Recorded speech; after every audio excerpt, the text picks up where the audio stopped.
Hi, welcome back guys. This is your sensei, back with another fanfiction. This is the first part of What If Naruto Was the Dark Phoenix of Leaf? Now before starting, please give this video a like and subscribe to the channel if you want more videos like this.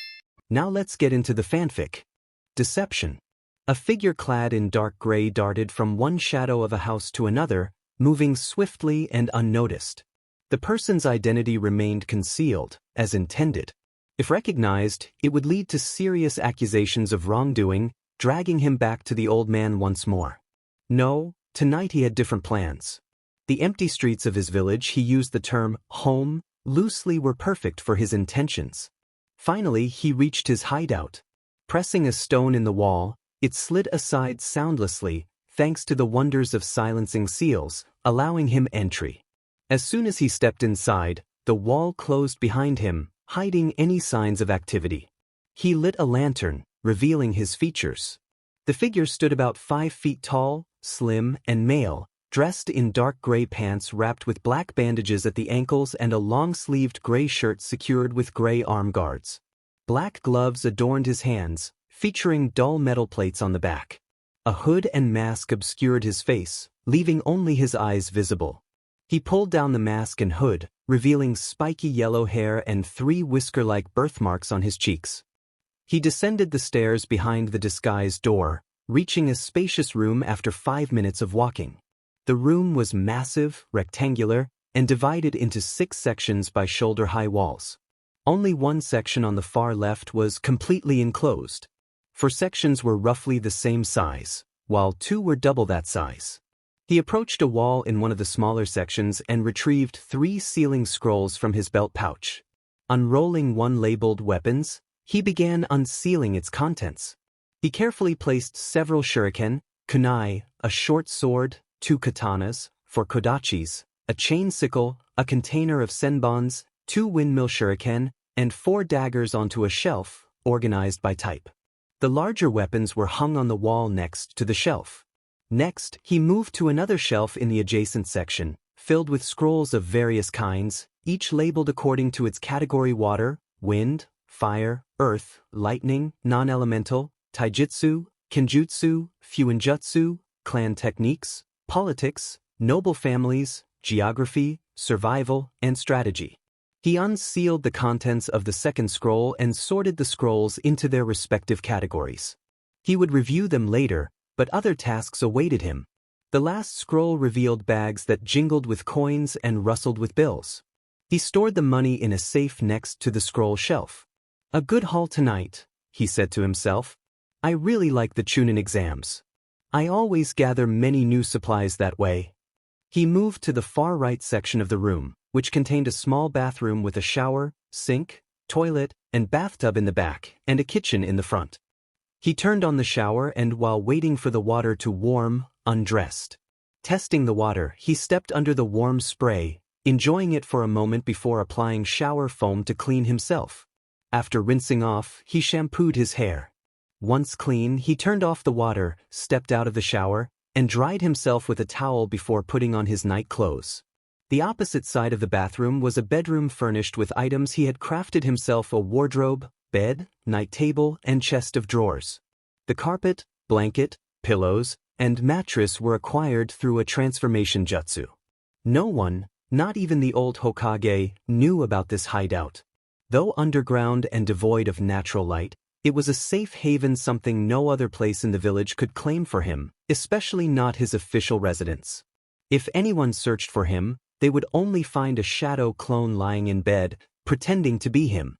It was fortunate that he had developed a habit of observing the true genin tests conducted by the Jonin senseis. 3 years ago, when he was 9, he had watched a peculiar Jonin with spiky silver hair and a mask similar to his own, revealing only one eye, use the jutsu. Initially, he thought it was the standard clone taught in the academy, but it was different. The clone could attack just like the original. He had seen the hand seal the Jonin used and began training in the technique. The shadow clone jutsu quickly became his favorite. It allowed him to accomplish much more with the support of his clones.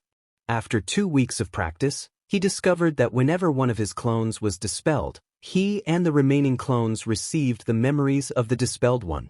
This had greatly aided his training. The village was largely against him. He had known this since childhood. There were perhaps a handful of people who didn't outright despise him. He had spent countless days in the hospital due to their animosity, but he had learned to avoid such encounters.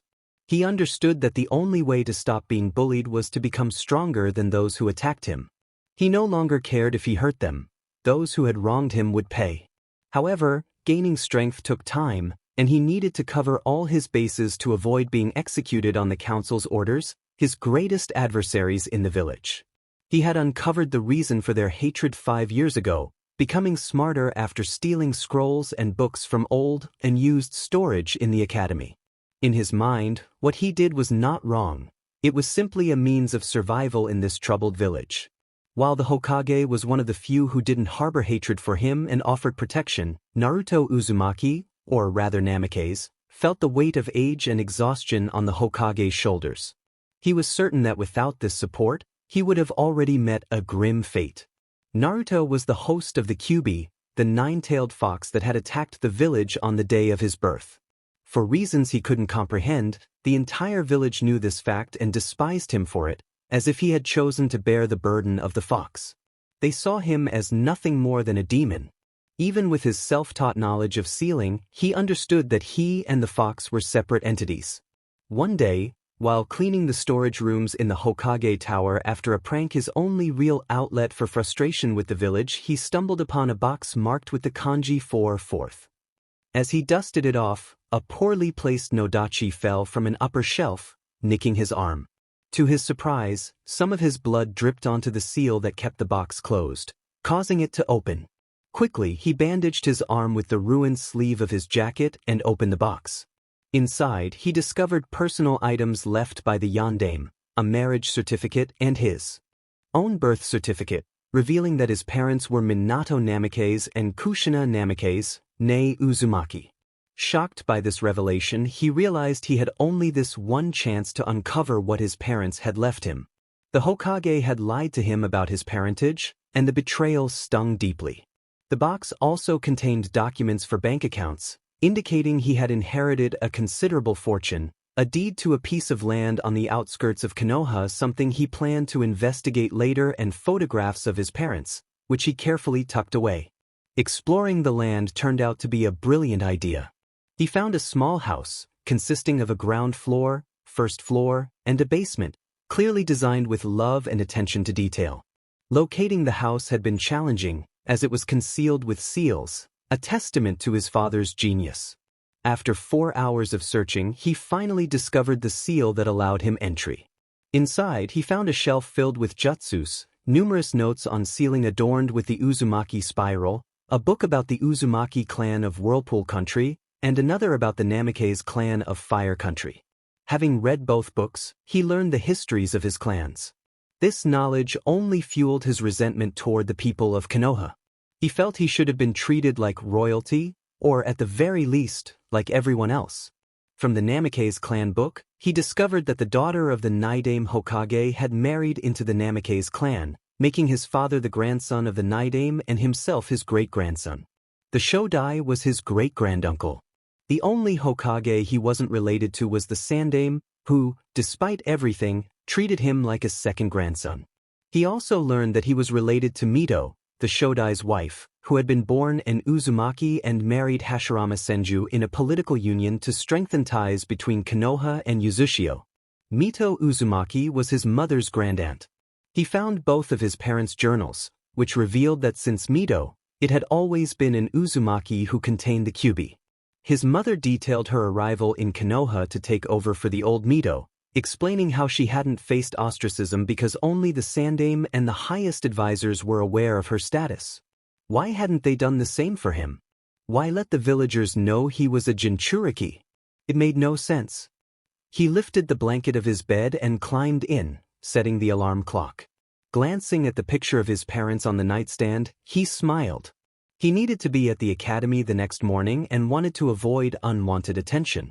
While he maintained the facade of an idiot, it was safer for the villagers to think he posed no threat until he was ready to show them his true strength. He didn't skip classes unless he was thrown out. The constant sabotage attempts had only deepened his resentment toward the village. If only he could escape, but he knew that wasn't an option, especially with the ANBU watching over him. No, he needed to reach a higher level first. Let them all underestimate him. As long as the Hokage kept the worst threats at bay, he would endure. There hadn't been any serious attacks in 5 years, which made sense since the most vicious attackers had always been the Uchiha. With them controlling the military police, nothing was done against their actions. Officially, if one of the attackers was caught, they faced consequences, but Naruto knew they often got away with it. He had been one of the few who felt relief at the Uchiha massacre. In his view, Itachi Uchiha had done a good deed by eliminating them. He had also benefited from it. He had discovered his current hideout 3 weeks before the Uchiha massacre. It had been sheer coincidence. He had been fleeing from a mob of drunken villagers when he sought refuge in a narrow alley. Leaning against a stone that activated a secret mechanism, he fell back into a dark corridor as the wall slid shut behind him. At first, he panicked in the darkness, but then he calmed down and lit a match to see where he was. A lantern was already there, and he lit it to explore the space. The underground room was filled with strange items. After overcoming his initial queasiness, he discarded most of them and kept many useful things. Among the items, he found some unsettling objects, like preserved specimens in jars, but thankfully, those were few in number. The other items were much more useful to him. A shelf filled with jutsu scrolls, weapons, medical equipment, medical scrolls, information on poisons, and the poisons themselves in bottles, along with some machines he suspected were used for interrogation. The machines were now stored in the second part of the room on the left side. He kept all the things he didn't really need there, but didn't want to throw away. Who knew when something could come in handy, even if he wasn't sure he would ever enter torture and interrogation. The night after the Uchiha massacre, he had sneaked into the empty compound and searched for any leftover scrolls or weapons to add to his possessions in the secret room. He had found quite a lot, even if it was nowhere near the full extent of the jutsus the Uchiha had possessed. With a large sack, he gathered them all, determined not to leave such valuable knowledge behind for the village to exploit, especially since he felt the Uchihas owed him much. Thankfully, no guards were stationed around the compound, as they were all busy hunting for the culprit. That night, he had collected 27 scrolls containing various jutsus, most of which were fire-based. Not wanting to risk getting caught, he returned to his hideout. In the following weeks, he visited the Uchiha compound 2 more times, but it was clear that the cleaning crews had already taken most of the valuable items. Still, he had acquired a good haul and now had many jutsus to learn. With the scrolls from his hideout, the stolen scrolls and books from the academy, and the Uchiha scrolls, he learned a great deal about taijutsu. The medical scrolls proved particularly useful, detailing where a body was most vulnerable. He struggled with Genjutsu initially, and ninjutsu presented its own challenges. He soon realized that his main issue was chakra control. He possessed an abundance of chakra but had little control over it, which affected his jutsus at the academy. Fortunately, he found a scroll that outlined various chakra control exercises alongside the medical scrolls. He was grateful to have discovered this place. While the previous owner might have had questionable motives, he had clearly been a skilled shinobi. Since then, Naruto had trained in the secret room, learning how to prevent the villagers from overcharging him, mainly by hunting in the woods for meat and fish, gathering edible plants, and cultivating some vegetables in a small field he had started 4 miles away from the village in an area that few ninjas frequented.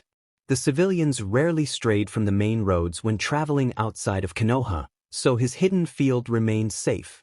He trained in peace, having learned the exercises by observing genin teams coached by their jonin senseis. He practiced his weapon techniques as best as he could without a training partner, worked through the chakra control exercises, and began learning low-level ninjutsu. One morning, Naruto prepared for another day of pretending to be foolish. He despised having to act like an idiot. He knew he should be recognized as a genius. He was confident he could defeat all the chunin in the village by now and most of the jonin. The only ones he was uncertain about were the elite jonin, the ANBU, and of course, the Hokage. At just 12 years old, he was strong and had more physical power than all the other kids his age, including the boy who imitated Gai-Medo, the village's best taijutsu master. However, he was still limited by what his body could endure. He had the advantage of the Kyuubi healing his injuries overnight, including muscle strains from training. Over the past year, he had prepared extensively for his opportunities to go on missions. This was the last year he would be a civilian. He had considered the idea of graduating early, but he believed his chances were better with his age group. As the son of the Sandaime Hokage, he needed to be able to defend himself against enemies of his father who might recognize him.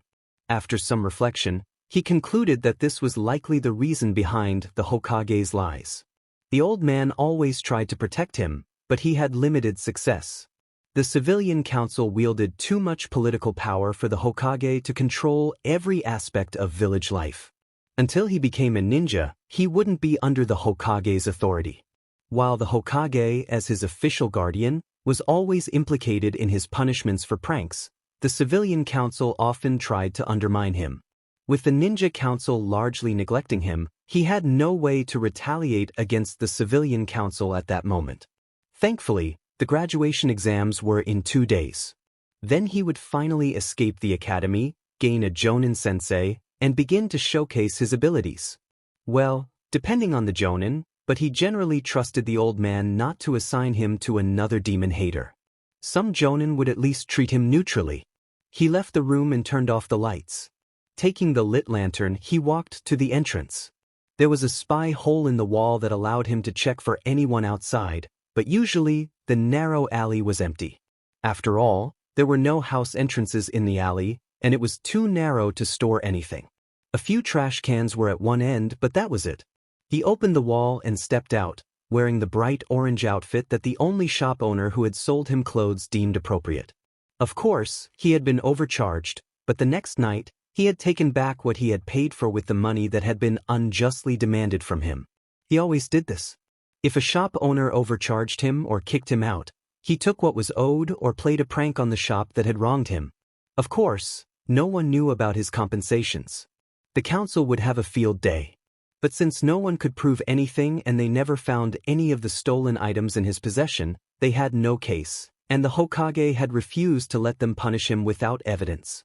Ever since he learned to use shadow clones, he had sent one to pretend to train on a training ground every day. His clone acted like it struggled but never gave up. The only true aspect of his personality he revealed to the village was his unwavering determination.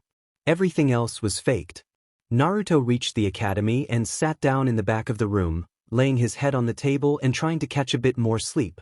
Nobody would really mind it. The only teacher who tried to get him to pay attention was Irika Umino. Naruto knew that Irika also held some resentment towards him because of the fox spirit, but the Chunin was professional enough not to let it affect his teaching. For that alone, Naruto respected Irika. He didn't particularly like him, but he respected him. Naruto woke up again when the class's top Uchiha fangirls, Sakura Haruno and Ino Yamanaka, made their usual loud entrance. All that effort for a brooding boy whose only ambitions seemed to be revenge against his brother, Itachi. And the truth was, Sasuke wasn't even that strong. Sure, for an academy student, he had some skills, but with all the help he had received from various ninja in the village, he should have already been a Chunin. He could have graduated 2 years ago if he had chosen to, but he didn't.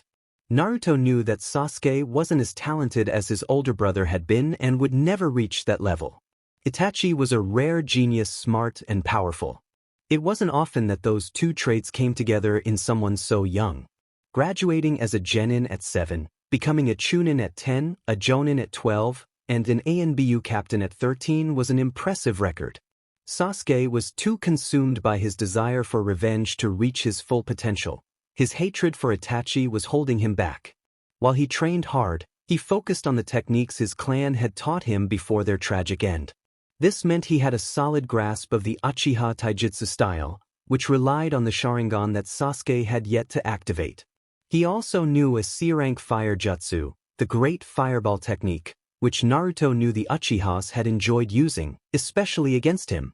Academically, Sasuke excelled in the basic ninjutsu taught at the academy and with thrown weapons. However, his fixation on defeating Itachi overshadowed his skills in other areas. He didn't know Genjutsu, which even Naruto, after countless hours of chakra control training, made easier with shadow clones, had managed to learn. Sasuke didn't carry any weapons besides the standard kunai and shuriken he had learned to use in combat. In contrast, Naruto had chosen to follow the Sandaime's example and learned to use a bow staff, along with a tanto as a backup weapon. Sasuke was also lacking in knowledge about seals, skill Naruto had mastered in his ambition to follow in his parents' footsteps. His use of other tools was significantly limited.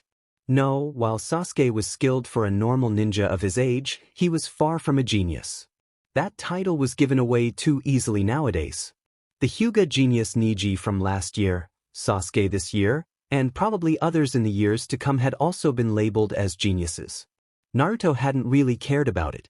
Now, the two feuding girls were trying to resolve who would be allowed to sit next to their crush. What else was new? If they had looked, they would have noticed that there were 2 empty seats next to him. Yet, the brooding boy didn't even acknowledge them. He was lost in his thoughts as always. Finally, Irika arrived and sent both girls to seats away from Sasuke, starting the class with a review for the upcoming exams. Naruto planned to do just enough to pass the test, but not much more. He wanted to score low to be placed on the same team as Sasuke, the only one guaranteed to pass. There was simply no way that the precious Uchiha would be allowed to fail his true genin exam. To keep him happy, he would be assigned a strong jonin who could teach him a lot. Well, with Naruto's perfected espionage skills, he would gain the same advantages once he got his team to pass. He knew a bit about the jonins who typically took on teams. To pass the test, he would only need to know which one he got as a sensei and act accordingly.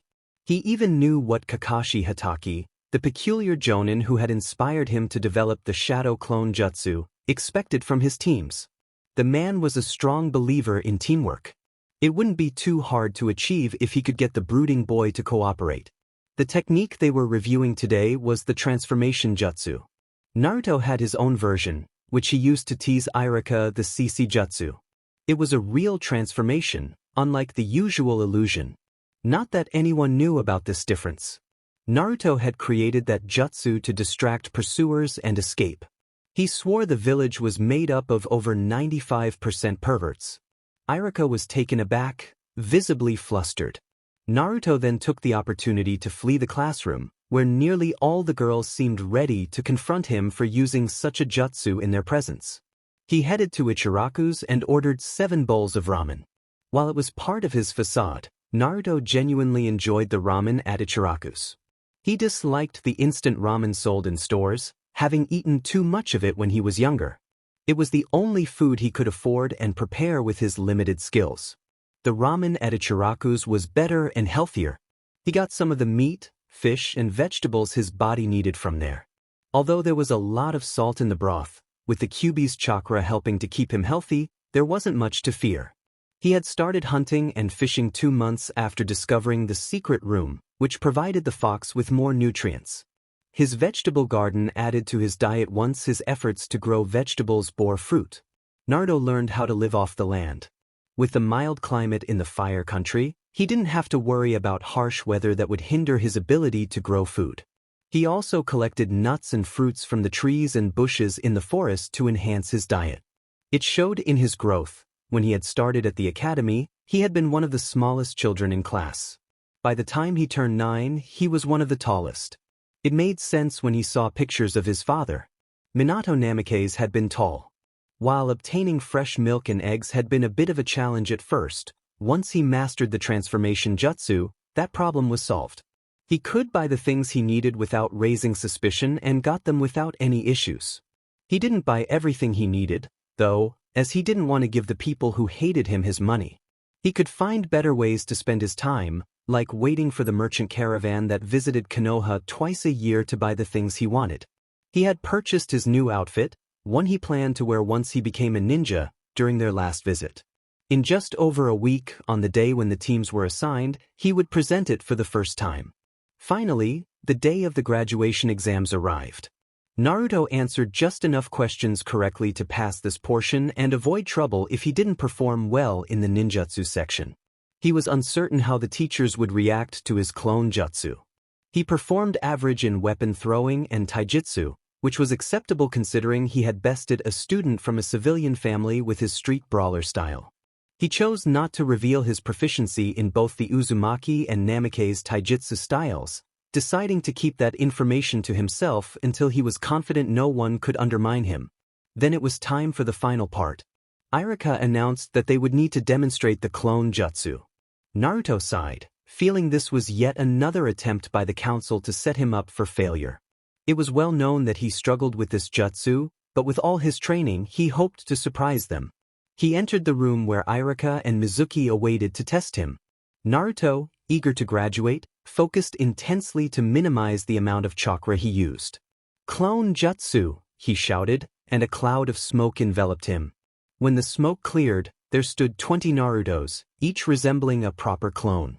The colors were slightly off, but they were functional. Naruto exhaled in relief. Irika would accept this, even if it wasn't perfect. "Well, that's a surprise, no?" "There was no need to create so many clones," Irika remarked, astonished that Naruto had managed to perform the jutsu successfully. "Well, Irika-sensei, I trained really hard for this jutsu, and somehow this is the least number of clones I can make." "It's still quite challenging," Naruto admitted, rubbing his head in embarrassment. "DMN that demon brat.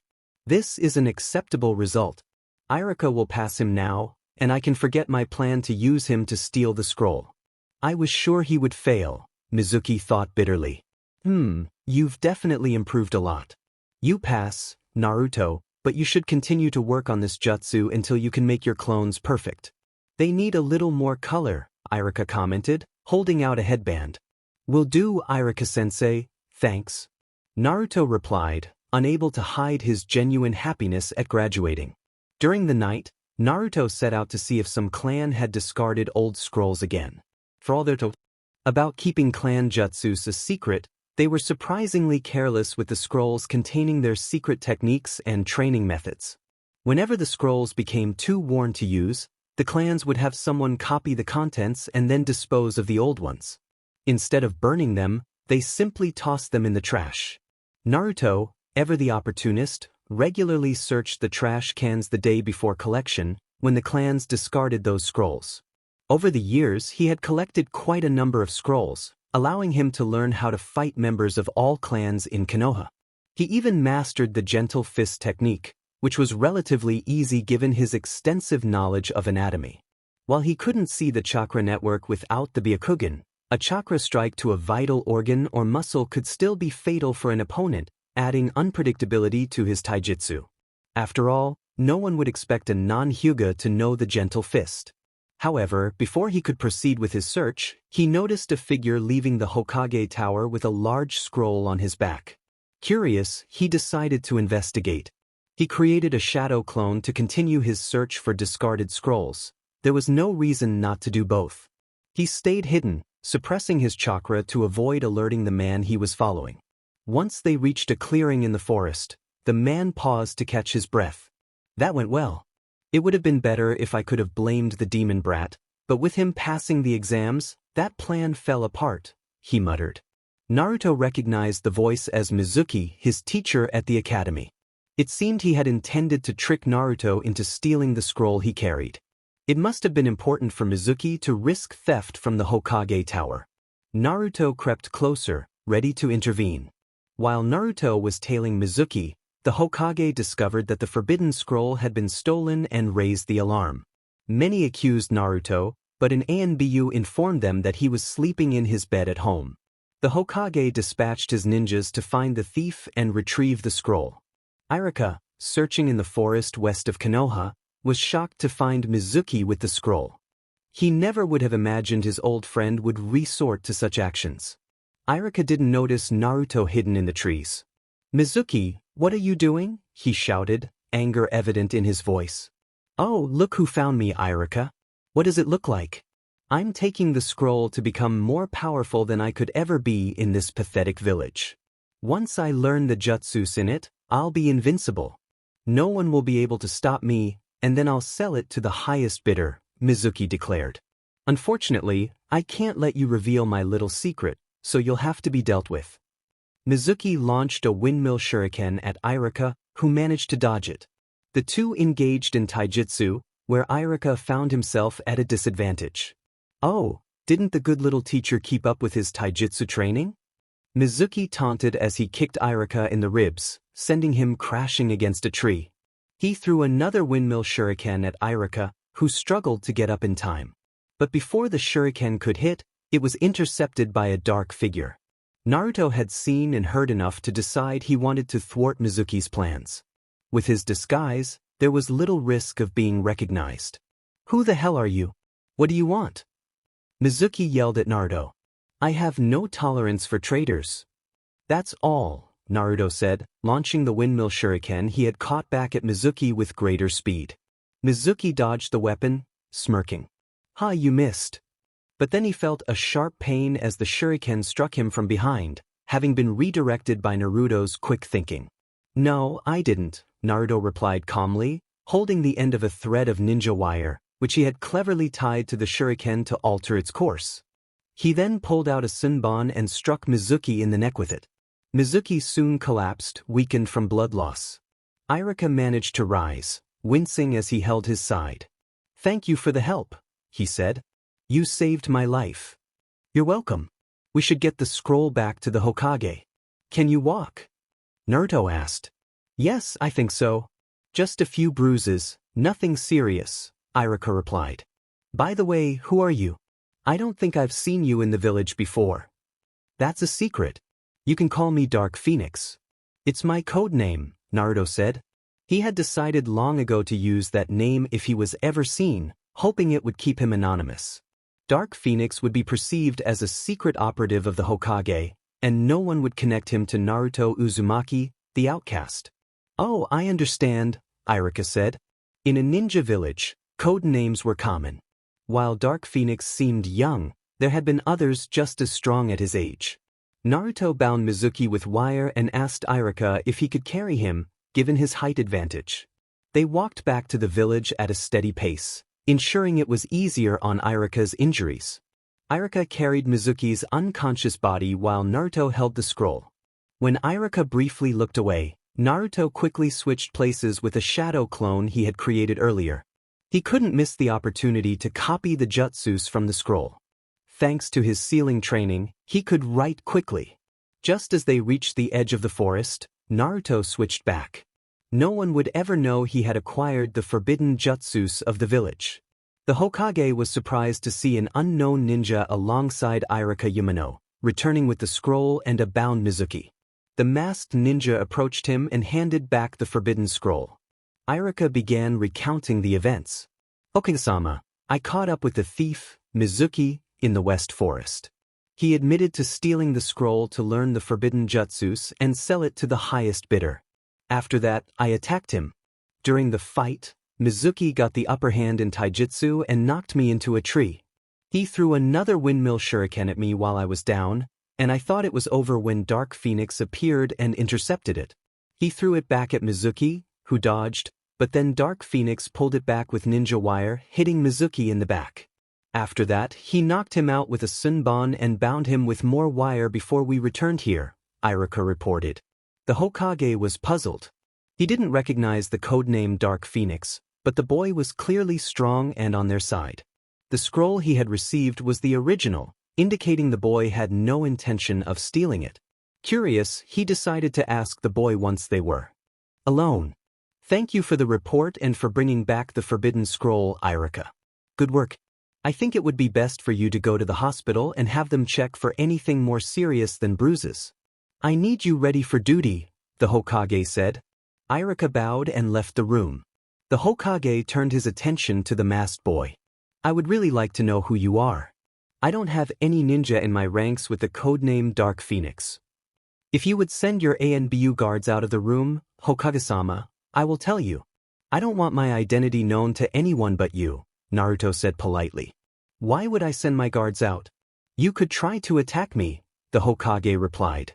"I may be strong, but I'm sure you could handle me easily, Hokage-sama. I just need a bit of privacy to reveal 2 S-rank secrets of the village," Naruto explained. The Hokage focused on the boy, sensing his chakra was suppressed, giving no clues about his identity. What kind of village secrets could he know? If he wanted to find out, he would have to take the risk. He signaled for his guards to leave the office and activated the privacy seals. Now we are completely undisturbed. Tell me who you are, he ordered. Naruto raised his hands slowly, ensuring the Hokage wouldn't feel threatened, and lowered his mask and hood.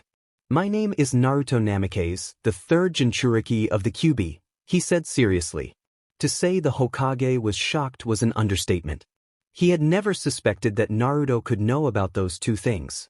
Naruto? Is that really you? He asked, astonished. Yes, old man. If I hadn't figured out that using my dad's name would attract his enemies, I would be very upset with you for lying to me about my parents and why the villagers hate me, Naruto stated, clearly displeased. How do you know that? Who told you? The Hokage asked, furious that someone had broken his law. Well, I found out about the fox shortly before the Uchiha massacre. If I see Itachi, I'll have to thank him for getting rid of my most brutal tormentors. They once caught me in a lonely alley and left me there, thinking I was unconscious. They talked about how I deserved it because I was the Kyuubi container and should just disappear. They didn't kill me directly because you would have found out and taken action. I learned about my parents when I had to clean your storage room after that prank against the grocer in the northern part of the village. I accidentally spilled something on the seal that kept the box with the kanji for fourth closed. When the seal opened, I found my parents' marriage certificate and my birth certificate. I discovered the location of their house and went there. You can guess the rest, like how I found out I am the third Jinchuriki for the fox after reading both their diaries, Naruto explained. The Hokage looked sad. He hadn't wanted to burden Naruto with the knowledge of the fox at such a young age. You said you figured out my reason for keeping your heritage a secret. How come you didn't perform better at the academy then? From the reports I received, you just passed the exams. Congratulations for that, by the way, the Hokage inquired. Thanks, but think about it. What do the villagers fear more? A foolish and weak demon or a clever and powerful one? It was simply self-preservation. I am much stronger and smarter than everyone thinks, Naruto replied. How strong? The Hokage asked. And how did you manage to keep all the training you must have done a secret? I only saw you training a few times in the training grounds, and you didn't seem strong. That was my shadow clone, old man. I learned that jutsu by watching Kakashi Hatake test his team when I was 9. He had them fight against his clone in the true Genin test. I memorized the hand seal and tried to learn that jutsu because it looked really useful, much better than the clone we learn at the academy, which I still struggle with even after thousands of hours of chakra control training, Naruto admitted. That jutsu just uses too little chakra. You can do shadow clone jutsu? You know that it's a forbidden technique, the Hokage asked. No, I didn't until now.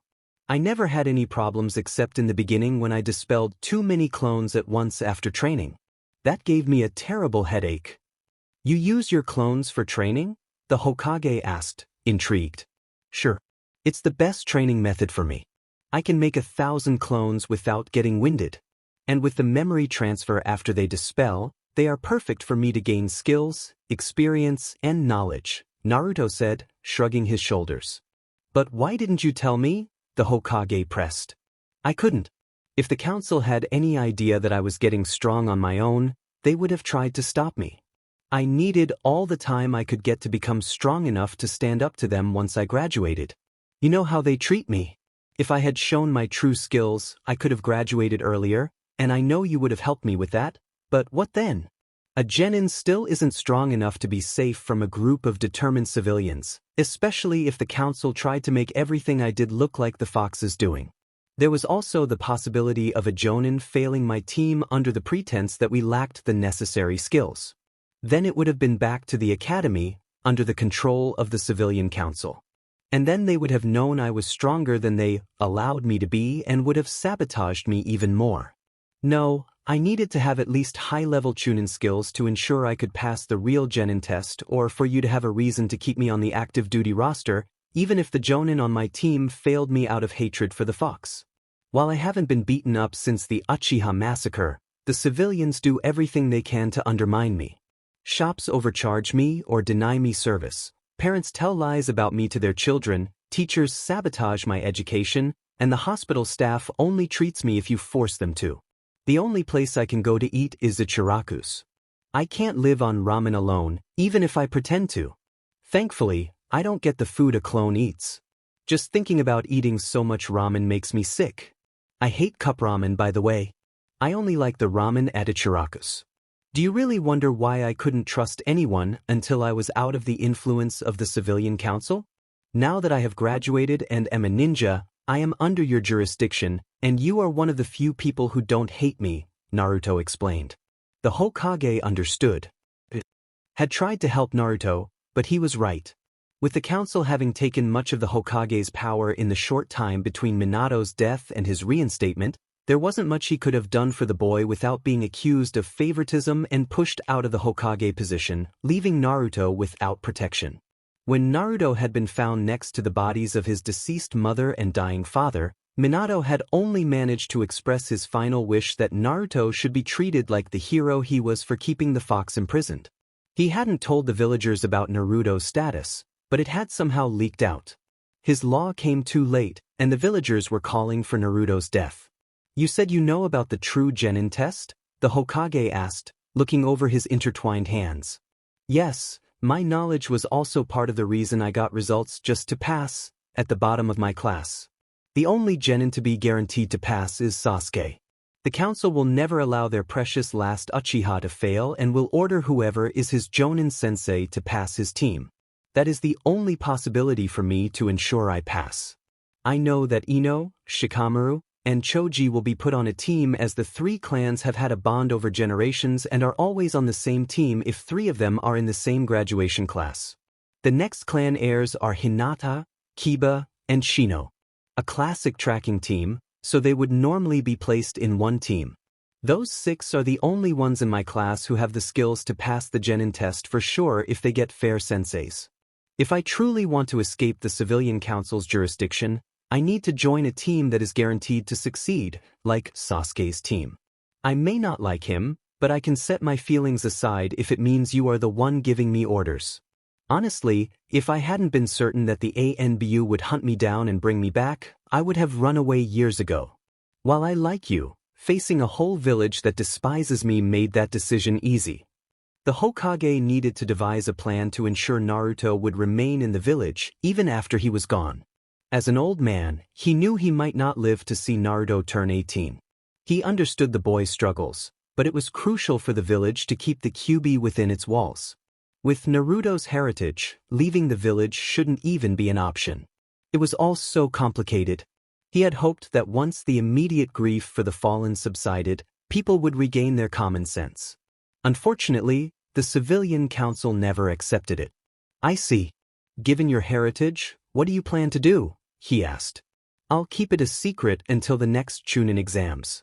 By the way, why did Konoha get to host them 2 times in a row? Naruto inquired, a question that had been on his mind for a while. I won't ask how you know about the previous exams in Konoha and the upcoming ones in 6 months. We would normally only host the next exams. It was Kusa's turn originally, but their village couldn't prepare in time, and then their leader fell ill.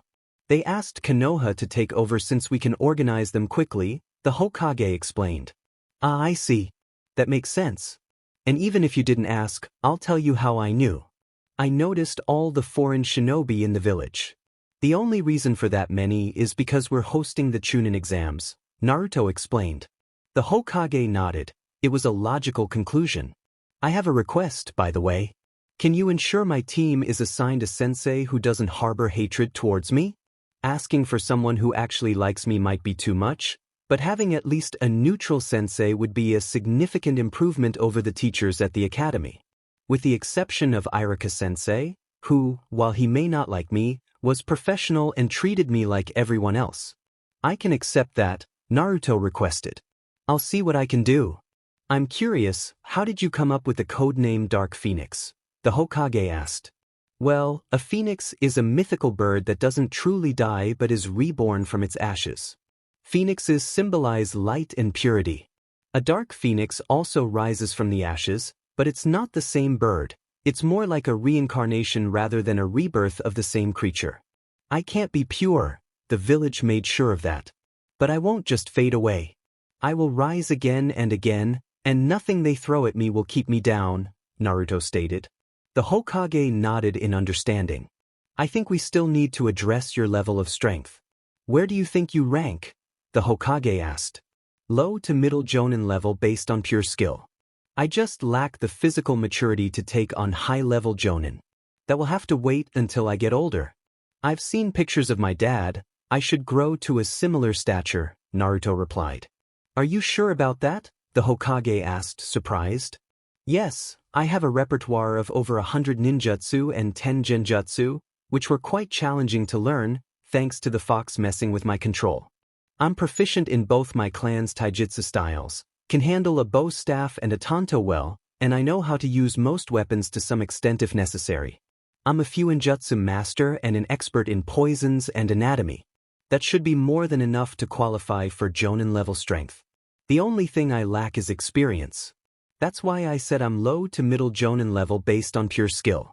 I wouldn't last in a real fight against a jonin unless my opponent underestimated me significantly.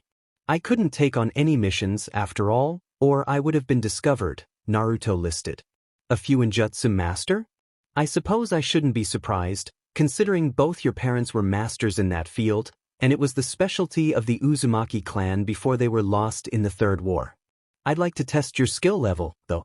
The best way to do that would be for you to fight against one of my jonin while in disguise, he pondered. That would be fine, but I only want to reveal my skills to the whole village during the Chunin exams. I want them to see who they treated poorly. With all the nobles and important clients present, they can't risk being seen as the scum they are, Naruto stated. Okay, be at Training Ground 61 tomorrow morning at 10. I will be there with the jonin I have in mind to test your skills, the Hokage said, more than a little worried about the evident disdain Naruto felt for the majority of Konoha. Oh, old man, good night, Naruto said, putting his mask and hood back on. Good night, Naruto. And this was truly impressive work. You will be compensated for your help in capturing Mizuki, the Hokage added. Thanks, I can use the money, Naruto replied as he left the office. To be continued. Chapter End. Skills Test. Naruto stood in his disguise at Training Ground 61, looking around. He arrived 15 minutes early to survey the area. The training ground was guarded by 2 Chunin, indicating it was special. Only the ANBU and Hokage's training grounds had such security. Naruto had never cared much about the guarded training grounds before. The only one he had been interested in, aside from the open ones farthest from the village, was Training Ground 44, better known as the Forest of Death. After each Chunin exam, he had sneaked in there to search for items that could aid his training, like usable weapons, scrolls, and money. He reasoned that the deceased no longer needed them. In the beginning, he had felt a twinge of sickness at the thought of it, but the hostility he faced from the villagers left him with little choice. He needed a source of weapons, and those left behind would only rust if abandoned.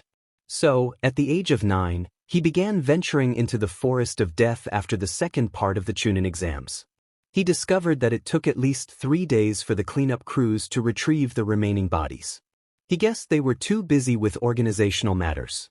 To expedite his search, he often sent out his clones to locate the fallen and any leftover weapons.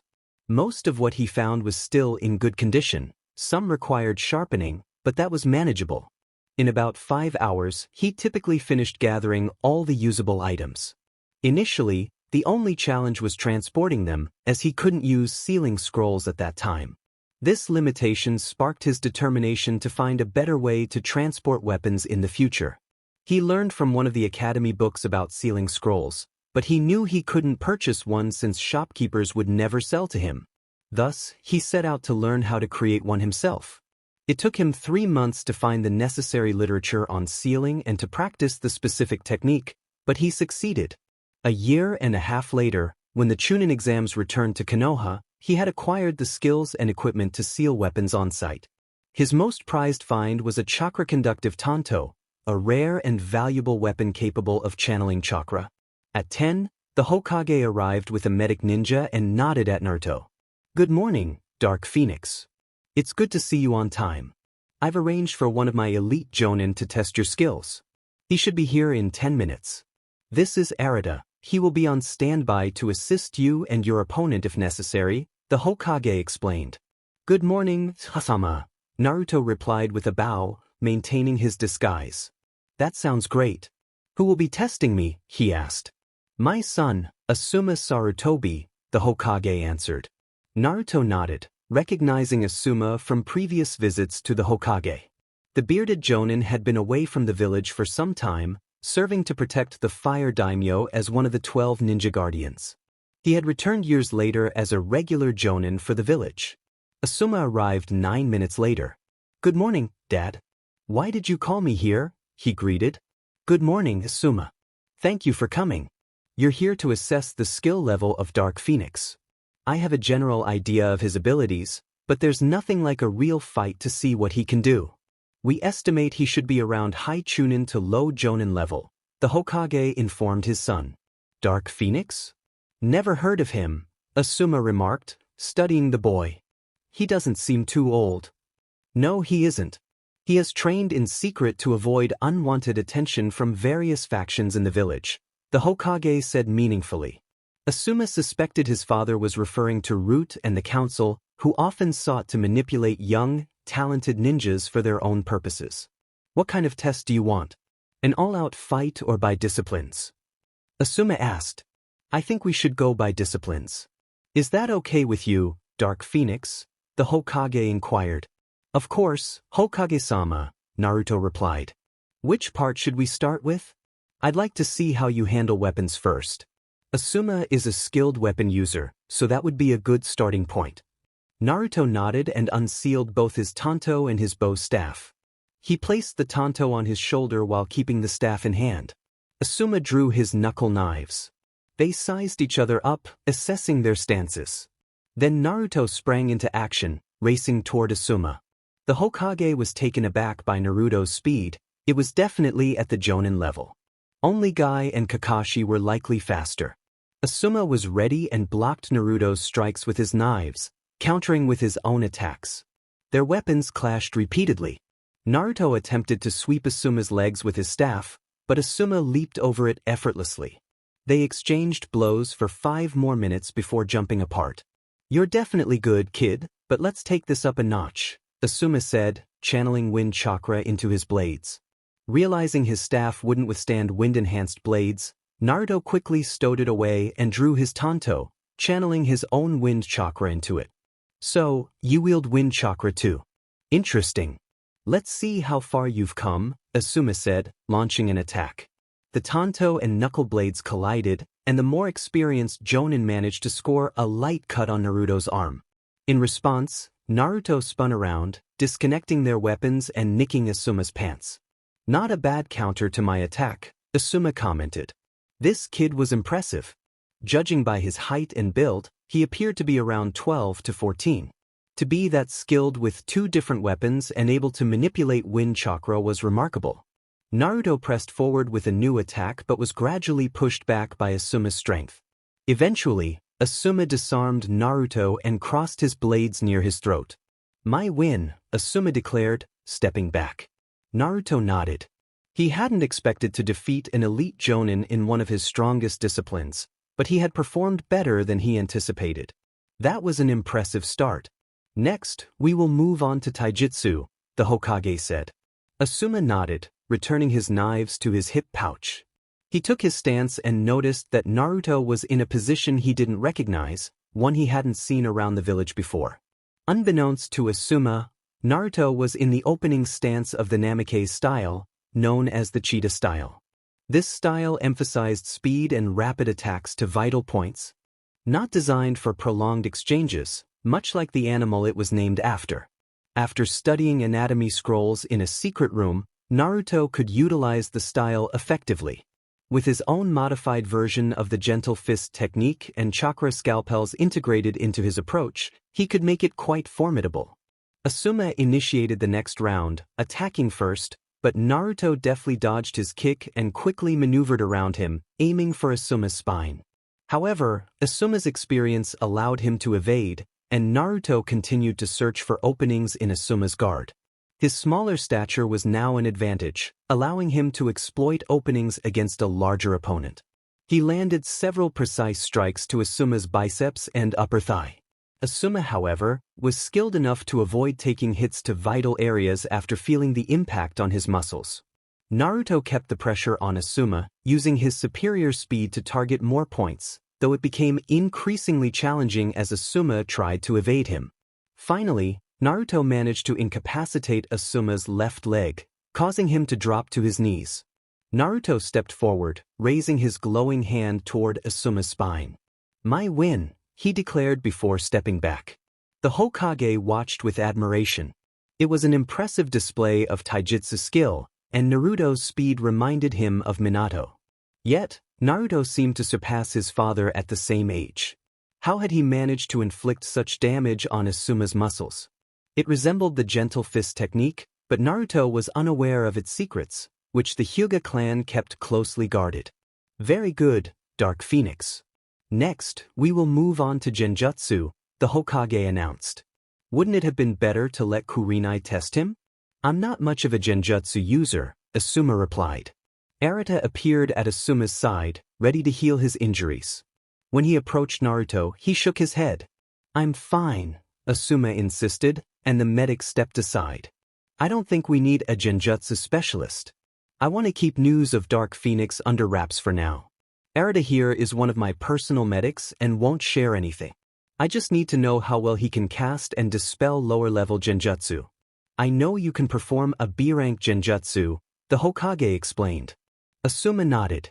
That B-rank Genjutsu was his highest level, effective only if he caught his opponent by surprise. If the Hokage wanted to test whether Dark Phoenix could break it, that would suffice. Naruto prepared himself. "Okay, let's begin with you casting a Genjutsu on Asuma, Dark Phoenix," the Hokage instructed. Naruto nodded and quickly formed hand seals. "Illusion art, pervert's paradise," he announced. The Hokage waited for Asuma to break free from the Genjutsu, but instead he noticed Asuma drooling and looking oddly content. Then Asuma suddenly collapsed, knocked out. "What kind of jutsu was that?" the Hokage asked, eyeing Naruto, who seemed to be grinning beneath his mask. "The Genjutsu shows him the person he likes offering to fulfill his deepest desires. It works on nearly everyone," Naruto explained innocently. "How did you come up with that jutsu?" the Hokage asked, bewildered. "Well, the same way I developed that ninjutsu," Naruto replied, emphasizing that ninjutsu. The Hokage, aware of which ninjutsu he meant, had to suppress a reaction of his own. "It was meant to be a distraction in case I needed to escape. And it isn't limited to men, it works based on the preferences of the person caught in it," Naruto elaborated. "I'm impressed. Can you wake Asuma up again so we can continue?" the Hokage requested. Arata nodded and channeled his chakra into Asuma to break him out of the Genjutsu. Asuma opened his eyes to see his father, Arata, and Dark Phoenix watching him with amusement. "Din, that jutsu is really dangerous. You just don't want to escape it," Asuma groaned. He was relieved that Kurenai wasn't present. She would never forgive him. Thankfully, no one knew what his illusion had been. That would have been a serious problem for him. "Okay, let's move on. Let's see if you can escape from a Genjutsu," Asuma said, forming hand seals. "Illusion art, prison of silence." Naruto stood there, puzzled about what the jutsu was supposed to do. When should the jutsu start working, Asuma?" he asked. "It should already be in effect. Can you hear me?" Asuma replied. "Yes, no problem. So I guess it should have affected my hearing." Naruto guessed. "Yes, it should. That's strange. It should have worked. I cast it correctly, I'm sure," Asuma said, confused. "Try another one, Asuma," the Hokage suggested. "Illusion art, hell viewing technique," Asuma announced, but Naruto remained still, wondering why nothing happened. "Nothing?" the Hokage asked. "No. I know what the hell viewing technique is supposed to do, and I don't feel anything. It's odd, I didn't even sense any foreign chakra reaching me," Naruto said. "You can sense foreign chakra?" Arata asked, intrigued. "Yes, I'm a sensor type," Naruto replied. "That could be the reason. Let me test something, Arata said, activating his mystical palm technique. I'll come closer to the cut you got during the fight with Asuma. If I'm right, something should stop me. Naruto nodded and extended his arm. It was already healed by the Kyuubi, but he decided not to disclose that to Arata. If he wondered, he could always create a minor bloodline for healing. Arata moved his hands over the cut in Naruto's shirt and was halted by an invisible layer of chakra. I thought so. Young sensors often create a thin layer of chakra over their skin to enhance their sensing abilities. It's a subconscious action.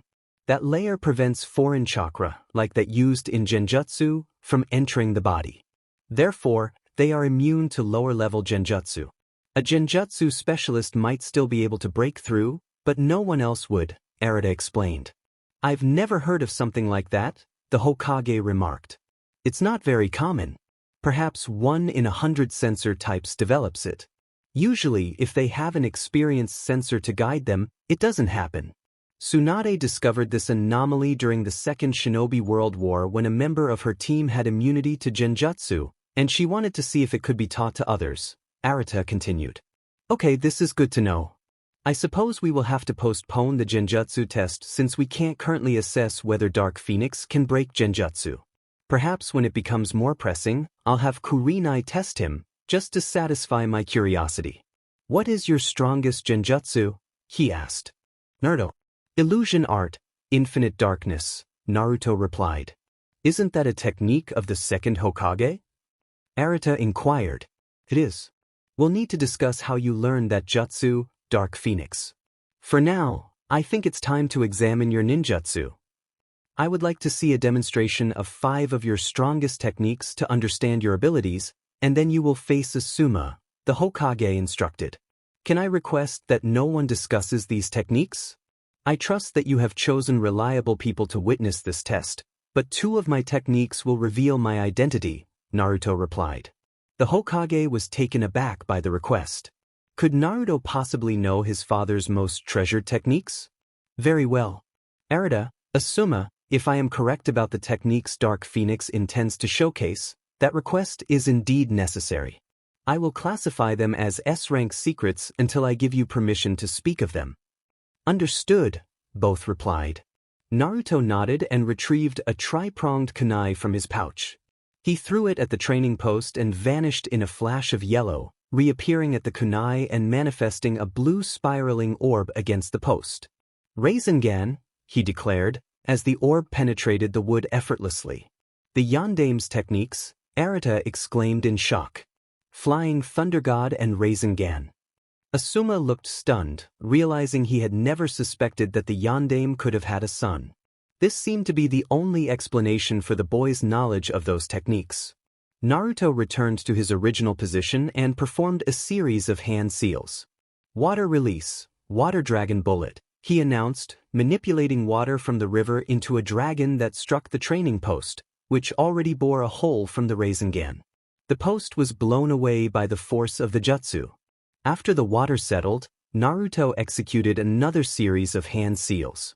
Wind release, Twister's Fury, he shouted, summoning 3 tornadoes that swept toward the river, intensifying their danger. Finally, he completed his last hand seal. Shadow Clone Jutsu, he said, creating 50 shadow clones. Wow, was Asuma's only response. The Hokage was thoroughly impressed. He had not anticipated that Naruto possessed such powerful ninjutsu. This only reinforced the importance of keeping the boy in the village. He needed to select a suitable Jonin sensei with whom Naruto could form a bond. There was only one real option. While Naruto would likely advance from genin in just 6 months with skills like his, those months needed to be used to foster positive connections within the village. He couldn't rely solely on his teammates. Naruto had mentioned wanting to team up with Sasuke Uchiha to ensure their success, along with Sakura Haruno. He hoped this arrangement would be acceptable, but perhaps he should first consult Naruto about Sakura to avoid further upsetting him. The subsequent fight with Asuma demonstrated Naruto's extensive range of ninjutsu. His use of replacement and body flicker techniques was exceptional. Asuma struggled to land a hit as Naruto switched positions with remarkable speed. Given his agility, Asuma could confidently say that Naruto was at a high Jonin level in ninjutsu. He understood how to execute techniques and when to deploy them in combat. Eventually, he signaled for them to stop. Wow. Having to work that hard against a kid his age means I really need to step up my training, Asuma remarked. He had been overwhelmed by clones and outsmarted by transformations. Combined with Naruto's constant movement and advanced elemental jutsu, it was incredibly challenging to catch him. Asuma believed that if Naruto utilized his other skills, he would be capable of keeping up with Jonin in just a few months of real missions. He noticed that while the boy was skilled, he made rookie mistakes that someone with extensive mission experience would not make. This realization only increased his respect for Naruto. Let him tackle a few C-rank and B-rank missions, and he will be ready to become a Jonin. There are a few rookie mistakes that can only be corrected through experience. For instance, you shouldn't wait to see if your jutsu hits an opponent while neglecting your surroundings. Your sensor ability helped you there, but you should have been more vigilant in those situations, Asuma advised Naruto, who nodded in understanding. I'll keep that in mind for next time, Asuma, he replied. Alright, the next part is Urata's specialty. I would like to learn more about your knowledge of poisons, the Hokage said. Naruto nodded and approached Urata. Meanwhile, Asuma spoke to the Hokage. He is incredibly talented. How did you train him and where? I wouldn't have thought you could keep the Yandame's son hidden for 12 years, Asuma inquired. Honestly, I don't know how he trained. I had no idea he was this strong until he informed me a few days ago when he returned the forbidden scroll that Mizuki had stolen, the Hokage explained. Are you telling me that kid learned all that on his own? Where would he have acquired those techniques? Asuma asked. And why didn't you teach him? I would have assumed he would have received special training regarding his father's enemies. I wanted to, but the political situation after the QB attack was extremely unstable. We feared that IWA or Kumo would exploit our vulnerability to eliminate him if they discovered his identity. So, I kept him hidden. I couldn't allow the villagers to know he even existed. If he had received special training, people would have questioned why. I also didn't want Danzo or any of the other fools to learn about him. The civilians would have inundated me with marriage proposals for their daughters to gain power, and similar schemes would have arisen from the ninja clans seeking to elevate their status through him, the Hokage explained. That makes sense. But it's suspicious that he could become this strong without anyone noticing, Asuma admitted. Indeed. I will have a long conversation with him about how he managed it, but I suspect he will keep many secrets. There are specific reasons he informed me about his skills recently, but they are classified. Now, let's see what Urata has to say about his knowledge of poisons. After that, I will ask him to demonstrate some of his sealing techniques. He mentioned he was a seal master, so I'm curious to see what he can do. Asuma simply nodded. Alright, I believe that will suffice for now, Dark Phoenix. You have a solid foundation in your knowledge. If you continue your studies there, should reach proficiency in about a year, Urata said. So what is your verdict? The Hokage asked. He has a solid understanding of poisonous plants and animals, which he uses to create his poisons. His techniques for mixing them are commendable. However, his knowledge is currently limited to paralyzing and lethal poisons. If he wants to advance further in this area, he needs to diversify his knowledge. I estimate he is at a solid high Chunin level in his skills, which is impressive for his age. I don't know many ninjas who are as well-rounded as he is. He should be able to handle B-rank missions without too much difficulty in an experienced team, Urata explained. The Hokage nodded. There was no way he would allow Naruto to take A-rank missions in the near future, even with his skills. However, his team needed proper training so they could be sent on C-rank missions after a short time. Okay, then if I didn't miss anything, only Finalizing is left, the Hokage said. Naruto nodded enthusiastically. He loved Finalizing and took out some seals he had brought with him to show the Hokage. These are some of the seals I prepared to show you, Hokage-sama. I believe they are among the most useful in the field. This is a modified explosive seal. It first sends out a chakra wave that mimics killing intent, then the explosion occurs. The intention is to briefly paralyze an opponent with the killing intent to keep them within the range of the seal. The next one is a combination of a storage seal and an explosive seal. The weapons stored in the storage part are launched by the explosive part, surprising an opponent who doesn't expect to dodge weapons. The seal can be activated in two ways. First, by triggering it with your own chakra from a distance, or second, by using a perimeter seal that reacts to foreign chakra. It has a range of about 20 meters. He then took out another type of seal. This is a modified chakra storage seal. You can store chakra of a certain type, like water or fire chakra, and release it when needed. You would only have to meld the chakra into a jutsu afterward. Are you saying that with these seals, ninjas could use jutsus of an element they normally can't use? Asuma asked. Yes. Of course, they would need to know the hand seals for the jutsu and meld the chakra, but the elemental manipulation would be taken care of, Naruto replied. Fantastic. That would make fights much easier. You would be able to avoid being caught at a total disadvantage. With my wind element and knowledge of fire jutsus, I would struggle against water types. If I had some earth seals, I could handle that problem, Asuma mused. But how do you load them? Don't you need the elemental chakra first to charge them? That was a problem at first until I developed chakra converter seals. I am primarily a wind type with a secondary water affinity. So I would be at a disadvantage against earth techniques if I didn't recognize the jutsu first, which still takes me some time. I wanted a way to use lightning jutsus, so I worked on a seal that would convert my wind chakra to lightning chakra. It took me some time to develop it, but after 3 months, I succeeded. I found that by using the seals regularly, I developed a lightning affinity as my third affinity. I think it's comparable to Sharingan training, allowing a user to utilize jutsus of all kinds as it can copy them, Naruto reported proudly. Are you going to sell some of your seals? Asuma asked. Perhaps, but I'm not sure yet, Naruto said. He had considered making money by selling his seals, but who would buy them if they knew he made them? He wasn't sure how it would work through a proxy. Perhaps the Hokage could help him with that. Okay, I see you really know your seals. To assess your overall skills, we will have to wait for Jeriah to return from his travels. He is often out of the village maintaining his spy network, the Hokage said. Naruto nodded. He knew that Jeriah, one of the Sannin, had been his father's Jonin sensei and was a seal master, the only one in the village besides himself, and he needed to be evaluated to gain proper acknowledgement. I think we are done here. Dark Phoenix, I want to see you in my office in 2 hours. Erda, thank you for your help, you're dismissed. Asuma, please come to my office in 4 hours, and we will finalize the new Genin teams with the other Jonin senseis. Okay, Asuma said, and Arata bowed. 4 hours after the test, the Hokage and the 9 Jonins who would lead a team this year gathered. Even Kakashi arrived on time after the Hokage had threatened his Ika books.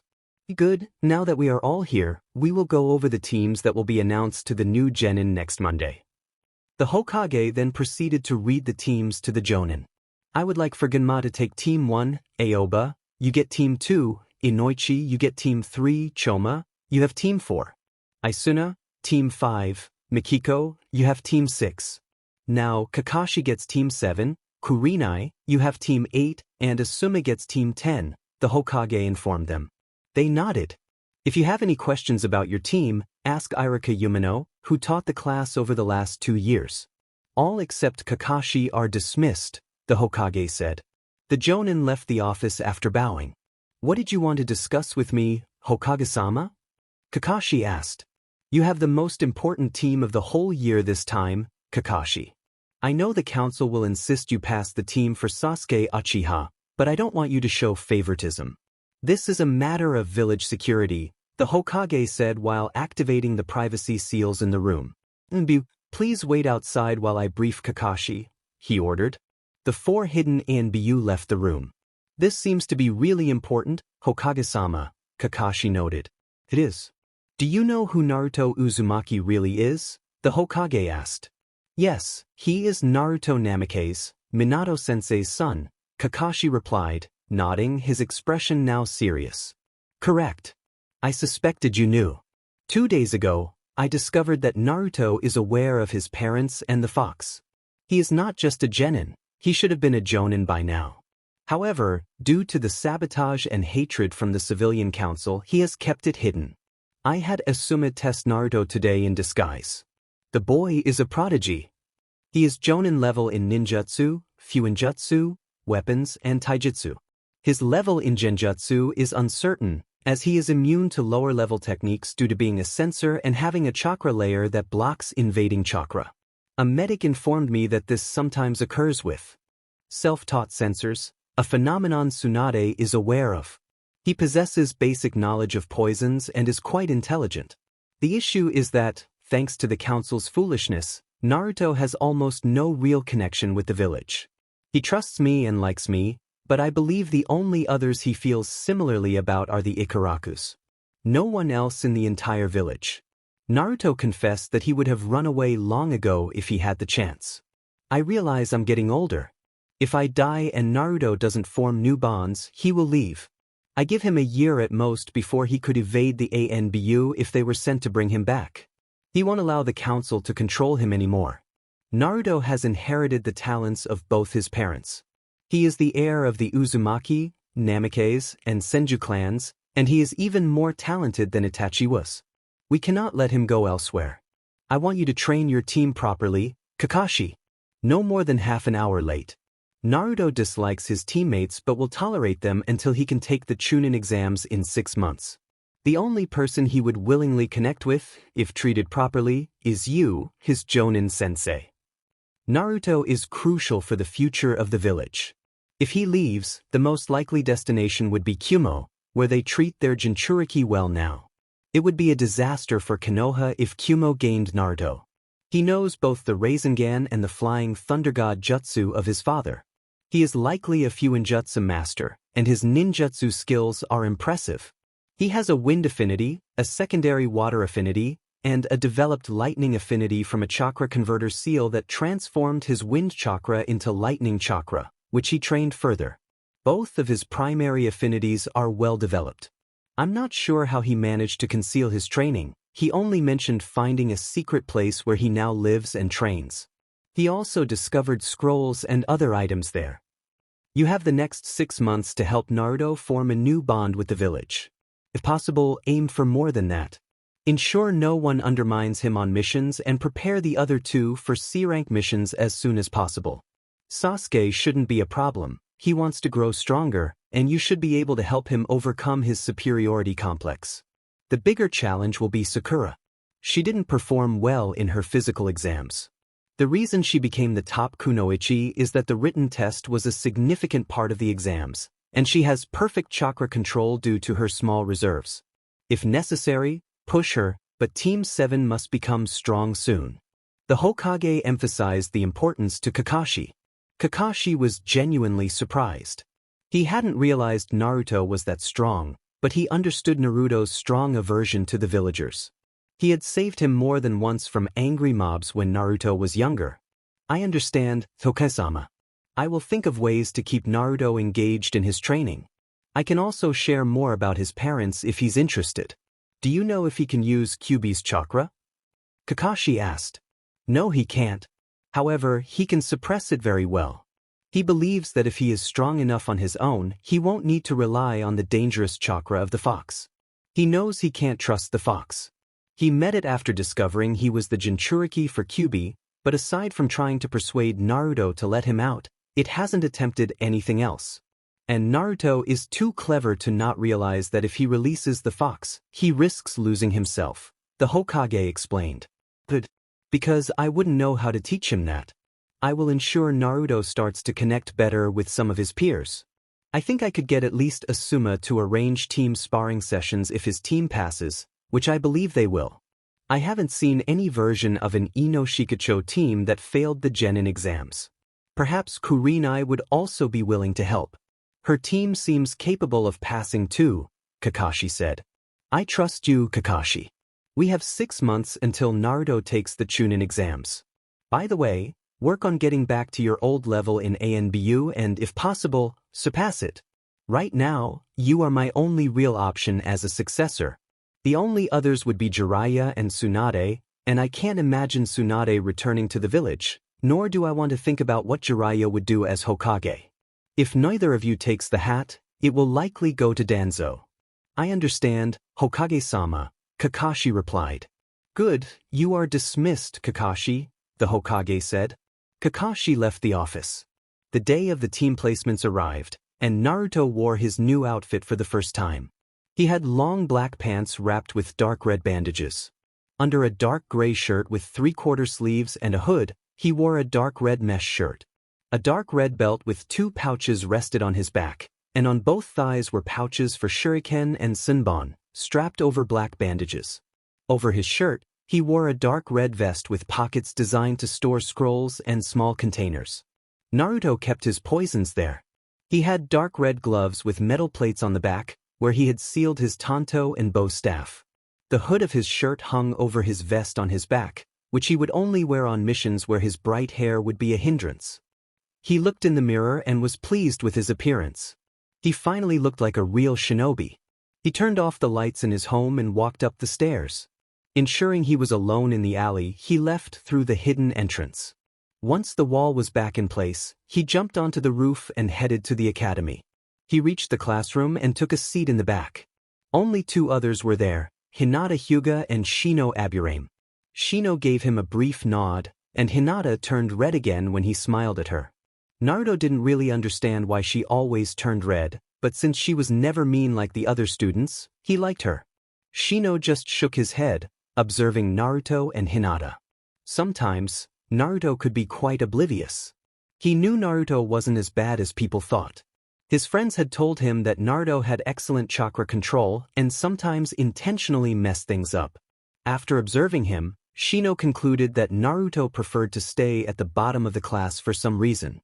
He didn't know why, but he respected Naruto's privacy. Hinata struggled to keep herself from fainting when Naruto walked into the class. She had been thrilled when he passed his exams, especially since many thought he would fail. Now, he wore new clothes that fit him well, revealing the muscular build he had hidden under. His old, bulky orange jumpsuit. How could a 12-year-old boy look that good? As other students filled the room, some were surprised to see Naruto in a new outfit, while others ignored him. A few girls, however, gave him appreciative glances. Then the daily stampede occurred. Sakura and Ino raced each other to the classroom, eager to claim the seat next to Sasuke. It was silly, really. They were kunoichi now and should act like it. Once inside, they argued over who had won. Naruto had seen enough of their antics. He quickly threw a senbon at each of them, hitting their thighs. They looked shocked and soon found themselves unable to move. What the? Ino exclaimed, only to find her lips unable to form words. Finally, they're quiet, Naruto mumbled. Only Shino and Hinata noticed Naruto's actions and were impressed by his accuracy and the apparent paralyzing effect of the senbons. When Irika entered the classroom, Ino and Sakura remained frozen in place. Naruto mentally counted down the time until the effect would wear off. It was meant to last for 5 minutes, more than enough time in a one-on-one fight. What happened here? Irika asked. Well, Ino and Sakura were arguing about who would sit next to Sasuke, and then they were hit with senbons and became paralyzed, a girl informed him. Who did this? Irika asked. Naruto raised his hand. Don't worry, the effect only lasts for 5 minutes, Irika-sensei. They should be back to normal in 3, 2, 1 now, he said. True to his word, Ino and Sakura stumbled as their muscles regained function. They'll be back to normal in 2 minutes, Naruto said disinterestedly. Why did you do that, Naruto? Irika asked sternly. They were too loud and an embarrassment to every kunoichi who takes her profession seriously. I just wanted to show them what can happen if they don't pay attention to their surroundings. They didn't even think to remove the senbons right after they hit them, which would have shortened the time the effect lasted, Naruto replied without remorse. The whole class looked shocked. Naruto had never behaved like this before. He had always been a goofball, not this serious. Irika was particularly surprised and began to question his assessment of Naruto's skills. Over the years, he had come to understand that Naruto wasn't the fox and had never treated him worse than his other students. He even admired how Naruto persevered despite the villagers' disdain. Nonetheless, it's wrong to attack your classmates, Irika said. That wasn't an attack, it was a lesson for those who have sensitive hearing and get headaches easily. If I wanted to attack them, they would have been in real danger, Naruto countered. I could have used a more dangerous poison or aimed for a vital point. With their reaction times, they wouldn't have stood a chance. Iruka couldn't argue with that. Naruto was right, he could have easily harmed them. He wondered why the boy had changed so dramatically. Well, sit down, Ino and Sakura. We will start with the team placements, Iruka said. Grumbling, the two girls took their seats, ironically on both sides of Sasuke. Iruka gave his class a speech about how proud he was of them for graduating and how the real life of ninjas awaited them. He encouraged them to do their best and then proceeded to read out the teams. Team 7, Naruto Uzumaki, Sakura Haruno. With that, Sakura's head crashed onto the table and Ino mocked her. And Sasuke Uchiha. Sakura cheered. Take that, Ino. True love conquers all, she shouted, only to be hit with a Senbon again, this time in her shoulder. She turned to shout at Naruto, but found herself paralyzed once more. Don't worry, that will take 5 minutes to wear off again. You can continue, Iruka-sensei, Naruto said, shaking his head at Sakura's foolishness. He had told her to remove the Senbon first. Iruka shook his head, wondering about Naruto's accuracy. Did he know anatomy that well? He hadn't shown any such skill before. Team 8, Hinata Hyuga, Kiba Inuzuka, and Shino Aburame, Iruka announced, and the three exchanged glances. Team 9 is still active, so Team 10 consists of Shikamaru Nara, Choji Akimichi, and Ino Yamanaka. What? Why do I get the lazy one and the one who only eats while Forehead Girl gets to be on Sasuke's team? Ino complained, only to be hit with another Senbon in her hip. She pulled out the Senbon and turned angrily to Naruto, but couldn't even start her rant before she was paralyzed again. Better. At least she remembered to remove the Senbon quickly, Naruto commented. Naruto, please refrain from paralyzing your classmates, Iruka admonished him. Why should I? I only use the term classmates very loosely with most of the class, Naruto replied. You don't honestly expect me to treat them any differently than they treated me all those years? If you do, forget it. I'm done with this, Naruto declared. Iruka felt a wave of concern. Naruto clearly held a strong dislike for most of the class. It was understandable, but why was he expressing it now? Was the fox spirit influencing him? What could a dead lass like you do to us? A boy, the son of a shop owner who often kicked Naruto out, taunted. Naruto vanished from his seat and held a kunai to the boy's throat. Don't underestimate me. You know nothing about my life. I dare you to try living just one day in my shoes. You'll want to give up. You're not strong enough to get through this, Naruto said quietly.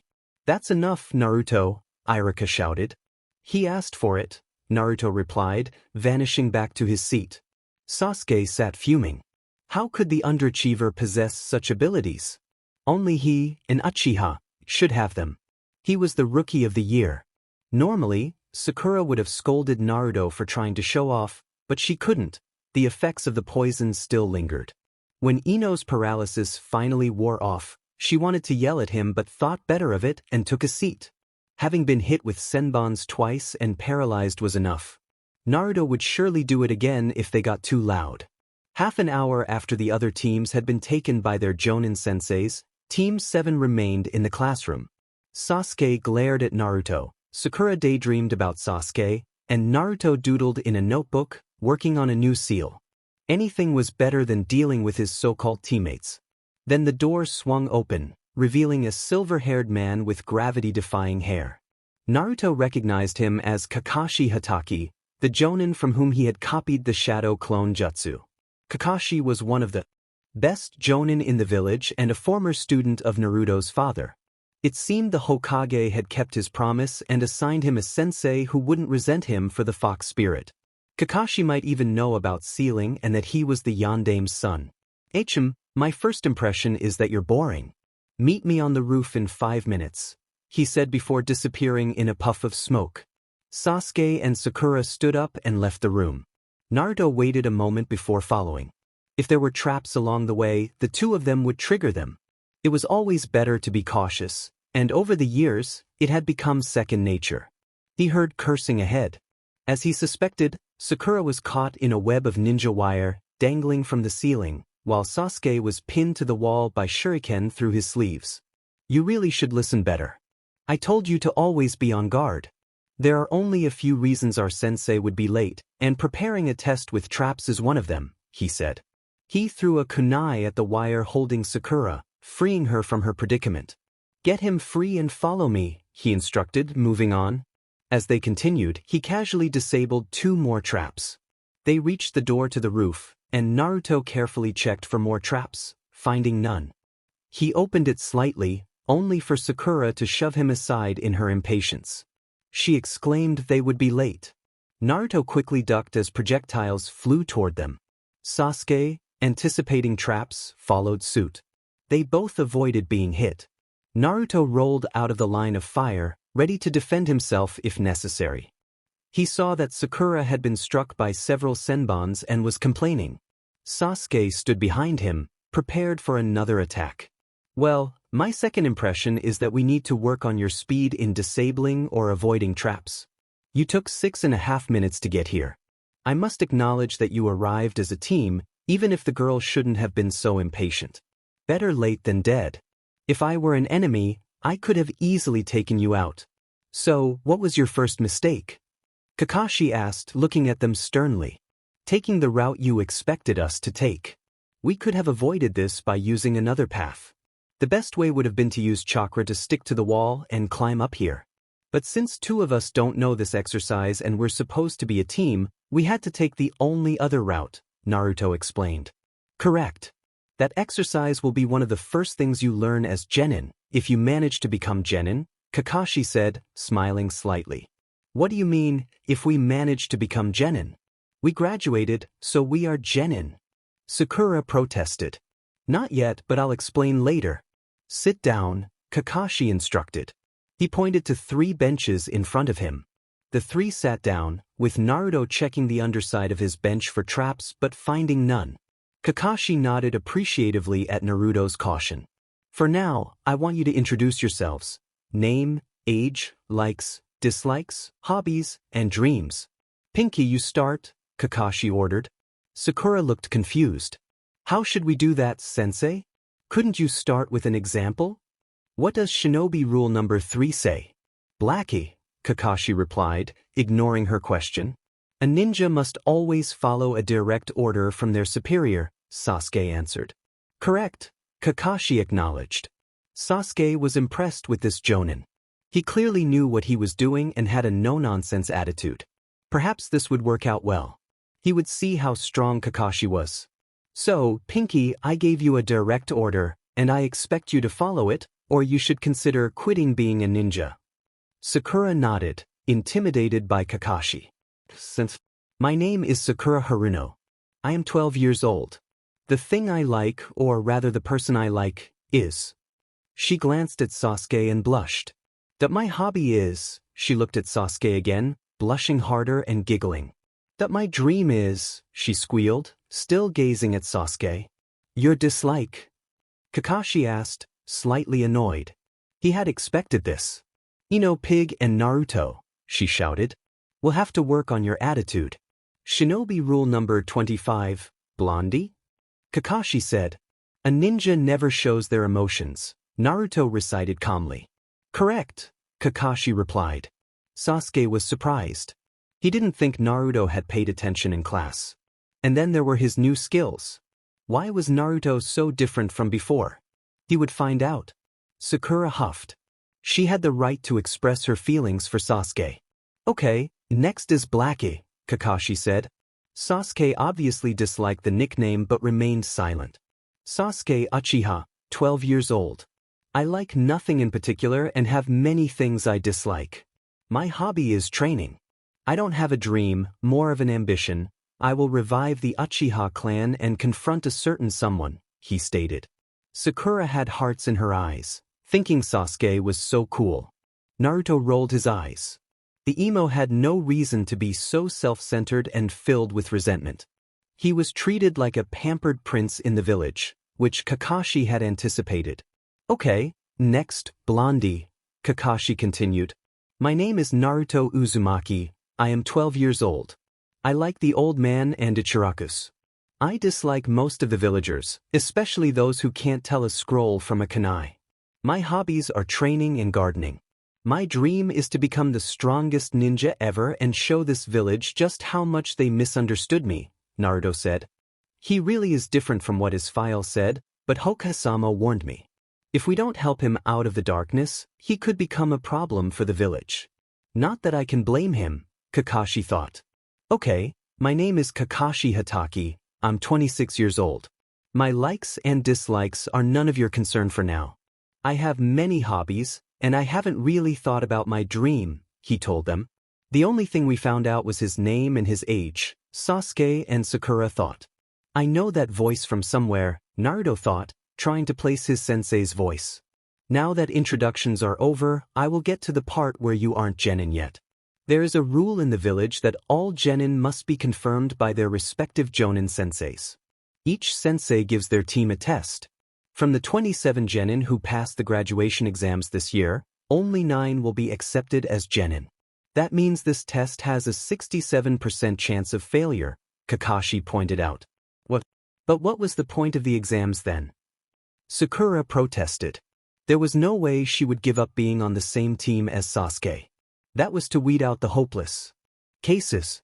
The only one who decides if you become genin or not is me, Kakashi said, standing tall with his arms crossed, looking down at them. Naruto's memory finally connected the voice and the pose. Dog? He questioned mentally. Dog had been an ANBU who often protected him when he was younger. Naruto hoped his sensei was his old ANBU guard.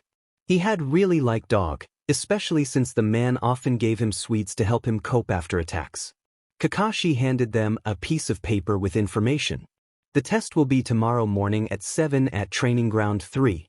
Bring all your equipment. Oh, and you better not eat breakfast, or you might feel unwell, Kakashi informed them. Then Kakashi disappeared in a cloud of smoke. Sasuke stood up and walked away, with Sakura closely behind him, trying to get his attention. Naruto wondered how long it would take for her to get into trouble on a mission like that. He decided preparation was necessary and used the body flicker technique to reach Training Ground 3. He spent 3 hours inspecting the area to be ready for the next day.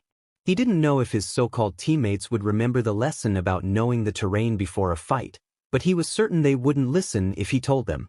Naruto then went into the woods to a river where he knew he could catch some fish. He caught 3 fish for dinner, gathered some fresh vegetables from his field, and then prepared his meal. After setting up a small campfire and cooking for an hour, he enjoyed grilled fish and roasted vegetables. Once he finished eating, he extinguished the fire. On his way home, he took to the rooftops to avoid the glares from the villagers. He also wanted to avoid any messengers from the council who would surely complain about his behavior in class. Well, let them complain. He was a ninja under the command of the Hokage. They had no power over him. Kakashi observed Naruto after the meeting was over.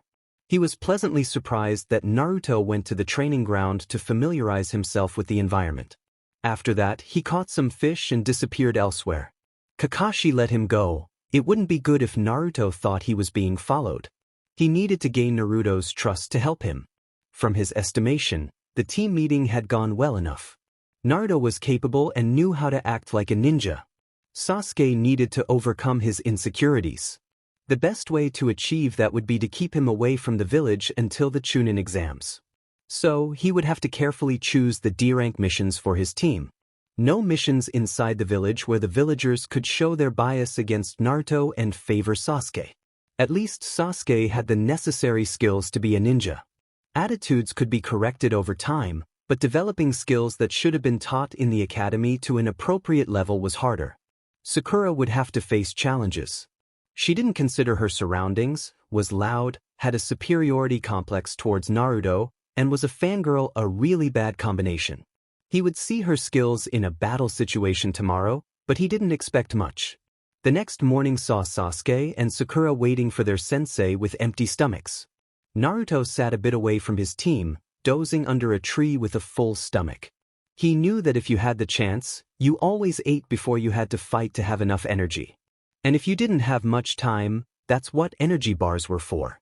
Being a ninja took energy, so following Kakashi-sensei's suggestion or not seemed to be another test. They had to wait for 2 hours until Kakashi arrived. Now Naruto was doubly glad he had ignored the advice. Sasuke and Sakura were obviously very hungry now. "Good morning, team," Kakashi greeted. "You're late," Sakura exclaimed. "On my way here, I saw an old lady struggling with her groceries, so I had to help her carry them home," Kakashi said. "That's not true," Sakura shouted. Naruto just shook his head. She let herself get riled up even before the test started. Not a good way to show your skills. But then again, she didn't have real skills. "Well, you know why you are here. Your Genin test. To pass this test, you have to get these 2 bells from me," Kakashi explained, holding up 2 small silver bells that chimed in his hands. "But, Kakashi-sensei, there are only 2 bells for the 3 of us," Sakura said. "Correct. That means one of you won't get a bell. The one who doesn't get a bell will be tied to the post while I enjoy my lunch in front of them," Kakashi said. 2 stomachs grumbled. Kakashi glanced at Naruto. "You seem to have had breakfast, Naruto. Care to explain to your teammates why?" he asked. "Yes, you fool. Didn't Sasuke remind us yesterday that ninjas must follow their superior's orders?" Sakura shouted. "A ninja needs to detect hidden meanings and tests. You only said we better not eat because we would throw up. That wasn't an order the way you worded it. It was more of a suggestion. But against a jonin like you, we would never have a decent chance to pass any test if we didn't eat. So I chose not to take your advice," Naruto replied calmly. "A ninja must be able to discern which information is relevant for their mission and which is not." "That's correct, Naruto. It wasn't an order. How would you have handled the situation if I had ordered you not to eat before coming here?" Kakashi asked. "I would have brought an energy bar to eat once I arrived," Naruto answered. Kakashi nodded appreciatively. That was the mindset a ninja should have. "Good thinking, Naruto. You should all consider how to interpret orders to achieve the best possible outcome for yourselves and your team. Orders aren't always set in stone. They allow us flexibility to fulfill our missions. Otherwise, there would be no need for ninjas to think, and any mission could be compromised by bad information.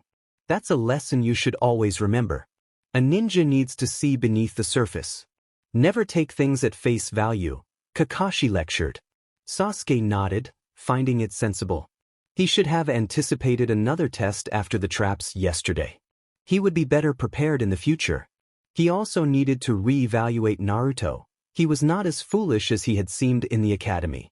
Perhaps he wouldn't just be dead weight slowing him down. But first, he needed to see how strong Naruto was to accept him as a teammate. In addition to not getting to eat, the one or ones who don't get a bell will be sent back to the academy for retraining, Kakashi announced. This shocked Sasuke and Sakura. Going back to the academy? Naruto remained calm. He had expected something like that. He would see what he could deduce once he wasn't under Kakashi's watchful eye. Kakashi then pulled out an alarm clock, causing a tick mark to appear on Sakura's forehead. "You have until noon to get the bells. You can use all your equipment. If you truly want to get a bell, you'll need to come at me with the intent to win," Kakashi said. "But, Kakashi-sensei, you could get hurt if we did that," Sakura protested. As if, Naruto thought. "Don't worry about me. Ready, set, go," he said, and the 3 jumped away to hide. At least they know how to hide, Kakashi thought.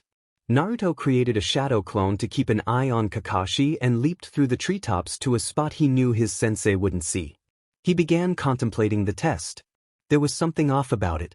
No genin could defeat a jonin, especially not an elite like Kakashi in a one-on-one situation.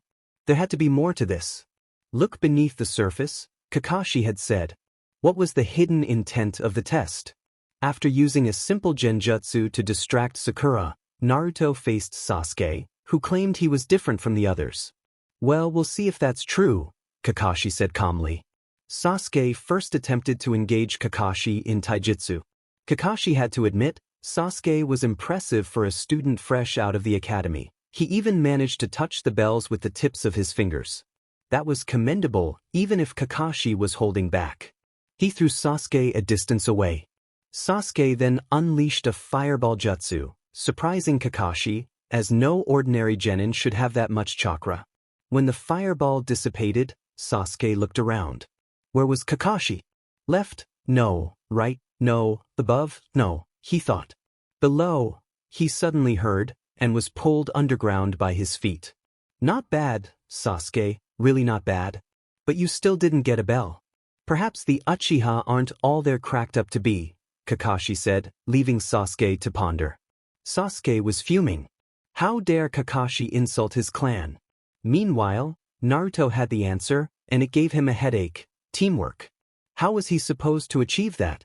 None of his teammates seemed willing to work with him. He had his shadow clone trailing Kakashi to gather information on the Jonin's fighting style. Processing the memories of the clone, he decided it was time for his turn. He created 2 shadow clones to help retrieve his downed teammates and explain the meaning of the test. He reached Kakashi's position and performed some hand seals. Illusion art, cloak of invisibility, Naruto whispered, vanishing from sight. He stealthily approached Kakashi, trying to use his high level of stealth to steal the bells without being noticed. He didn't want to reveal his true abilities while Sasuke and Sakura were possibly watching. The Genjutsu was a B-rank technique, but they would never know that. If they discovered too soon what he could really do, they would complain to the council and try to force him to teach Sasuke all his techniques. That was not going to happen. Naruto was now directly below the bells. Kakashi seemed oblivious to his presence. He reached for the bells when his hand was caught. He kicked out at Kakashi and jumped back. How had he known? He let his Genjutsu fade, trying to figure out what had gone wrong. You're really good, Naruto.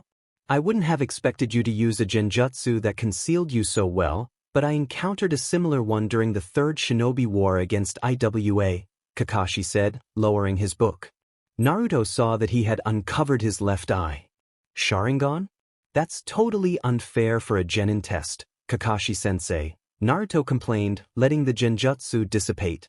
That may be true, but then again, you're not a typical genin, are you? Kakashi replied. So you were informed, Naruto said. Of course. As your sensei, I need to know your level to train you properly. Hokage-sama told me about your test. I must say, I'm impressed. When I sensed the slight chakra disruption from your shadow clone dispelling, I decided to take you seriously, Kakashi answered. How far do you want to go?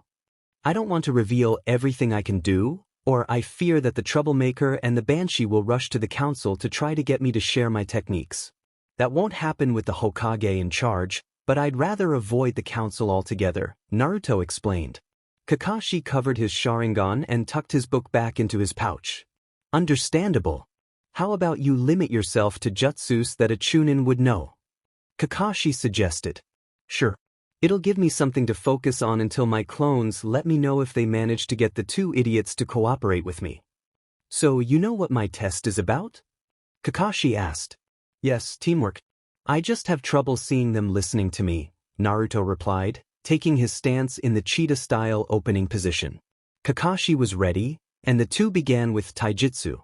Naruto attempted to confuse Kakashi with his speed, but the experienced Jonin blocked all his attempts to land hits. That will be difficult against me. After all, my sensei used the same taijutsu style, Naruto, Kakashi remarked. Naruto was aware of that, but he had some surprises in his style. He finally managed to get close enough for a grazing hit on Kakashi's lower thigh, channeling chakra into his hands to slightly impair a muscle. Kakashi jumped back. I see, not entirely your father's style then. You've incorporated elements of your own, he mused. Naruto pressed the slight advantage, but Kakashi decided it was time to introduce ninjutsu into the fight. He switched places with a log, which Naruto struck with an overhead kick. Naruto remained alert, knowing Kakashi could attack from anywhere. He leaped up and grabbed a branch of the tree just as Kakashi emerged from the ground. Naruto circled the branch, using the momentum to launch another attack.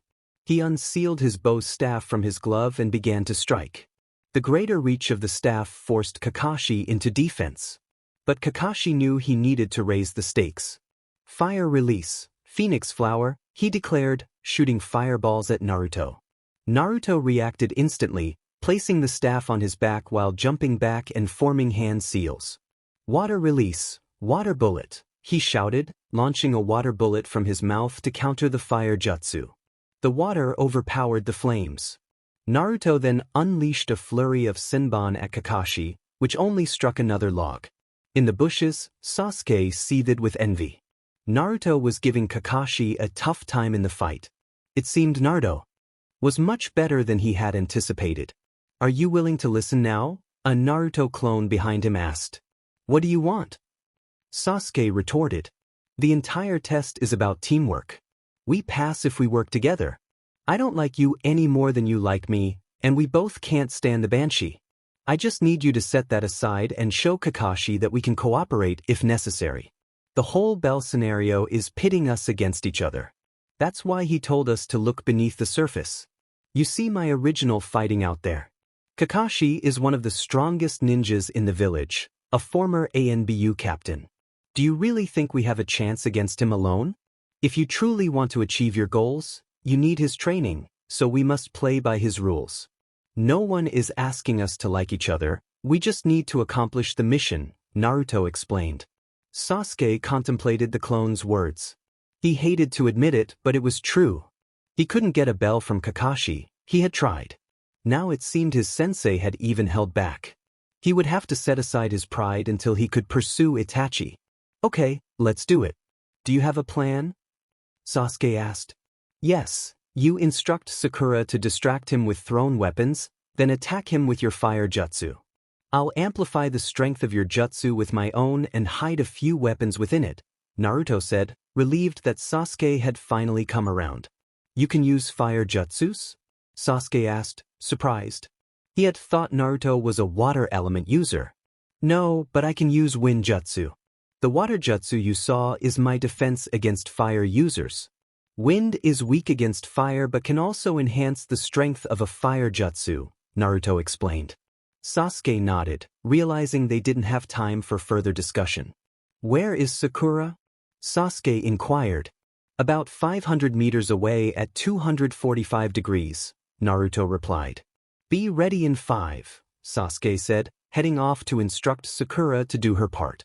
The clone made another clone and dispelled it to inform the original.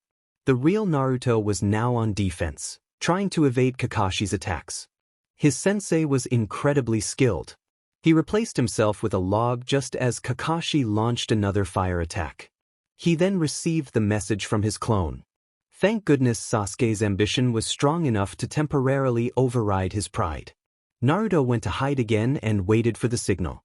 Then several kunai were thrown from the bushes. They weren't very fast, but they were on target. Kakashi deflected them effortlessly. Sasuke then unleashed his fireball, and the Naruto clone amplified it with a wind jutsu.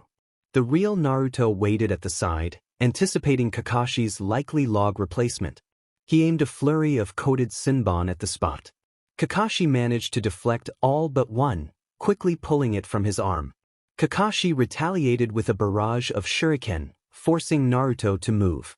Kakashi created a shadow clone to help him evade danger.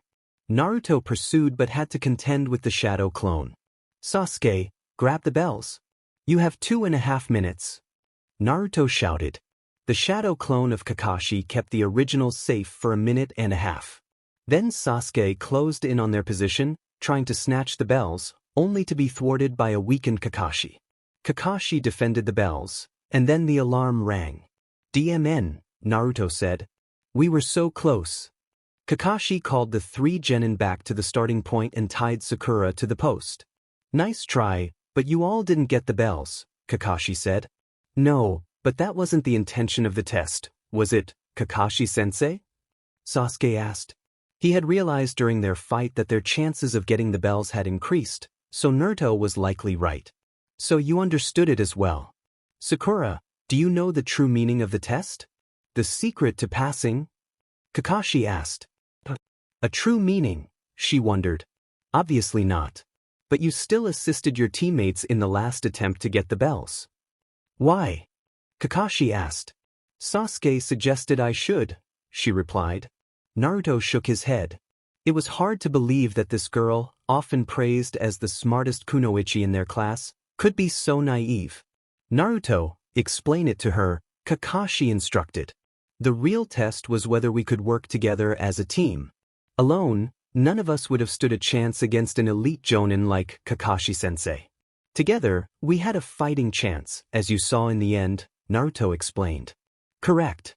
I wanted to see if you could set aside your personal interests and focus on the overall goal of the mission, getting the 2 bells.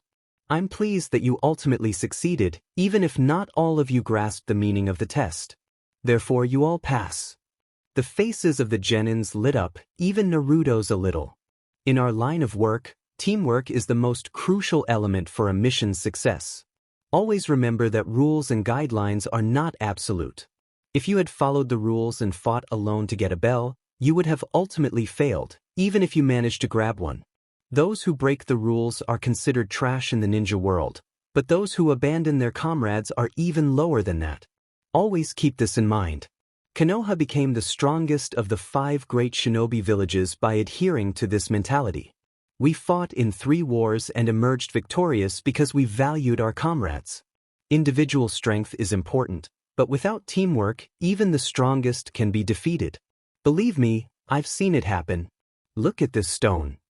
Kakashi pointed at the memorial stone. On this stone are engraved the names of those we call heroes in Konoha. All these ninjas died in the line of duty. They are never forgotten because their comrades keep their memories alive. Alright, we're done for today.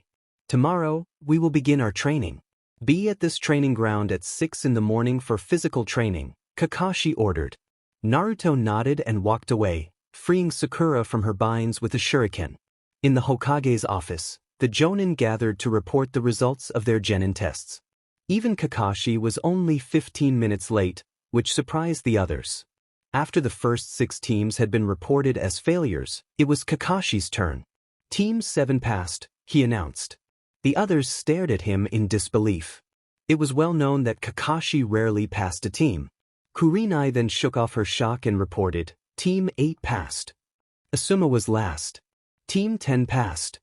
Okay, that means we have 3 new teams under Kakashi, Kurenai, and Asuma. Very good. The ones who failed can leave, the other 3 stay, the Hokage instructed. When the others exited the room, the Hokage turned to the new senseis. I would like a brief overview of what you think you need to work on with your teams. Ladies first, Kakashi said to Kurenai, who rolled her eyes. Alright, Kiba Inuzuka has a solid foundation in his clan's techniques, but he tends to be impulsive. I will need to help him learn to assess his opponent's strengths and weaknesses before rushing into battle. He could also use training in chakra control and genjutsu detection. Shino Aburame needs to increase his chakra reserves to enhance his combination attacks with his bugs and work on his taijutsu, as he can't use many ninjutsu without them. However, he has a strong grasp of strategy and knows how to work in a team. It was his planning that helped my team pass my test. Hinata Hyuga needs to overcome the belief that she will always fail, a mindset instilled by her clan. If she can do that, she would be much stronger. She can use her Byakugan at an acceptable level for her age, but something seems off with her taijutsu. It doesn't fully suit her. She has a good understanding of dispelling genjutsu and tries to get along with her teammates, Kurenai explained. I see. I want you to focus not only on training them as a tracking team but also on making them adaptable. You have a team of 3 clan heirs, all of whom have received additional training in their clan techniques. Be creative in your training methods. If possible, prepare them for the Chunin exams in 6 months. It would reflect well on Konoha to present some clan heirs in the exams. Next, the Hokage said, Okay, I assume Kakashi wants to go last since he has the most challenging team, Asuma said. Shikamaru Nara is your typical lazy Nara. He worked well with Ino and Choji, but that was expected from an Ino-Shikacho trio. Shikamaru needs motivation. His techniques are decent. He used one of his clan's special jutsu to capture me. I didn't see any taijutsu from him, but given his build, he needs more physical training. Choji followed Shikamaru's plan to complete the mission with minimal effort.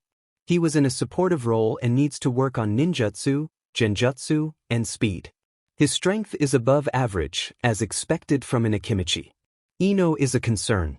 While she worked with her teammates, she constantly complained about not being on a team with Sasuke Uchiha and the lack of motivation from her teammates. She is physically weak and lacks stamina. The only way she contributed to the test was when Shikamaru captured me, allowing her to take over my body with a mind control jutsu. She didn't seem to possess abilities beyond basic academy jutsu, which she didn't utilize effectively, Asuma reported. Alright, Asuma, get your team in shape. You have the same directives as Kurenai, which also applies to Kakashi. The Chunin exams are approaching. Don't let your team slack in their training. If necessary, push them hard. Improve their individual skills. You have experience with Naras and Akimikis, so you know how to handle them. I want both of your teams to represent the new genin teams in the village. You will take at least one D-rank mission a day starting next week. Train your teams to be cohesive units. This generation has many strong individuals, and we will need them in the future. Now, Kakashi, your report, the Hokage said, leaving the two jonin who had already reported wondering what was going on that warranted such orders. Something was up. I'll start with Sakura. It seems only Kurenai didn't get a fangirl in her team. But your fangirl, Asuma, at least seems to accept her teammates somewhat. Sakura is lacking in strength. There's no other way to put it. She didn't possess any skills beyond what the academy taught, and she failed to impress during the test. Instead, she followed Sasuke around like a lost puppy, completely ignoring the importance of stealth. The only contribution she made during the test was throwing some weapons to assist with Naruto's plan at Sasuke's direction. It was clear that she needed rigorous physical training. The academy reports claimed she was skilled in Genjutsu, yet she fell for a simple D-rank illusion and fainted. Which one? Kurenai interrupted. Demonic illusion, hell viewing technique, Kakashi replied. But that's a standard technique used at the academy to train students in detecting and breaking out of Genjutsu, Kurenai said, disbelief evident in her voice. I know, which is why I used it. I wanted to verify the reports, and I suspect they are inaccurate. I recommend reviewing the academy's teaching methods from this year. The only students who passed are the clan heirs and Sakura, who only succeeded because her teammates supported her. I suspect the teachers, in their attempts to undermine Naruto, may have caused more harm than we realized. The Hokage nodded, acknowledging the issue. Typically, at least a few students from civilian backgrounds would pass. Next is Sasuke. He shows promise for a genin fresh out of the academy, but he has a serious attitude problem. His fixation on Itachi makes him overlook his teammates. He attempted to retrieve the bells from me alone and argued with Naruto for a long time after losing his one-on-one match with me, insisting he didn't need help because he was an Uchiha. It took Naruto reminding him of the test's purpose and using his weakness, Itachi, to get Sasuke to cooperate. Naruto essentially told him that if he wanted to pass, he needed to work with him and Sakura, and that letting his pride interfere would be foolish, especially since I am a former ANBU captain, Kakashi explained. How does Naruto know that? Kurenai asked. I suppose he recognized me by my voice or has more information about the ninjas in the village than I anticipated. I had a lot of contact with Naruto when he was younger as one of his guards. He performed exceptionally well during the test, seeing through the challenges and getting his teammates to collaborate. He also demonstrated great skills in all areas we assessed genin in, Genjutsu, ninjutsu, and taijutsu. His academy report is only good for burning. Nothing in it is true. As you mentioned, Naruto has a strong dislike for both his teammates but is willing to treat them neutrally to complete a mission. My team may not last past the Chunin exams, but I believe I can make it a functional unit, Kakashi said. We suspected as much when the team was formed. All right, you already have your orders on how to work with your team, Kakashi, the Hokage stated. Why does Kakashi already have orders, Hokage-sama? After all, he has never passed a team before, Kurenai questioned. Because I had to pass this team. The civilian council insisted on it, but given their performance, I would have done so regardless. I have special orders for the next 6 months to correct mistakes made in the past with both Naruto and Sasuke. And you know I am the only one who can teach Sasuke to use his Sharingan since I possess one myself once he awakens it, Kakashi replied. The issue is that the council has placed Sasuke on a pedestal in the village. Especially among the civilians and even some clans, he is seen as a potential source of power for the future. He is the only one who can restore the Uchiha clan in Konoha and, with it, the Sharingan, one of the strongest bloodline limits. Unfortunately, this attitude hasn't helped keep Sasuke grounded. He is already fixated on revenge, and I fear that with the slightest information about Itachi, he will pursue him, neglecting his duties to the village. That's why Kakashi received special orders to keep his team away from missions that would bring them into close contact with the villagers. I want to isolate Sasuke from the villagers as much as possible. Naruto faced constant sabotage at the academy. The only teacher who treated him normally was Iruka, who didn't let his personal feelings cloud his professional judgment. However, Naruto concealed his true level of skill and intentionally passed as the lowest in his class. He wanted to be teamed up with Sasuke, knowing the council would ensure Sasuke's passage. Naruto is also a flight risk. With the hatred he has experienced throughout his life, he has developed a strong resentment toward the village, and only a few things keep him here. If we manage him correctly, Naruto could be a strong asset to the village, but he could also become its greatest enemy. I want to prevent that, the Hokage said. Kurenai and Asuma nodded, not wanting to imagine what Naruto could unleash if he ever lost control of the Nine Tails' power. Is there a risk he would use that power? Asuma asked. He wouldn't need to. He has other methods and he doesn't yet know how to assess it.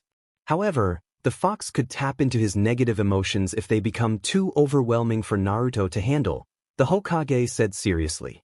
He didn't want to have to eliminate Naruto to protect the village.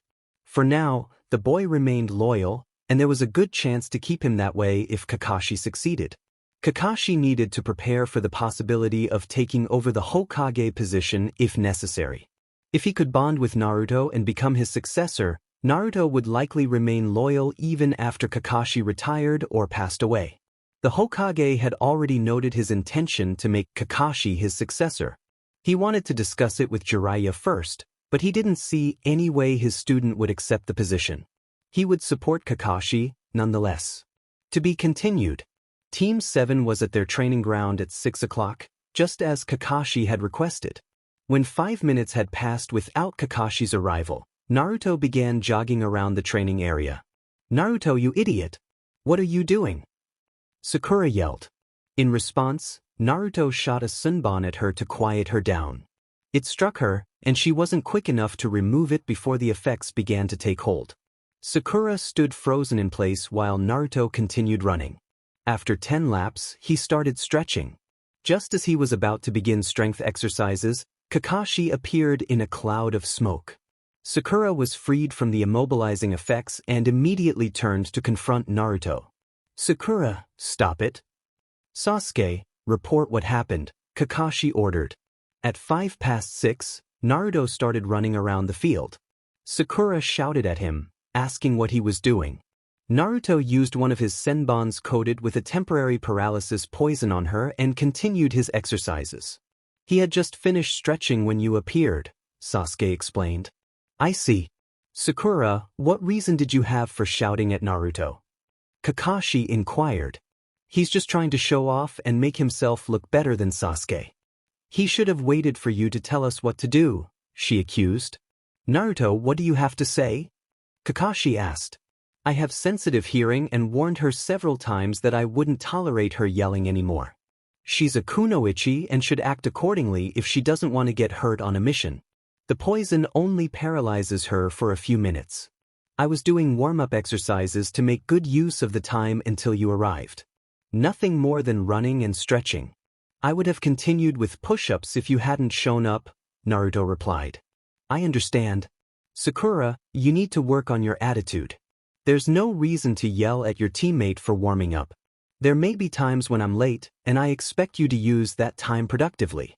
You are considered adults now that you are ninjas, so act like it. You can't expect everything to be handed to you. I don't mind what you do while waiting for me, as long as it contributes to your development as a ninja. Warming up is the most logical choice. Naruto, please refrain from using your poison on your teammates. You never know what might happen." If there had been an attack, she wouldn't have been able to defend herself, and you and Sasuke would have had to protect her until the poison wore off, Kakashi said sternly. In his mind, he cursed the mess the civilian council had left for him to clean up. He would really like to introduce them to his 1,000 years of death technique, especially Sakura's mother. Understood, sensei, Naruto said, accepting Kakashi's reasoning, even if the likelihood of an attack in the village was slim. He suspected Kakashi could stage an attack just to make his point. But now, the first thing we will work on is your stamina. Our team focuses on combat, so you need to be able to last in a fight. We will start with running 15 laps around the training ground. I will time you to assess your current training level. Today, I will mainly evaluate your physical abilities before we work on some formations for missions. Ready, set, go, Kakashi announced, and the three began. It quickly became clear that Naruto was far better trained than the other two, even though Sasuke performed well for a rookie. Sakura was panting after just 3 laps. Naruto finished 2 laps ahead of Sasuke. The proud Uchiha, not liking Naruto's lead, increased his speed for the final 2 laps. After finishing, he sat down next to Naruto, waiting for Sakura to complete her run. I suggest you do some stretching while you wait, Naruto said to Sasuke. Sasuke's first instinct was to retort, but Naruto was already doing his own exercises again. He had to admit it would be a good way to pass the time, and from what Kakashi had said earlier, he expected them to use their spare time efficiently during training. So, he began stretching. Finally, 5 laps after Sasuke finished, Sakura was done. She fell to her knees, panting. We really need to work on your stamina, Sakura. A graduate like you should easily be able to run 15 laps for a warm-up. Stretch for 5 minutes, then we will move on to the next exercise, Kakashi said, shaking his head. He looked at Naruto and Sasuke, who were doing strength exercises. Good performance, you two. Sasuke, Naruto, how many repetitions of your exercises are you doing right now? He asked. 50 of each, Kakashi-sensei, Sasuke replied, pleased he had taken Naruto's advice. Perhaps the blonde really knew what he was doing. 100 of each, Kakashi-sensei, Naruto said. Good. That's a solid level for your current abilities. Sasuke, we will work over the next months to get you to the same level as Naruto. For a fresh graduate, you're doing really well. Don't try to overdo it just to catch up with Naruto. He has trained harder and longer than you in the past, that's all there is to it. If you keep up your current effort, you'll get there soon enough, Kakashi encouraged. Sasuke didn't understand. How could Naruto have trained more than him? He trained 3 hours each day after the academy. How could Naruto possibly top that? But Kakashi seemed to see potential in him, so he must have done something right. What had Naruto done that was better? And how had he hidden it? I trained from 6 every morning to 9 in the evening. I sent a shadow clone to the theoretical lessons in the academy to take my place after I learned that jutsu. That's the time advantage I had over you, Naruto explained, noticing Sasuke's confusion. What? Sasuke asked. You were wondering how I managed to train more than you. That's the answer, Naruto said, changing his exercise. Sasuke was genuinely curious about his teammate. He didn't hide his dislike for both Naruto and Sakura, yet he still provided useful information. He didn't understand. Kakashi observed the exchange. He was glad that Naruto at least spoke to Sasuke in a professional manner. He had no illusions that the boys could ever become friends. It would take a miracle. But a healthy working relationship would be enough for him. Perhaps Naruto understood that too. They were worse than he and Obito had been, and they carried more emotional scars from the past than he and Obito had endured. And Sakura was nothing like Rin, who had mediated between them. Sakura finished her stretching exercises. Knowing she wouldn't keep up if he didn't give her a short break, Kakashi decided to hold a brief quiz about optimizing their training. Now that you're all warmed up, let's clarify a few things before we start the next part. Who can tell me what is the most important thing for a ninja to do besides training to get strong? He asked. Sakura raised her hand. We aren't at the academy. You don't need to raise your hand anymore, Sakura, Kakashi informed her. Oh, okay, Kakashi-sensei. The most important thing is learning about theory, politics, geography, strategy, and the like, she answered. That's good to know, but it's not the most important thing, Kakashi replied. That evening, Kakashi dismissed his genin team at 6 and reminded them that he would place the resistance seals on Sasuke and Sakura the next day. They were to meet at Training Ground 3 before starting their laps around the village. Naruto left first to go home, eager to work on his seal. Sasuke also walked home, feeling the fatigue from the day's rigorous training. He was pleased with his progress. True, Naruto was currently ahead of him, but he was determined to catch up. It was simply a matter of the right training. He felt he was finally getting closer to Itachi and would endure any challenge Kakashi threw at him to gain the strength needed to confront his brother. Sakura felt utterly exhausted. She had never experienced such intense training before and thought Kakashi was a bit of a taskmaster. How could the boys handle it? Well, Naruto was unique, as her mother had always said, and Sasuke was just naturally talented. When she reached home, she recalled Kakashi's advice about eating right. She decided she would eat something that evening but made sure it would be healthy. She wasn't convinced that a ninja could eat whatever they wanted without consequences. "Hello, Sakura. How was your day?" her mother asked. "Strenuous. Please, I need something to eat," she replied. "Sweetie, aren't you on a diet to impress Uchiha-sama?" her mother asked with a frown. "Kakashi-sensei forbade me from dieting and told me that ninjas wouldn't gain weight with all the training they do. I'm not entirely sure about that, but if we train like we did today every day, I need to eat more than before. Can I have some salad and fruit?" she asked. Her mother nodded in agreement. Salad and fruit were low in calories, and she believed Kakashi didn't understand the principles of maintaining a good figure. But what could one expect from a man? She began preparing a salad with cucumbers and tomatoes, adding a light dressing for her daughter. "Here you go, sweetie. A nice salad that will fill you up without adding extra weight," she said with a smile. "Thanks, Mum," Sakura said as she began to eat. "So, what did you do for training?" her mother asked. "Kakashi-sensei tested our physical abilities today. Of course, Sasuke was amazing. He was so much better than me. We had to run 15 laps around the training ground, sprint from one side to the other, and navigate a slalom through poles with 50 repetitions of various exercises. Then we had a lecture on the right diet for a ninja. Can you believe Kakashi-sensei thinks a ninja should eat 3,500 calories a day?" Sakura asked. "What? But that would make you gain weight. There's no way you could maintain a good figure to impress Sasuke-sama if you ate that much," her mother exclaimed, shocked. "I know, but he seemed serious. For the next week, Kakashi-sensei will provide our lunch so we can learn what to pack. We need to bring snacks for morning and afternoon breaks, like fruit, sandwiches, rice ball, or vegetables, and plenty to drink. He also recommended eating meat and fish for building muscles," Sakura explained. "But that would make you look unattractive. What self-respecting woman would want to look overly muscular?" her mother questioned.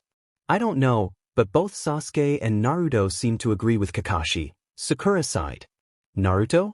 He's your second teammate?" her mother asked, concerned. "Yes, but he's such a nuisance. He disrespects Sasuke and is mean to me. Just because I told him off for training without Kakashi-sensei, he shot me with a needle filled with a paralyzing poison. I couldn't move for 10 minutes, Sakura complained. "He poisoned you? I won't allow that. I'll take care of this," her mother said, her voice rising. Sakura nodded, knowing Naruto would learn that there were consequences for his actions, especially with her mother being on the civilian council.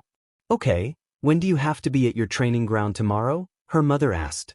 "At 6, Sakura replied. "He even takes away your beauty sleep. If you weren't on Sasuke-sama's team, I would demand you be placed on another team. But you must persevere and show Sasuke that you are the only girl suited for him," her mother insisted. "Don't worry, Mum. I will win him over, and then I will become Mrs. Sakura Uchiha once we are old enough," Sakura said dreamily. "That's my girl," her mother replied proudly. The next morning, Isami Haruno walked to the meeting room of the civilian council and reported that her daughter had been harmed by Naruto. The other council members were outraged, believing they finally had a reason to confront him. They sent an ANBU to summon Naruto. At Training Ground 3, Team 7 was again engaged in physical training, with Kakashi performing his own exercises nearby. Suddenly, an ANBU appeared. Kakashi looked up and asked what the ANBU wanted. Naruto Uzumaki is to immediately report to the Hokage Tower on the council's orders, the ANBU informed Kakashi. You say the council issued this order? Kakashi asked. Yes, Kakashi, the ANBU confirmed. He is training now, and unless you have orders from the Hokage, I won't let him leave. Come back when you have those orders, Kakashi said, returning to his exercises. The ANBU stared at Kakashi, realizing he wouldn't change his mind. As Naruto's sensei, Kakashi had the authority to keep him in training. The ANBU decided it was best to return to the council to report. In the meeting room, the council was preparing to confront Naruto, but only the ANBU returned. Where is the boy? Asami asked. He won't come. Kakashi Hatake said he would only let his student leave training if you had orders from the Hokage. Otherwise, Naruto will stay with him to train, the ANBU explained. How dare he? Jinbai Rinahara exclaimed, furious. He was a wealthy merchant. We are the council, we deserve respect, Wakata Teiji said. Who does he think he is? I will get that order from the Hokage. Just wait, Asami said, storming toward the Hokage's office. The Hokage was buried in paperwork, questioning how it always seemed to multiply. He couldn't delegate it either, as the council would only try to pass laws that would benefit themselves or undermine Naruto. Just then, Asami Haruno burst into his office. He would have to remind her who truly ruled the village. Okasama, I demand that the boy and his sensei be called in. The brat poisoned my daughter yesterday, but when we sent a messenger to summon him before the council, his sensei refused to let him go. He said he would only allow it if you gave the order, she ranted loudly. Counselor Haruno, do you really think you can command me? He asked, his tone sharp. No, of course not, but he poisoned my daughter, she replied, realizing her mistake in barging in. Do you believe you have more authority over my ninja than I do? The Hokage pressed. No, Hokage-sama, she answered. Then why do you think you can use the ANBU guard assigned to the civilian council as a messenger to command one of my ninja?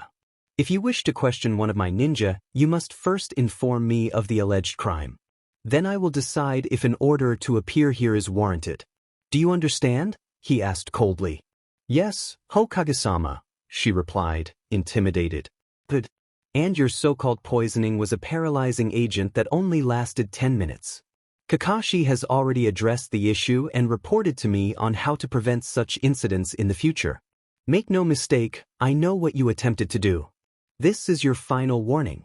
Cease your sabotage of Naruto Uzumaki, or you will regret it. Naruto is a ninja under my command, and you have no authority over him. Now leave my office, I have work to do, the Hokage dismissed her. Once she fled, he called for Kat, one of his ANBU. Kat, gather all the ANBU tasked with guarding the civilian council, he ordered. Yes, Hokage-sama, Kat responded and vanished.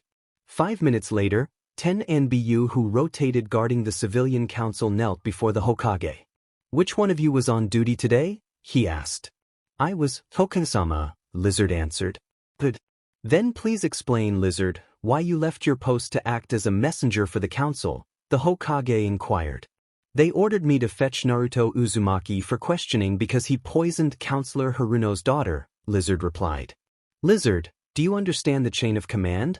The Hokage asked, noticing the ANBU's lack of awareness. Of course, Hokage-sama, Lizard said, oblivious to the gravity of the situation. Others began to see what the Hokage was getting at. Then please tell me where the civilian council ranks in that chain, the Hokage prompted. The council is directly under the Hokage, Lizard answered. Kat, please enlighten this misguided individual about the true chain of command, the Hokage said, frustration evident in his voice. The civilian council has no authority over any of the ninja. The only part of the council with commanding power is the ninja council. They rank below the Hokage, the Jonin commander, and the ANBU commander, meaning they only have authority in the absence of the Hokage due to severe illness or death. In such cases, normal ninjas are under the command of the Jonin commander, who is currently Shikaku Nara, while the ANBU are under my command. The Ninja Council is only consulted when both the Jonin and ANBU commanders require additional authority to accomplish something, Kat explained. Thank you, Kat. So, understand this. The Civilian Council has no power to command any of my ninja. The only orders you are to follow are those from Kat, or if he is unavailable, the Ninja Council. I expected my ANBU to know this. You will only guard the Civilian Council from the shadows, and only one ANBU at a time. You will not make contact or follow any of their orders. Am I clear? The Hokage stated firmly. Yes, Hokage-sama, the ANBU replied. Dismissed, the Hokage said, and the ANBU vanished. He rubbed his temples, frustrated. This shouldn't even be an issue. He needed to resolve this mess quickly. Isami returned to the meeting room and relayed the Hokage's reaction to her fellow counselors. They were furious but realized there was little they could do at the moment. The Hokage had the power to deny their request and could delegate the punishment of one of his ninjas, especially a genin, to that genin's Jonin sensei. Confronting Kakashi Hatake was not a wise choice. They had assumed Kakashi would heed their orders, as he had previously followed them and passed his team. Sakura felt as if her legs were made of lead, unable to feel them anymore. The resistance seal Kakashi-sensei had placed on her that morning was unbearable. It felt like she couldn't move at all. Thankfully, they had a break now. She couldn't take another step. Sasuke was exhausted. The resistance seals were no joke. It was no wonder Naruto had become strong using them. Now that he was using them too, he would grow stronger as well.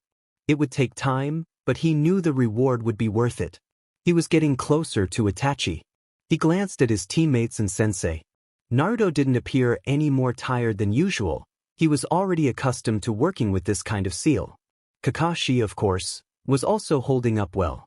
Sasuke was surprised that his sensei had joined them for the exercises but pleased. It felt like they were all comrades, not just subordinates to train. The worst part of the day had been the morning run. He had felt painfully slow with the seal, especially when Kakashi and Naruto ran more laps than he and Sakura. Jealousy bubbled within him, but he swallowed his feelings, reminding himself that he would soon surpass his blonde teammate. Naruto had even shared the key to mastering the seals faster. You had to strengthen your muscles with chakra. Once it felt normal again to use chakra, you had to reduce the amount to achieve the same effect on your own. However, if you didn't train, it was best to focus on building your muscles without chakra. With the seals remaining active for the next 2 weeks, he would see if that was true. Okay, that was enough of a break. The next part of our training is teamwork, Kakashi said. How are we going to do this, sensei? Naruto asked. We will do several exercises that will teach you to trust your teammates, Kakashi replied. He took out 2 scarves and handed them to Sakura and Naruto. Tie them around your eyes, he instructed. They complied. Kakashi then handed Sasuke a piece of wood and a small metal bar, preparing some obstacles in a small round course. The goal of this test is to lead your teammates safely through the course using only Morse code. You learned the code at the academy. Now, you will guide them on where to go and what to be aware of. The only way they can finish the course is by following your instructions. No talking at all, Kakashi explained. We will start with Naruto, then Sakura. Once you finish, we will switch places, I will change the course, and we will repeat it until each of you has gone through the course twice and led the others once. Sasuke nodded. He took the wood and metal bar and began drumming his message to guide Naruto. It was more challenging than he had anticipated. He had to remember all the commands, and conveying words like left, right, forward, and stop took longer than he expected. Thankfully, Naruto seemed to know Morse code well enough to follow his commands without issue. Finally, Naruto completed the course, and it was Sakura's turn. Sasuke began drumming again. Naruto removed his scarf and observed how Sakura fared. He noticed some issues during his turn, and watching Sakura made those problems seem even more pronounced. They needed shorter signals that weren't typical Morse code. Especially since recalling all the Morse signals was difficult under pressure, which he guessed would be the next challenge Kakashi would present. So he reviewed the Morse signals and decided on appropriate short signals to use. After misinterpreting Sasuke's signals twice, Sakura finally finished the course. Okay, next, Sakura will give the signals, and Naruto and Sasuke will navigate the course, Kakashi announced, and Sakura handed her scarf to Sasuke, blushing slightly. Sasuke took the scarf and tied it around his head, while Naruto put his back on. Kakashi changed the course, and now Sakura was trying to guide Sasuke through it, which was much more challenging than the 2 attempts Sasuke had with Morse code. Sasuke bumped into stones, tripped over logs, and veered too far left once because Sakura wasn't quick enough with her signals. When Sasuke finally finished, he was frustrated. Naruto then entered the course, and after hitting a log, he waited for Sakura to finish her signals. Once he heard new instructions, he paused to process the information. It took a long time, but he avoided further mishaps that way. Next is Naruto using Morse code, Kakashi said. Sasuke, Sakura, I will use 4 signals outside the normal Morse code. 4 long signals mean left, 4 short ones mean right. 1 short and 1 long signal mean forward. 1 long and 1 short means back, and 1 loud short signal means stop. The others I will convey using standard Morse code, he explained. Sasuke nodded. After the challenges with Sakura leading him, this approach made sense. Sakura reluctantly nodded as well. She had disliked being the weakest in a skill she thought she should excel at. However, she hadn't practiced Morse code much in the academy, as it seemed like an outdated method of communication that anyone could overhear. Sakura was the first to navigate the modified course. Naruto's idea to shorten the commands worked well. She managed to complete the course with only 1 mistake, and the stop signal prevented any accidents. Sasuke then went through the course and was pleased to notice that with Naruto giving the signals, he avoided obstacles entirely. He also realized he needed to differentiate between left and right more effectively, as they were quite similar. When he emerged from the course, he removed the scarf and turned to Naruto. Your idea for shortening the signals worked well, but we should think of 2 signals that are more distinct from each other for left and right. Using a different number of signals would be best. At first, it was a bit confusing to distinguish between short and long signals, Sasuke informed Naruto. Okay, that makes sense. Maybe we could use 2 short signals for left and 4 short signals for right. Since we stop after that signal, it can't be mistaken for a complete message anyway, so it doesn't matter if it also represents a letter, Naruto suggested. Good, now I want to discuss what you learned from this exercise, Kakashi said, having his team sit down. We had to concentrate to understand the signals from the one using Morse code. The shorter signals made it easier to comprehend, Sakura said. It takes practice to respond appropriately to the signals. You can't rely on your own senses as much, since we usually depend on our eyes to navigate, Sasuke added. Incorrect signals can be dangerous. If a signal is too long or incorrect, we could hit obstacles. Sometimes it was safer to go slowly than risk a collision, Naruto noted. All of those points are valid. This exercise teaches you to always find the best possible way to complete a task. As you noticed, shorter signals were easier to process. But even if you shorten them, they need to be distinct enough to avoid confusion. We will continue practicing with Morse signals in the future. I want you to be fluent in the signals by the day after tomorrow. If you're still a bit out of practice, I suggest using your breaks tomorrow to review the code. Now, we will move on to something more physical again. Naruto, I need 20 shadow clones, Kakashi instructed. Naruto created the clones. You really are taking advantage of my ability to make them, sensei, Naruto grumbled. Well, tough luck. A ninja must use everything at his disposal, and for me, that means sometimes utilizing your shadow clone jutsu to create the necessary number of opponents for training exercises. And you know you don't even feel the drain from 20 clones, Kakashi replied. Okay, we are practicing dodging projectiles now. I will demonstrate. Naruto, have your clones throw those rubber ball at me, Kakashi instructed, pointing at 2 bags filled with red rubber ball the size of golf ball. Gladly, sensei, Naruto replied with a grin. The clones positioned themselves around Kakashi. You can start in 20 seconds and keep it up for 5 minutes straight, Kakashi informed them. They nodded and waited for the countdown. Once the time was up, they began to throw the ball at Kakashi. He skillfully dodged, jumped, deflected, and spun to avoid the barrage. The only place the ball made contact was his hands. When the 5 minutes concluded, Kakashi addressed the group. That's the exercise. You're only allowed to let the ball hit your hands to deflect them. In a real fight, you can only deflect weapons thrown at you with kunai in your hands or by intercepting them with your own weapons. That will be part of a later exercise. For now, we'll focus on dodging and deflecting in a limited area. Since you're not as accustomed to this kind of training as I am, you'll work with 10 shadow clones throwing ball at you each, Kakashi explained. Naruto created 10 more clones. The clones spread out to surround the 3 genin. Naruto was used to working with a larger number of clones, but he decided it was best not to reveal that to his teammates just yet. Kakashi signaled for them to begin, and the genin practiced dodging. Later that evening, Kakashi dismissed his team at 8 o'clock. He had Sasuke and Sakura continue their tree-climbing exercises while he played shogi with Naruto. He was pleasantly surprised by Naruto's skills in the strategy game.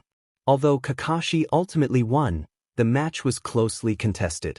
Afterward, Kakashi made his way to the Hokage Tower to submit his report for the day and inquire about the incident involving the civilian council summoning Naruto. Upon reaching the office, he knocked on the door. The Hokage, still working despite the late hour, called him in. Kakashi. You had your team train for a long time today, the Hokage observed. Yes, Hokage-sama. I believe it's best to keep them occupied for now. Sasuke seems eager to train all day, and I get the impression he didn't feel challenged enough at the academy. Naruto will take some time to warm up to me, but he's doing well so far. Today, I played shogi with him while Sasuke and Sakura practiced tree climbing. He surprised me with his skills in the game. I think he was taken aback when I suggested we play while the others trained. By the way, the civilian council sent an ANBU to summon Naruto. I refused to comply with their order, but you should address that, Kakashi reported. I already did and put them in their place. I suspect they will continue to try to undermine Naruto in the future, but the ANBU have been reminded that I am the one who gives orders in the village. Cat is keeping an eye on the ANBU to ensure they won't follow the council's directives anymore. I've also called Shikaku to brief the regular forces on the issue, the Hokage informed Kakashi. That's good to know. It's about time the council was reminded of their true authority, rather than the power they believe they hold, Kakashi agreed. Yes. I wish I could do more, but the sheer amount of paperwork I receive is overwhelming, the Hokage lamented. Kakashi had an idea. After observing Naruto's frequent use of the jutsu, he thought it might also benefit the Hokage. Why not use shadow clones? I know Naruto has been using them for his training, and I must admit I've been taking advantage of his ability to create them for training the others as well. With the memory transfer, they would be perfect for helping you complete the paperwork much faster, Kakashi suggested. Shadow clones? The Hokage exclaimed, surprised. Why didn't I think of that sooner? That must be the secret behind how Minato managed to finish his work so quickly, he exclaimed. Well, Sensei did utilize that jutsu for many tasks, Kakashi admitted. From tomorrow on, I will use it. I'm done for today. Forget the paperwork, the Hokage declared. Kakashi's sweat dropped. Perhaps it was best to leave the Hokage alone for now. He didn't seem entirely composed at the moment, judging by the wild laughter he was exhibiting. The next day at 9, the Hokage arrived at his office to find a new stack of paperwork waiting for him. He grinned mischievously and created 2 shadow clones, resulting in 3 Sandaime Hokages sorting through the documents. As he reviewed them, his anger grew. He hadn't realized just how many unnecessary documents cluttered his desk. After 2 hours, he was convinced that many of the decrees from the civilian council were designed solely to enrich themselves and did not benefit the village as a whole. Some documents even attempted to legally marginalize Naruto, such as requests from Hot Springs to deny entry to individuals they deemed unsuitable and grocers seeking to set their own taxes. This had to stop. He realized he had lost sight of what was truly happening in the village. But who could understand the real circumstances? He took a closer look at the most suspicious documents. He would need to investigate the laws and decrees that had been passed without his awareness. Then an idea struck him. It would be risky, but it would provide the information he needed. Crow, bring Elder Danzo Shimura to me, the Hokage ordered. Crow vanished from his post, and 10 minutes later, there was a knock at the door. Enter, the Hokage said. Danzo walked in, leaning on his cane. You called for me, Hokage-sama? Danzo inquired. Yes, thank you for coming so promptly, Danzo. I have some matters to discuss with you, the Hokage said, activating the privacy seals. Danzo wondered what could have prompted Hiruzen to be so serious. Had he discovered his route? Unlikely, he had covered his tracks well. So what could he want? Please take a seat, this may take some time, the Hokage said, and Danzo sat down. This morning, I uncovered a serious issue with the village's finances. It appears that due to the overwhelming amount of paperwork I deal with daily, some decrees that deprive the village of funds have been passed. Unfortunately, I don't yet know how much money has been displaced in this manner. We both understand that the strength of our military relies on proper funding. I have some suspicions about where the funds have gone, but I need to investigate this discreetly. That's where you come in. I want you to utilize your route and uncover all the secrets that those who have embezzled our funds have hidden, the Hokage said. You know you ordered me to disband route years ago, Hiruzen, Danzo replied, dropping the honorifics. And we both know you ignored that order and took your ninja underground. Don't underestimate me, Danzo. I let you operate because you and your route are useful to the village. Officially disbanding you means no one can challenge it. If your training methods weren't so questionable, I wouldn't have had to take such measures. Nonetheless, your route are a part of Konoha's military, a well-hidden part, but still funded by the village. Danzo fell silent, realizing he had underestimated Hiruzen. What do you intend to do now? He asked. As long as you follow my orders, nothing will change. You are useful. But if you oppose me, I will not hesitate to remove you. It's as simple as that, the Hokage replied firmly. Why now, of all times, Hiruzen? What has changed? Danzo inquired. We both know I am too old to be Hokage. I wanted to retire long ago, believing Minato would lead the village strongly and uphold the will of fire. Sadly, he died sealing the Kyuubi away. I didn't want to take back the hat, but I felt it was my duty to protect the village. The same applies to you, we are both too old for this role. We should be enjoying our retirement and advising the younger generation. Yet, we still have duties to fulfill. I have called back Jeriah to discuss my choice of successor, the Hokage explained. You want to make Jeriah your successor? Danzo asked, disbelief evident in his voice. Do you think that's wise? While he is strong enough, I doubt he would be a good administrator. No, Jeriah wouldn't even want to be Hokage. It would be a shame to let his spy network go to waste. I considered Tsunade, but given her past losses and her feelings towards the village, I doubt she would return even though she would be the best choice. No, I called Jeriah back to get his opinion on the candidate I have in mind, the Hokage said. Are you going to tell me who you chose?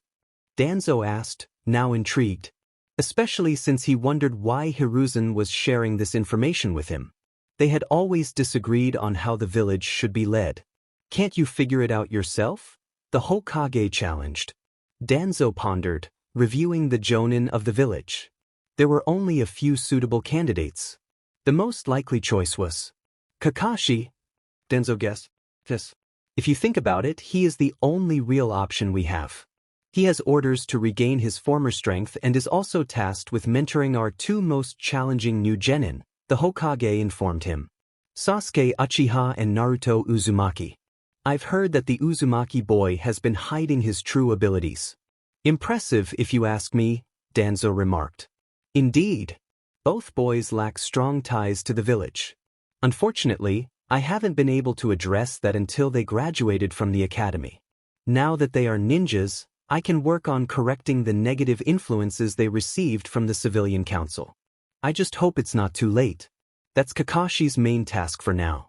But if I want Kakashi to take over once he's ready and his team has been promoted, I need to clean up the current mess as much as possible. Otherwise, things won't change, and from Jeriah's reports, I know trouble is on the horizon, the Hokage said. Danzo nodded in agreement, aware from his own spies that a mercenary group was taking many high-class missions for other villages. They consisted of S-rank missing ninjas, but their goals remained unclear. Then there was the new village, Odo. He hadn't been able to gather much information about it and had somewhat lost track of Orochimaru after the surgery he had hired him for on his arm. Thankfully, Hiruzen didn't seem to know about the Sharingans he had implanted in his eye and arm. That would not be tolerated. So how do you want me to proceed? Danzo asked. I will review the laws that have been passed myself with a few shadow clones over the next few days. I want you to send me 2 of your root agents skilled in administration. One will replace the current secretary, and the other will sort through the mountain of paperwork on my desk each day, categorizing it sensibly. Before we confront those responsible, we need to understand the full picture. I want 3 of your agents to compile the decrees passed since Minato's death chronologically. I will review them as soon as they are done. 5 of your agents should discreetly inspect how business is conducted in the village, the Hokage instructed. I suspect many businessmen are evading taxes and demanding more than what is legal. I know I've been too passive in recent years, but I intend to rectify some of my mistakes before I hand over the reins to Kakashi. If all goes well, I will announce him as my successor during the final round of the Chunin exams in 6 months. Normally, he should have his team ready for the exams in that time. The only uncertain candidate is Sakura.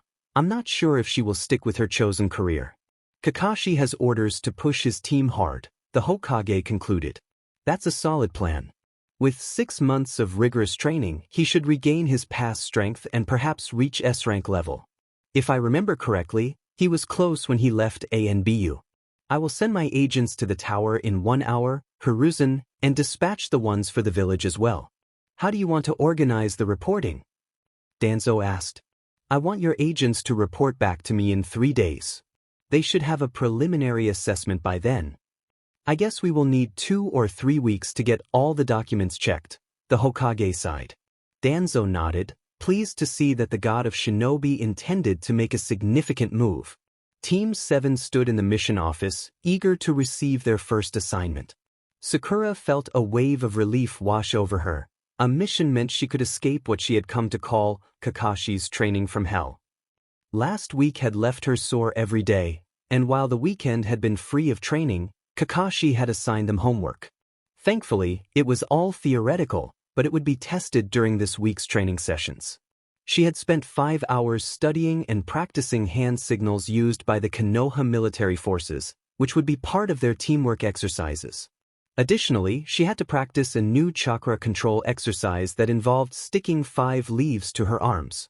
While she had mastered the single leaf back in the academy, now she had to keep 5 leaves in place for 2 hours without losing any. She found the exercise frustrating. She often lost control and had to start over. She couldn't understand how this would help them in the long run. Moreover, she hadn't had much time to take care of herself to impress Sasuke. Her hair was messier than ever, her skin lacked its usual glow, and she had developed calluses on her hands. How could she ever catch Sasuke's attention like this? To make matters worse, she couldn't resist the food Kakashi provided, even if it was too rich. She had tried to limit herself, but her stomach always betrayed her. Her mother had promised to prepare healthier lunchboxes for her starting this week. The 3 genin listened attentively as the Hokage briefed Kakashi on the available missions. Sakura felt hopeful. Most of the missions sounded manageable. Babysitting for a minister, weeding a garden for a council member, she could handle that.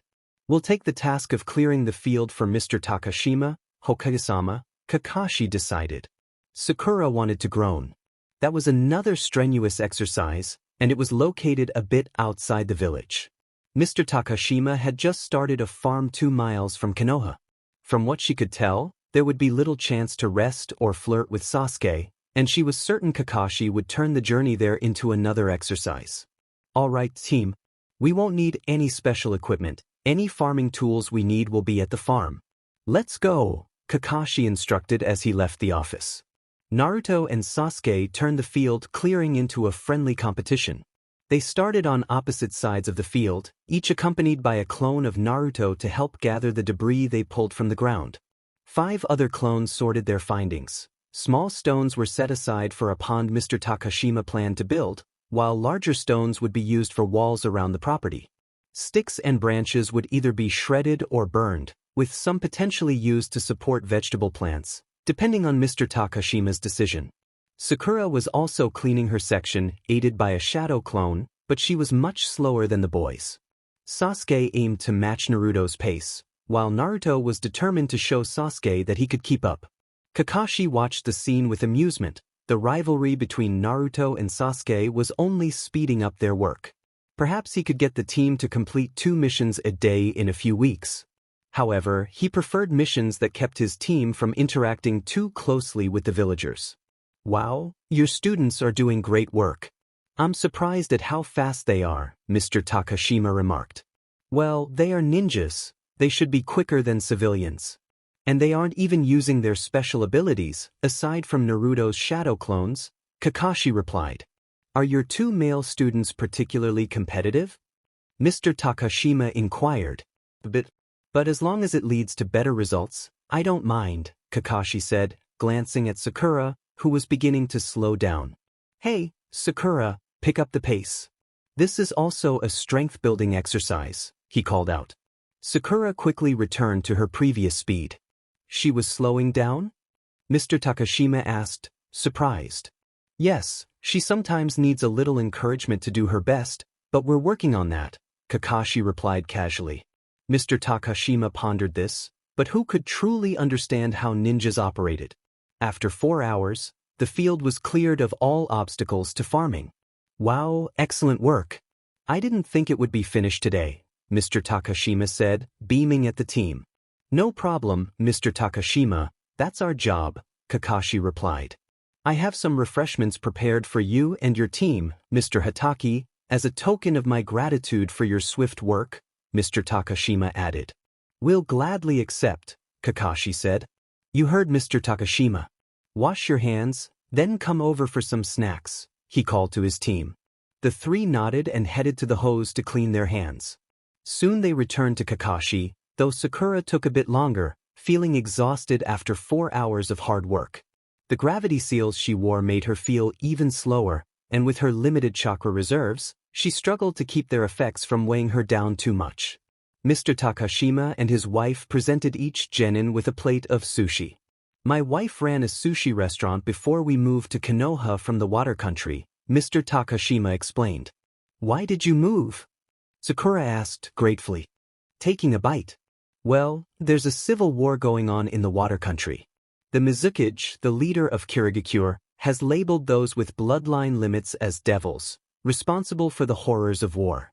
They are hunted down relentlessly.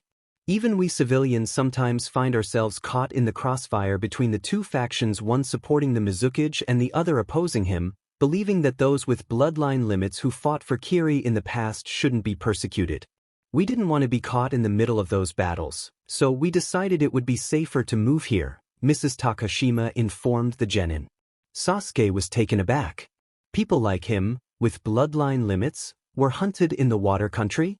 For what? Normally, the clans with a bloodline limit were the strongest in a village's military, as his clan had been. Their Sharingan had been praised in Konoha. Naruto silently ate his sushi, empathizing with the rebels. No one would take kindly to being hunted for something that had once helped his village. What choice did those people have? They were simply born with their abilities. An ability itself wasn't evil, it was how one chose to use it. These are really good, Mrs. Takashima, Sakura said, unaware of the mood surrounding her teammates. Thanks, dear, Mrs. Takashima replied. The civilian council was at a loss over how they had lost a significant portion of their power in such a short time. The Hokage had seemingly grown a backbone, keeping a firm watch over the ninjas who had previously done the council's bidding. It took them a week to realize that both the Jonin commander and the ANBU commander had issued orders stating that the civilian council had no authority over shinobi matters. The Hokage had warned them that any attempt to usurp his power would be considered treason and dealt with accordingly. They held a meeting to discuss their options but soon realized there was little they could do.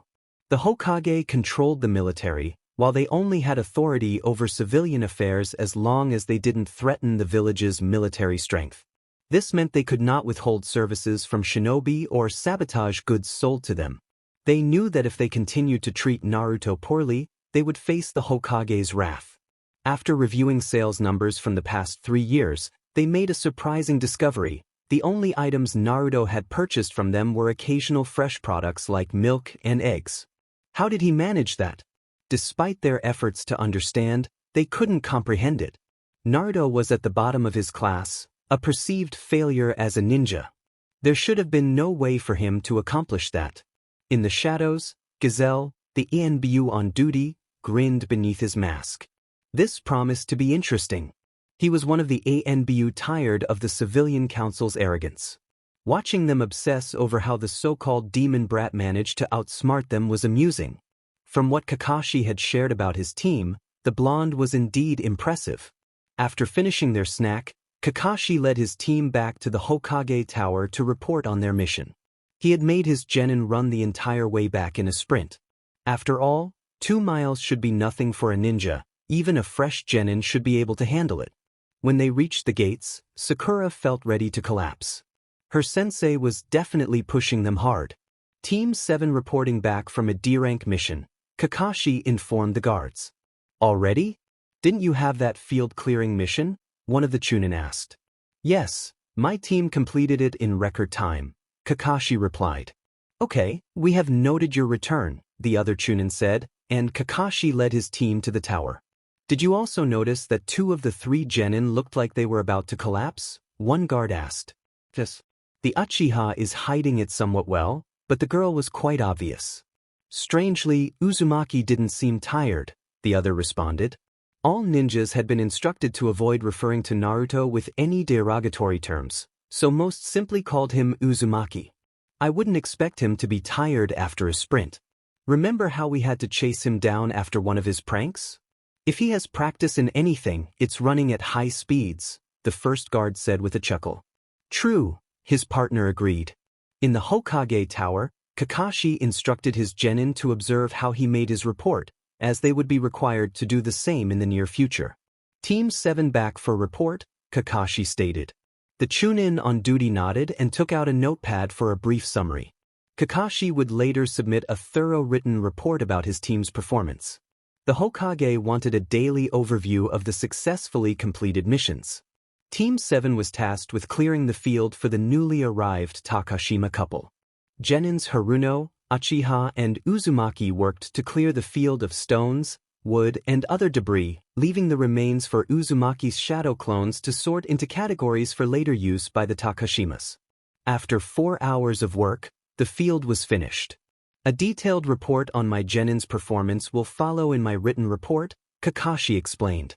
Good, the short report will be handed in to Hokage-sama, the Chunin confirmed. I have a question, Kakashi-sensei, Naruto said. Yes, Naruto? Kakashi replied. Is there a possibility for a genin to take on more D-rank missions outside of the ones assigned to the team? He asked, eyeing the numerous D-rank missions available. With the permission of Hokage-sama and the Jonin sensei of the genin, it is definitely possible. Why, are you interested? Kakashi inquired. You know I'm an orphan and need to earn money somehow. This would be the easiest way for me to do it. I could send my shadow clones on missions while I focus on our team's training, Naruto argued. If Hokage-sama agrees, I don't see any reason to deny it as long as you complete the missions properly. But I want you to limit it to 3 missions a day. I don't want you to be too exhausted from chakra use for our team training, Kakashi said. Naruto looked at Kakashi as if he were joking. Sensei, chakra exhaustion is not an issue for me and you know it. I would have to use air-rank jutsus for 5 hours straight to feel exhausted. Even then, I'd probably be ready to go again after an hour of resting and eating, he said confidently. Kakashi had to agree with him but chose not to comment further. Naruto, don't boast about abilities that aren't true. You can't possibly have that much chakra, Sakura scolded. No, Sakura, Naruto is correct. He does have unusually large chakra reserves. He was born with them, and his training has only increased them over time, Kakashi admonished her. He had thought she would be too tired to argue after all their hard work that day. But he can't have more chakra than Sasuke, Sakura protested. Sasuke was always the best and the strongest at the academy, she protested. Didn't you realize that I faked my abilities in the academy? I would have thought all the training sessions last week would have made that clear. Sasuke has large reserves for a fresh genin, that's true, and compared to the others in our class, he has the largest reserves, but he is nowhere near my level, Naruto clarified. How big could your reserves be, idiot? She sneered. Kage level. Kakashi interjected, shocking both Sakura and Sasuke. Naruto's reserves are the largest in the village. But large reserves alone don't make a good ninja. You need good control over your chakra and experience from fighting opponents. Naruto nodded, understanding that the only thing he really needed for a promotion to Chunin was experience. He had the abilities and control without a doubt. He had to admit he was improving with Kakashi's intense training. Training on his own had given him a solid foundation, but the teamwork exercises his sensei devised helped him apply the theoretical skills he had. This would be invaluable in the field. He knew the Hokage wouldn't promote him to Jonin right away, but if he gained the necessary experience over the next 6 months before the Chunin exams, only a major disaster could prevent his promotion. Kakashi dismissed his team, reminding them to meet at the gates at 6 like the other mornings. The next morning, Naruto received news from Kakashi that the Hokage had agreed to let him take on 3 additional D-rank missions a day, as long as he wasn't on a mission outside the village at the time. Naruto created 10 clones and sent one to the mission office to gather the missions for him. This spontaneous idea came from his desire to keep his parents' money hidden until he was officially recognized as the Namikaze and Uzumaki heir at the Chunin exams. He also had a decent amount of money from his trips into the Forest of Death after the last Chunin exams, but he wanted to keep that a secret. Taking on more D-rank solo would provide him with a good cover and extra income. Thankfully, the payment would go to the mission office before being transferred to the ninja's account. Around lunchtime, a Chunin arrived at the training ground. Kakashi, Naruto Uzumaki is to come to the Hokage's office immediately. Here is the order from Hokage-sama, he said. Kakashi checked the order and confirmed its authenticity. Naruto, you are wanted by Hokage-sama, he informed his genin.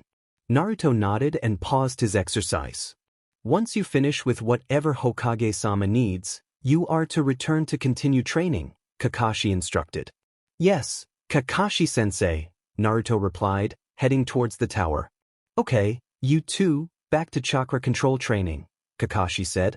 Sakura groaned, while Sasuke continued his tree walking, sticking a leaf to the back of each hand with chakra. Naruto arrived at the tower and approached the Hokage's office. He noticed the secretary, who surprisingly didn't glare at him. He had never seen her before. I was called by Hokage-sama to come here immediately, Naruto said neutrally, handing her the note the Chunin had given Kakashi. I will check if Hokage-sama is available, the new secretary replied. Soon, Naruto found himself in the Hokage's office. Ah, Naruto, good to see you came so quickly, the Hokage greeted. Why did you want to see me, old man? Naruto asked informally, as the room was empty except for the hidden Anbu. 2 reasons. First, I have opened an account for you at the Shinobi Bank. While the Civilian Council has been warned that any sabotage of Shinobi will be treated as treason, I doubt they will truly comply. The Shinobi Bank is run by retired shinobi and is under the direct control of the Hokage. All your payments will go to that account. Second, I wanted to discuss your expertise in Fuinjutsu. Yesterday, our main supplier for seals died on a mission. Since seals are a sensitive topic, I can't just import pre-made seals from outside the village. There's too much potential for sabotage. While some of our ninjas can create basic seals for their needs, most of our forces purchase them from shinobi equipment shops or receive them from the armory if the mission requires them, the Hokage explained. So you want me to take over for the fallen ninja? Naruto clarified. Yes, this will be treated as an ongoing secret B-rank mission for your file. You will be compensated based on the number of seals you produce. For example, the current payment for 20 explosive tags is 1,430 ryo. You will receive a list of prices for each type of seal. If you provide other useful seals, we will determine their prices accordingly, the Hokage said. Okay, but won't people complain if they find out I made those seals? I'm not exactly the most popular person in the village, and many would accuse me of trying to harm them with faulty seals, Naruto expressed. That won't be an issue because the seals will be distributed under the codename Dark Phoenix, the Hokage assured him. Okay, that works. What about the supplies to make the seals, and how many do you need right now? Naruto asked. The Hokage handed him a piece of paper listing the needed seals. For the supplies, you can get the paper and ink at Jakinato's and charge it to the village armory. Just use a transformation technique when you go to get them, he instructed, handing Naruto a permission document. Consider it done, old man. They will be ready by tomorrow morning, Naruto said confidently. So fast? The Hokage asked, surprised. Shadow clones, Naruto replied with a grin. Of course. Well, I won't keep you from your training any longer, Naruto, the Hokage said. Naruto nodded and exited the room. Outside the tower, he created a shadow clone, gave it the permission document, and sent it to buy the supplies for the seals while he returned to his training ground. He informed Kakashi that he had received an ongoing mission from the Hokage to supply the village with seals. Keeping it a secret from his sensei wouldn't have made sense, as Kakashi already knew about his identity and true abilities. That afternoon, Team 7 had to paint the walls of the new swimming hall in Konoha. Kakashi insisted they use tree walking to reach the higher parts of the walls instead of ladders. After an hour and a half, the walls were painted, and Sakura was exhausted. Sticking to one spot while working was really challenging for her. She had hoped they would be done with missions for the day, but Kakashi had already received a follow-up mission. It was at the same location as the first mission, where the pool needed to be tiled. After a short break, the genin began tiling the walls, starting from the bottom. To Sasuke's surprise, Naruto was quite skilled at tiling. It seemed like he had done it before. Unbeknownst to Sasuke and Sakura, Naruto had learned many crafts since civilian craftsmen often refused to work for him. He started on the long sides of the pool while Sasuke and Sakura tackled the short sides. Naruto devised an efficient system. He tiled as high as he could reach without a ladder and then constructed a pulley from the ceiling to access the higher parts of the wall without waiting for the tile glue to dry. With 3 clones working on his side and 4 on the other long side, it took him 3 hours to finish the tiling. Sasuke, having observed Naruto's method, copied it and finished around the same time, while Sakura was only halfway done with her wall.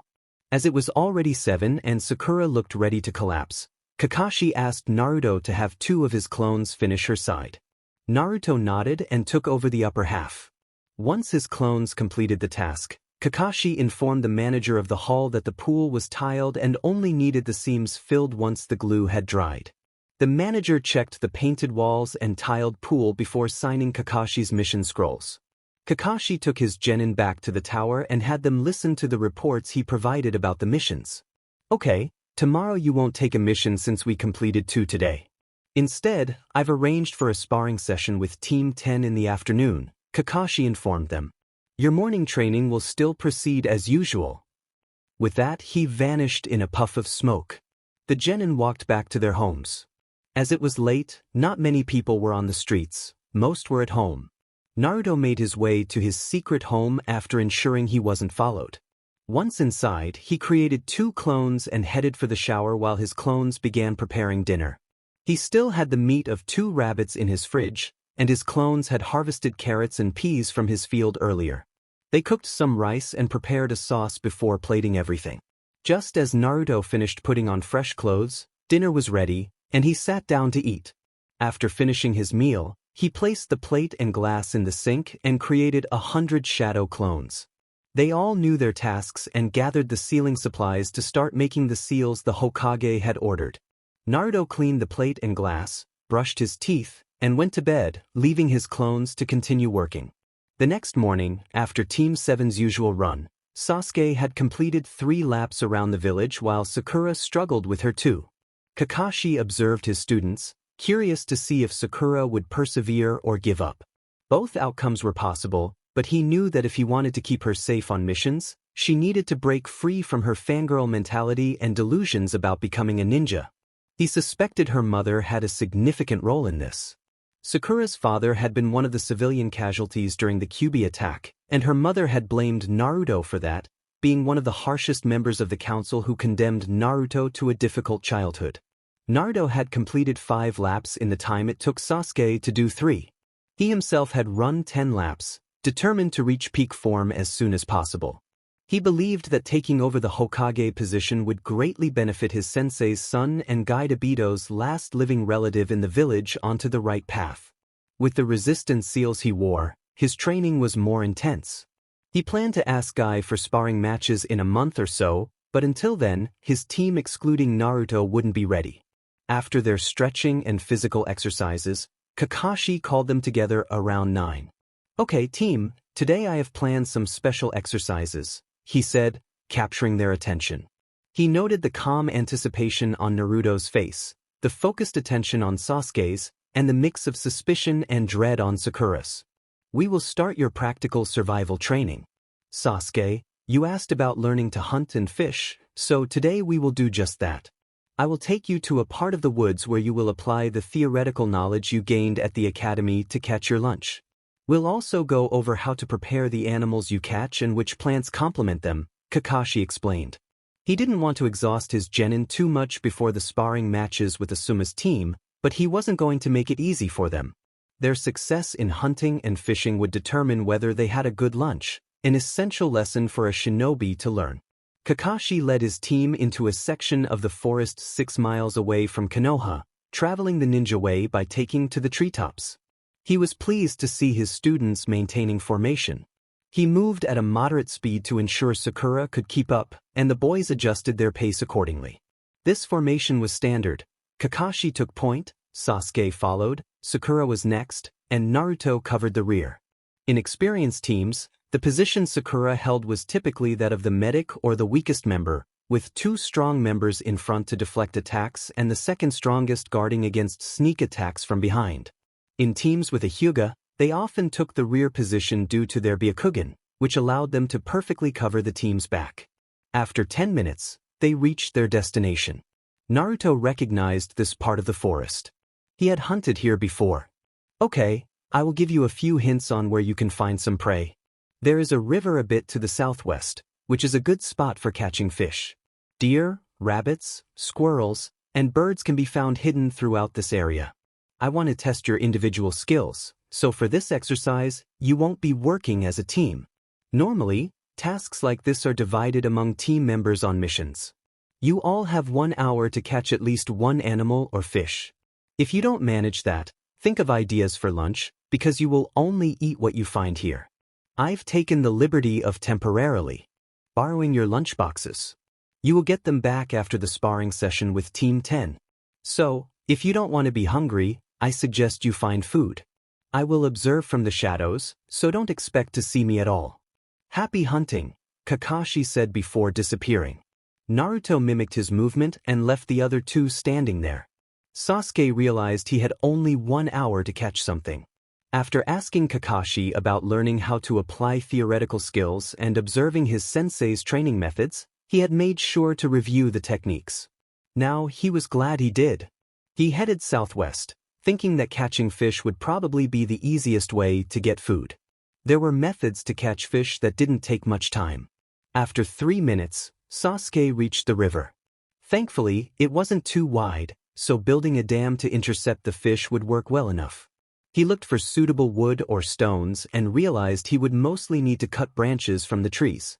Well, he was a ninja, so getting some branches down wouldn't be a problem. He quickly climbed a sturdy tree and cut down 4 large branches.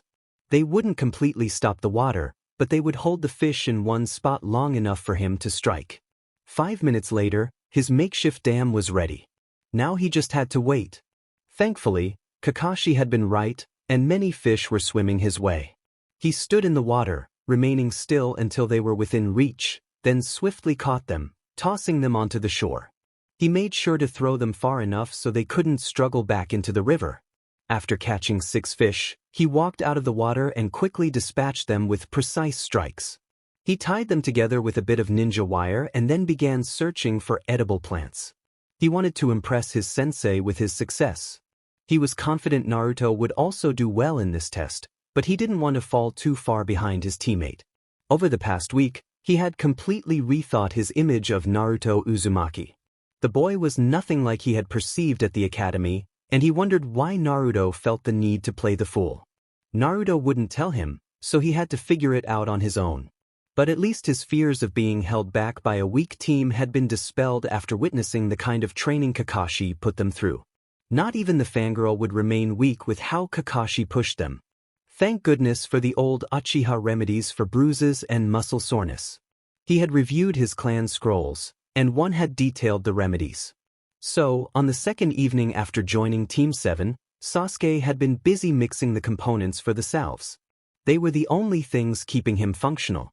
He came upon a hazel bush, and it was the season for nuts. He placed some shuriken from his pouch into the back pouch to make space for the nuts. Nuts were good for energy and rich in healthy fats. After collecting a good number of them, he searched for other plants. Just nuts and fish wouldn't suffice for a meal that met Kakashi's standards for a good diet. He stumbled upon some berry bushes and had to improvise a transport container. Next time, he would be better prepared for something like this. Realizing he needed more variety in his equipment was likely part of the exercise. It was typical for Kakashi to let his team make mistakes to learn from them in the future. He needed to look into better storage options. 2 pouches wouldn't be enough. Sakura was in a bind. She wanted to catch some small animals, but they all noticed her before she could get close enough to hit them with a shuriken or kunai. Building traps had never been her strong suit and would take too much time. It was also too uncertain to catch something in an hour. She didn't want to be embarrassed in front of Sasuke again. That had happened too often over the week. What other options were there for food if she couldn't catch animals? Edible plants, fruits, nuts, or perhaps she could find some eggs. She knew the river was too far away to catch fish in time. So, she resigned herself to collecting as much as she could. Thankfully, it was a good time for nuts and berries. Living in the land of fire had the advantage of never really experiencing winter. It was always mild, so the plants had 2 phases of bearing fruit. She found that transporting her finds meant carrying them with the front of her skirt pulled up, but since she wore short leggings underneath, it didn't matter much. Once the hour was up, Kakashi reappeared at the meeting place. His students were already assembled there. Naruto was busy unsealing his spoils. He presented 3 rabbits, 2 pheasants, 1 chicken clearly lost in the forest, a box of berries, a box of nuts, a crate of apples, a box of mushrooms, and a wolf. What is the meaning of the wolf, Naruto? Kakashi asked curiously. The wolf thought I would be easy prey. I taught him otherwise. Since I already took it down, I decided to keep it for the fur. The merchant caravan pays good prices for fur in good condition. I regularly sell them the fur I get from the animals I catch, mostly deer or rabbits. After all, those are the animals I primarily hunt for my meals, Naruto explained. Why wouldn't you just buy the meat from a shop? Sakura asked, puzzled. I won't give shop owners any money that I don't need to, Naruto replied coldly.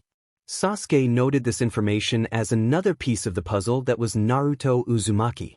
He presented his collection, 6 fish, nuts from his pouch, a handkerchief filled with berries, and some leaves from a form of wild salad. Then it was Sakura's turn. She let the contents of her dress fall to the ground, revealing an assortment of nuts, berries, some mushrooms, 3 eggs, a few plums, and 3 apples. Okay, the good news is that none of you will go hungry. The bad news is that you still need to cook your meals, Kakashi announced. But before we start, I would like to hear your impressions of the task. While catching the fish by building a small dam to intercept them in the river was easy, I found transporting smaller items like the berries and nuts complicated due to limited space. If I had to do a task like this on a mission for the whole team, the only thing I could easily provide would be the fish, as I can tie it to a stick with wire for easy transport, Sasuke said. Kakashi nodded. He had observed each student, either himself or with a shadow clone. Sasuke's method of organizing food was solid but could use some improvements. He planned to have a lesson about sealing scrolls next, addressing problems after the genin had identified them. Catching animals isn't easy. They have keen senses, and with a time restriction, building traps isn't very effective. As Sasuke mentioned, transport is also an issue if you're not prepared for a task like this, Sakura added. At least she hadn't completely failed the exercise. Kakashi had told them that if they couldn't catch anything, they would need to collect food. With the eggs, she at least had some protein. Correct. That means we will have to work on your stealth. Naruto, since you were clearly the best prepared for this task, please share with your teammates how you accomplished it, Kakashi said. As I mentioned, I have experience with hunting, so I know how to read animal tracks. I quickly found a clearing where the rabbits were grazing. I approached quietly from above. I used a small dart to ensure minimal damage to the fur since I didn't have time for slings. Pheasants are quite timid, but with a bit of corn in a visible spot and some patience, I was able to take them down efficiently. The chicken was a coincidence. It crossed my path, and I used the same method as with the pheasants. I sealed the animals in sealing scrolls and collected the berries in one box, nuts in another, and mushrooms in a separate container. The apples were too large, so I needed a crate. I always carry different containers in a sealing scroll for transport, Naruto explained. Kakashi nodded, pleased with Naruto's thorough summary of how a ninja prepares for any mission. Where can I buy some sealing scrolls? Sasuke asked. I wouldn't be able to make them myself, so buying is my only option. I recommend Jakinato's shop for shinobi equipment, Kakashi said. Genzo Jakinato is a retired shinobi who understands a ninja's needs well. His goods are high quality and reasonably priced. Sasuke nodded, resolving to be better prepared next time. But isn't Jakinato's more expensive than other civilian shops? Sakura asked, remembering that her uncle owned a shop selling ninja gear. No, the issue with civilian suppliers is that in 95% of cases, the equipment they sell is of low quality because they don't understand how demanding our job is on our clothing and weapons. You need a special mix of metal to create kunai or shuriken that won't chip on their first use. This is even more critical for swords and similar weapons. While you were at the academy, it was acceptable to buy your supplies there since they were cheaper, but in real missions, quality equipment can save your life. What would happen if an exploding tag fails? You could miss your target or, worse, get hurt. That's why Hokage-sama has few ninjutsu experts supplying the shops run by former shinobi with quality seals, Kakashi explained. Sasuke nodded, making a mental note to visit Jakinato's soon. Sakura frowned, realizing she hadn't considered the differences between civilian and shinobi shops. Naruto remained quiet. After all, he was the one who created the seals for the shinobi shops now. I haven't heard much about ninjutsu at the academy. If seals are so useful, why don't they teach them there? Sakura asked. It's a difficult art to learn, requiring precision and extensive study. True masters are quite rare. Konoha currently has one acknowledged seal master, Jeriah of the Sannin. The other seal master we had was the Sandaime Hokage. There are perhaps 6 seal experts in the village, and I am one of them, having learned a lot from my sensei, Kakashi informed them. Who was your sensei, Kakashi-sensei? Sakura asked. Minato Namikaze, the Sandaime Hokage, Kakashi replied. Sakura looked impressed. Her sensei had been trained by the Sandaime himself. Sasuke felt satisfied with how things had played out for him. Having a student of the legendary Sandaime as his sensei would surely make him strong enough to confront Itachi. Naruto simply smiled, noting that Kakashi's wording implied there could be more seal masters who were just not acknowledged. He would wait until Jeriah returned. He was eager to discuss his self-invented seals with the famous Sannin. However, the Hokage had mentioned it could take a month or more for Jeriah to come back to the village. Okay, now that you have the food, you need to prepare it. One essential skill for every ninja is knowing how to prepare animals and gut fish. I know you already know how to do it, no? Have either of you done it before, Sasuke and Sakura? Kakashi asked. No, but I saw my mother gut a fish once when I was 6, Sasuke said, a hint of sadness in his voice at the mention of his mother. He missed her. Sakura shook her head, feeling uncertain about the task ahead. It seemed daunting. Okay, Naruto, can I have the chicken for a demonstration? Kakashi asked. Sure, Naruto said, handing the dead bird to Kakashi. First, you need to pluck the feathers. Especially if you can use them for something like stuffing pillows or for rare birds, sell them. If you don't prepare a bird first, the feathers can become messy, and cleaning them can be quite difficult. More valuable feathers can be ruined this way. With chicken and goose feathers, it's not as much of an issue. Next is the process of draining the bird. You remove the head and hang it upside down, which takes some time. For animals with fur, you need to skin them first before draining the blood. Kakashi demonstrated his skill by quickly plucking all the feathers from the chicken and removing its head, allowing it to hang from a tree branch. For fish, the process is different. What do you remember about it, Sasuke? Kakashi asked. Well, first you cut open the fish along the belly. Then you remove all the insides, and depending on how you want to prepare it, you can either leave the skin on or take it off. I've been told that in the field, you usually put the fish on sticks and roast them over an open fire, Sasuke replied. That's right. Give it a try with one of your fish, Kakashi encouraged. Sasuke took a fish and carefully cut it open with a kunai.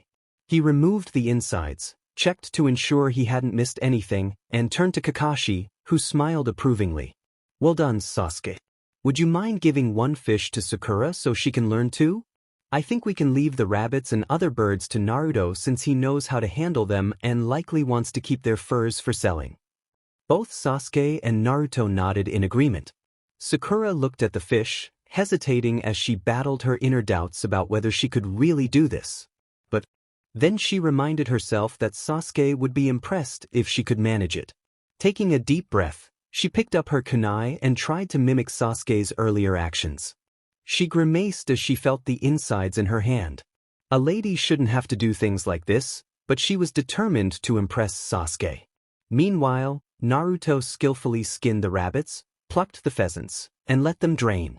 Once the blood was out, he began to prepare them for cooking, collecting the insides in a bowl and sending a shadow clone to dispose of them. What are you going to do with the insides? Sakura asked, still feeling a bit queasy from gutting the fish. I'll bury them far enough away to keep predators from coming close to my camp. I learned this habit after a few foxes showed up after my first hunt. I lost a rabbit to them and barely managed to keep the second one safe, Naruto explained. He was now cutting the rabbits into smaller pieces and placing them in a lidded box. The pheasants received the same treatment, and he set the last rabbit on a pole to roast over the fire. Do you want the chicken, Kakashi-sensei? Naruto asked. If you don't mind. That would save me a trip, Kakashi replied. Take it, I have enough with one rabbit and the other things I collected, Naruto said. Kakashi thanked him and began preparing the chicken. Once everyone had prepared their meals, Sasuke decided to give Sakura a second fish, as he had more than enough for himself and couldn't store the extra. Kakashi helped them set up campfires, correcting their mistakes while focusing on his own fire. What is the best way to start a campfire in a safe area? Kakashi asked. A weak fire jutsu, Naruto answered. Correct. Why would a jutsu like Sasuke's great fireball be unsuitable? Kakashi inquired. Because it's too flashy and too hot. Even in seemingly safe terrain, a ninja should keep their camp undetected if possible. A technique that's too hot will burn the wood too quickly, leaving you with insufficient time to cook your food. This isn't much of a problem in areas like Konoha, which are surrounded by forests, but in other regions wood is limited, so you need to maximize your resources, Sasuke explained, recalling the lesson. Exactly.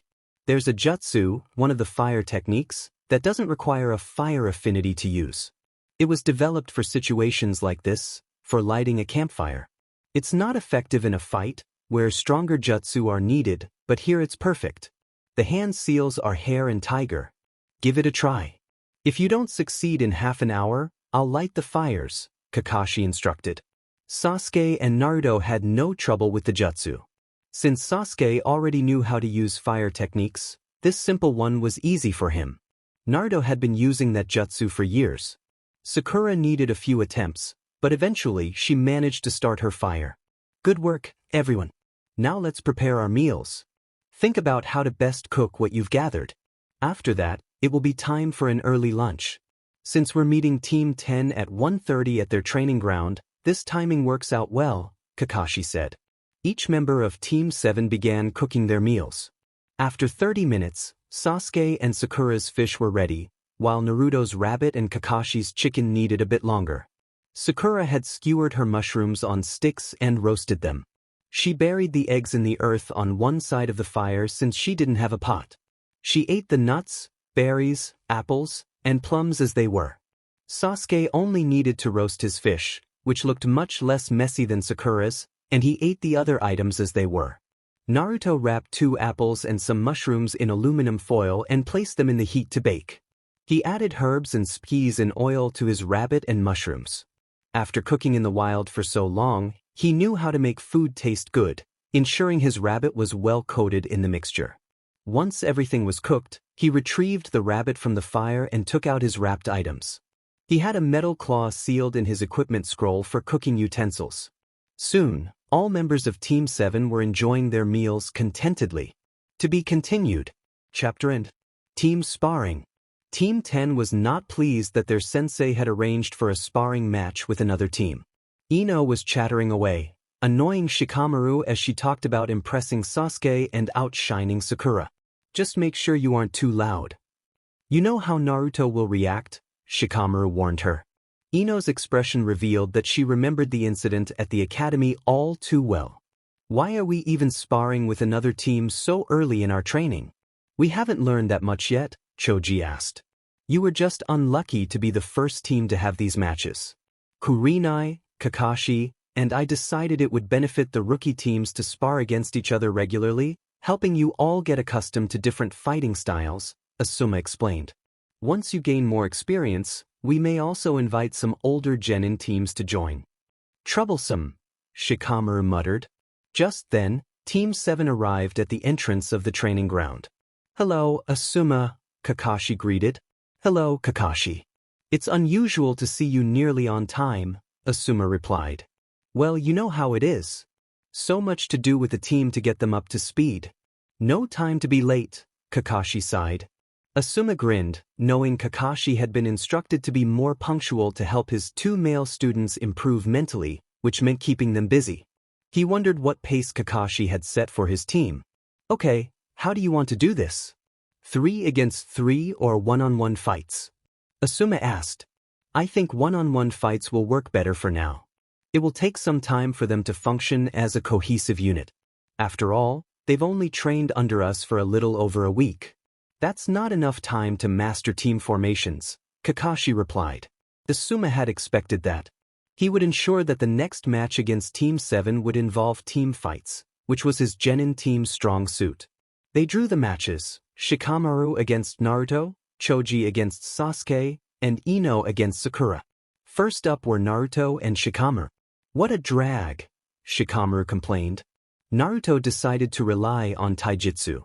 Shikamaru struggled to keep up with Naruto's speed and still needed to work on his shadow possession technique.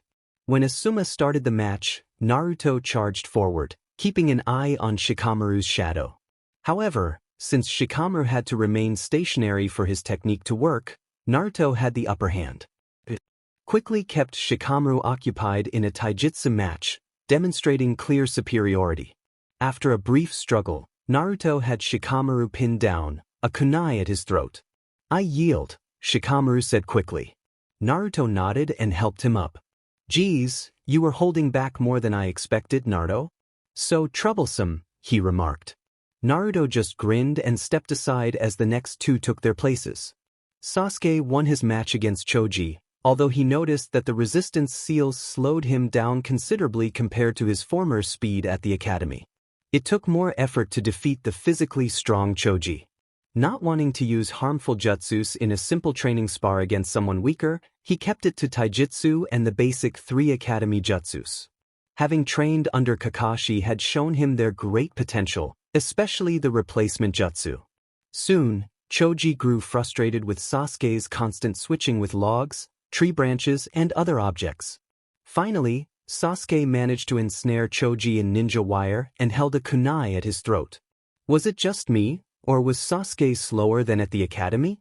Shikamaru asked Ino. No, he was slower. I wonder why, she replied. Part of our training, Naruto said. So he's wearing weights? Shikamaru asked. No, resistance seals. They work similarly but strengthen the whole body without adding extra weight, which isn't ideal for a growing body. Weights are mostly used by taijutsu specialists who need significant muscle power for their attacks, Naruto explained. Are you all wearing them? Ino asked. Yes. Kakashi-sensei made sure we all started using them on the second day of our training, Naruto said, keeping some details to himself. Ino then stood up to face Sakura, confident she could win, especially if Sakura was slower due to the seals. What followed was a surprise for both Ino and Sakura. While Sakura had often been overshadowed by Ino in the past, Ino's clan training gave her an advantage. Even though she was slower, Sakura found it easier to respond to Ino's attacks. She wasn't yet proficient in taijutsu, having only trained under Kakashi for a week, but she noticed improvement. In the end, Ino tricked Sakura with a replacement jutsu and hit her with a shuriken in the arm from behind. The brief lapse in concentration was enough for Ino to secure her victory. Both senseis observed their students intently, noting the areas where they needed improvement. Okay, take a 10-minute break. Kakashi and I will discuss a few things and then return, Asuma said. Sakura let out a relieved breath. Hey, forehead, too weak to handle ninja training? Ino teased. You have no idea how much training I've done today, and today was relatively easy, Sakura shot back. Oh, did you have to run a few laps around the training field and do some exercises? Ino continued, knowing physical exercises were Sakura's weakness. This was a perfect opportunity to show Sasuke how much better she was than Sakura. Just so you know, Ino Pig, our team starts training at 6 in the morning. We run laps around the village while wearing resistance seals that make it feel like wading through water all day. Then we do physical exercises for 2 hours before we can have a small snack. After that, we do whatever Kakashi-sensei has planned for the day, and it's always hard work. Even today, when we practice survival techniques, I had to gut 2 fish that Sasuke caught. Otherwise, I would have only had berries, nuts, eggs, mushrooms, and apples for lunch. Sakura relished the chance to remind her rival that she had caught fish with Sasuke. So what? That's normal for a ninja to know. My mom taught me how to gut fish that my dad caught on trips with his old teammates when I was 9. I also know how to cook the fish so it tastes great, Ino replied dismissively. And if you start that early, you just have more free time in the afternoons. What's so hard about that? That we don't have the afternoons free. We rarely finish before 6, and it's usually later, especially now with the missions. We do one each day, but today is different because we had that sparring session with your team, which my team performed better in.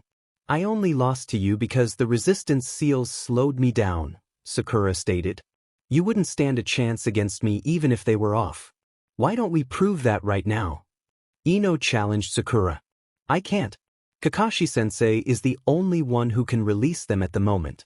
He says we won't have control over our seals until we go on C-rank missions outside the village.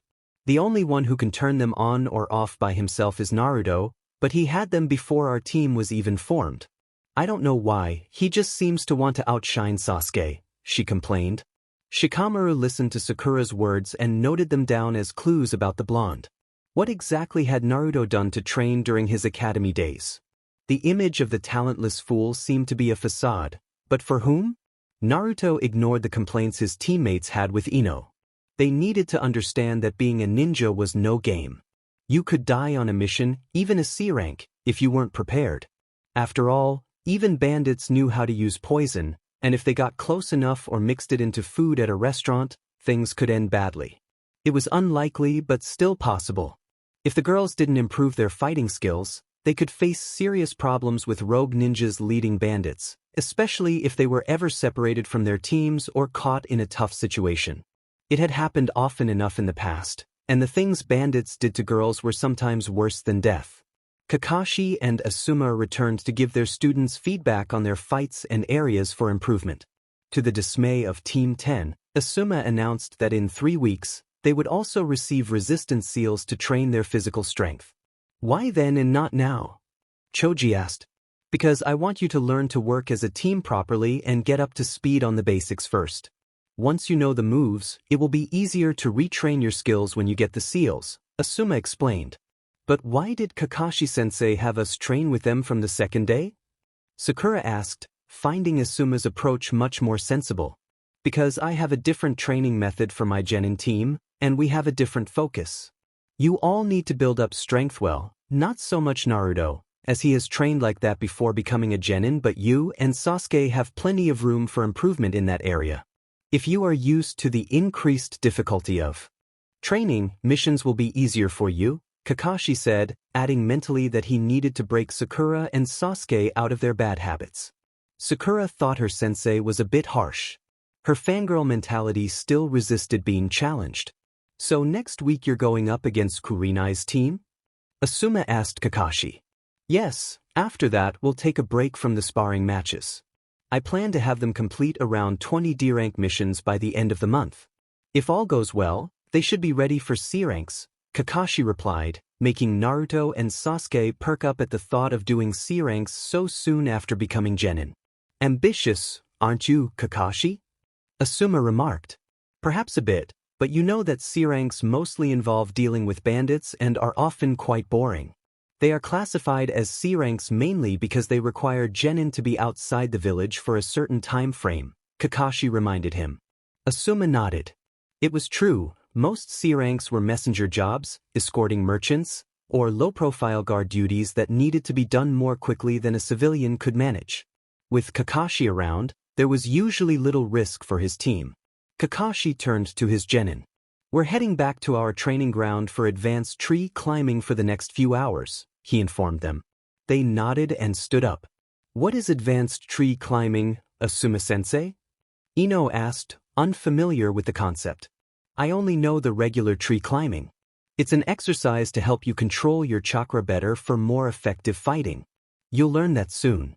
I assume Kakashi has devised his own version to make it more challenging, Asuma answered. Sakura shuddered. Her sensei's training ideas often seemed extreme. Oh, there are so many creative ways to make the exercise more difficult. For example, I have them climb trees while sticking a leaf to each hand.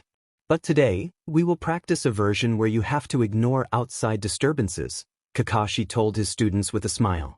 Which means Naruto's clones will be throwing rubber ball at us again, Sasuke sighed, determined to outmaneuver Naruto's clones this time. Be glad it's just rubber ball, it could be worse, Naruto said with a mischievous grin. You're a little crazy, you know that, Naruto? Sasuke replied. Just a bit. All ninjas have to be a little crazy to survive in this job, Naruto shrugged. The whole team is a bit eccentric, thought the genin of Team 10. Well, we should be on our way. Until next time, Asuma. That makes 2 victories for me and 1 for you, Kakashi said as they left. The only thing that counts is the final result. The bet lasts until the next Chunin exams, Asuma countered. And I'm confident I'll win, the silver-haired Jonin replied. Once Team 7 had departed, Shikamaru turned to his sensei. What kind of bet is that? He asked. Oh, just a friendly wager on which team will win the most fights against other teams. The participants in the bet are Kurenai, Kakashi, and me. The winner gets a pot of 15,000 ryo, Asuma explained. So I intend to win. And how will that work? If you didn't notice, Naruto is clearly beyond genin level. From his speed and strength, I guess he's at least high Chunin level. If Kakashi-sensei is really training Team 7 like that, I don't see either us or Team 8 winning against Naruto or Sasuke, Shikamaru pointed out. Ah, but you're mistaken. Only the initial fights will matter in that regard. We will also have team matches, and there it will be essential for all team members to work together to solve the given tasks. And let's be honest, Kakashi has 2 strong individual fighters in Naruto and Sasuke, but they lack teamwork. Sakura isn't quite at their level. If she keeps losing her fights, it will also cost Kakashi points. This is still up in the air, Asuma assured them. Does that mean we'll have some intense training? Ino asked. I will definitely increase your training, but I don't want to overwhelm new genin right away. The first month is about getting used to ninja life. After that, things will get tougher, he informed them.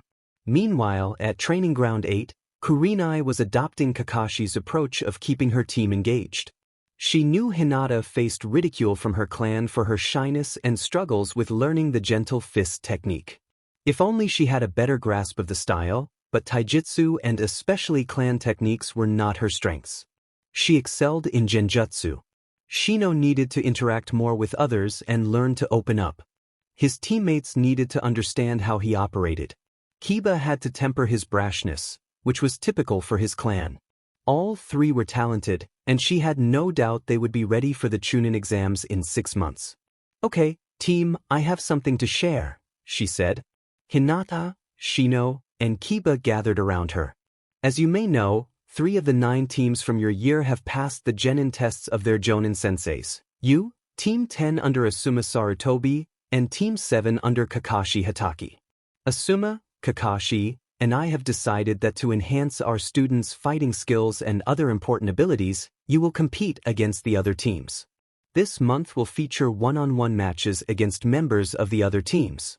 Following that, we will have other tasks to tackle, which will be determined later. Next week, we will face Team 7, and the week after that, we will take on Team 10. Today, Teams 7 and 10 will have their match," she explained. Shino absorbed the information calmly. Kiba was thrilled at the chance to showcase his strength, while Hinata hoped she wouldn't let her team down. During this time, we Jonin senseis have a friendly wager going on. The Jonin whose team collects the most points over 6 months will win 15,000 ryo. We each put in 5,000. If you win the pot for me, I will treat you to a fantastic celebratory dinner. I want to show Kakashi and Asuma that a team specialized in tracking can be just as strong as any other team, she said. Count on us, Kurenai-sensei. We'll make sure you win your bet. Kiba exclaimed enthusiastically. Don't be too confident in our abilities. We are skilled, but our success will depend on the tasks we receive. Because Team 7 has the 2 top genin in our class, Shino pointed out. Sakura wasn't at the top of the class, Kiba protested. Not Sakura, Naruto. If you didn't notice, he played up his foolishness and poor grades. Naruto is the most formidable opponent among the new genin, Shino asserted. No way he was the last in class. I'll admit his stunt with silencing Sakura and Ino using senbons and poisons was impressive, but you can't seriously think he's a good fighter, Kiba countered. And no, Kiba. Naruto is as strong. He has more chakra T than even Kurenai-sensei, Hinata said. Kiba looked at her in disbelief. You can't be serious, Hinata. Hinata nodded. Ding, how can he have more chakra than a Jonin? Kiba asked, astonished. Naruto is a special case, Kurenai replied simply. Shino nodded. He had asked his father after graduating why Naruto had so much chakra, but he was told it was classified information. Something was unusual about his old classmate, and he was determined to find out what it was. To be continued. Over the next week, Kakashi kept his team busy and mostly out of sight of the villagers. The only things anyone heard were from stories that Counselor Haruno spread, based on what her daughter told her, assuming Sakura wasn't too exhausted to do more than shower, eat, and collapse into bed. One point the loud counselor complained about was the grueling training her daughter was enduring. Isami Haruno was not pleased that her little princess, who was meant to become the wife of the last Uchiha and elevate her family's status through that marriage, was subjected to such training. It would mar her beautiful appearance. She would develop calluses on her delicate hands, which would deter any suitor. Her shiny, silky hair was losing its luster due to lack of proper care. But she had to keep Sakura on the team to prevent other girls from vying for the boys' attention. And then there was the fact that her daughter was always in the company of the so-called demon. All her complaints to the Hokage had been ignored. The only way he would change the teams would be after the Chunin exams if Kakashi nominated his team for them. The teams were established for good reasons. Normally, she and her fellow civilian counselors would have tried to undermine the demon, but for some reason, the Hokage was now keeping a closer watch on them and had stripped them of their ability to command ninjas to do their bidding. No ninja would heed their requests, citing they weren't part of the chain of command. Recently, they had been called in for a meeting with both parts of the council and the Hokage. It had not been a pleasant meeting. The Hokage had removed their responsibility for the ninja academy. His reasoning was that the academy was part of the military, run by teachers who were ninjas. The future ninjas of the village were trained there, and therefore the curriculum was the military's responsibility, not the civilian council's. Now, The Shinobi Council was tasked with proposing a new curriculum, as the graduation results over the past 3 years had been dismal. Only teams primarily composed of clan children passed the tests of their Jonin senseis, and most tests were reasonably leveled for a team to have a chance to succeed. The fact that only 33% on average passed those tests was alarming and would no longer be tolerated. The villagers who requested genin teams for jobs, hoping to see the last Uchiha, were disappointed. All tasks like weeding gardens, babysitting, grocery shopping, and dog walking were handled by Teams 8 and 10. It wasn't that Team 7 didn't take on any missions. Kakashi simply selected the most physically demanding ones and those outside the village walls. One of his favorites was capturing Tora. So far, Team 7 had chased the cat 3 times in 2 weeks. Some jobs, like painting fences, repairing roofs after bad weather, and painting houses, were handled by groups of shadow clones created by Naruto Uzumaki. Many questioned why he took on these missions without his team, but the answer was simple: he didn't have clan funds or a family to help him pay his bills. So, he had asked the Hokage for more D-rank missions to earn extra money. With the newer residents of the village, those who had moved here after the Uchiha massacre, Naruto was fairly well-liked. They had heard about his pranks and his rebellious nature, but they were surprised by the polite and diligent boy they met in person. While he maintained a certain distance, he performed his tasks well. The older villagers tried to push other genin to take the missions assigned to Naruto, but the mission office insisted they either accept the assignments or do the work themselves. Many glared at Naruto and his clones, but he had grown accustomed to the disdain and no longer reacted. The Hokage had instructed the mission office staff not to yield to complaints about Naruto taking missions. Additionally, a trusted Chunin was assigned to inspect the missions once Naruto completed them to prevent any dishonest civilians from cheating him out of his earnings. With the village constantly in need of D-rank missions, the Hokage wanted to ensure they didn't lose the one genin who willingly did more than required. As a result, the village benefited financially from the increased completion of D-rank missions. Over time, the staff at the mission office began to treat Naruto better. While some villagers still held grudges, their numbers were dwindling. Although the number of people who liked Naruto didn't significantly increase, many stopped disliking him. He was a genin completing his missions properly without complaints, which earned him respect. The training that Kakashi was putting his team through was also gaining attention. Guy was thrilled that his eternal rival was finally embracing his flames of youth again and had stopped being late. More reliable information came from Asuma, who had an idea of what Kakashi was doing with his team. Many were astonished to learn that he had placed resistance seals on his genin, making them work hard throughout the day on training and missions.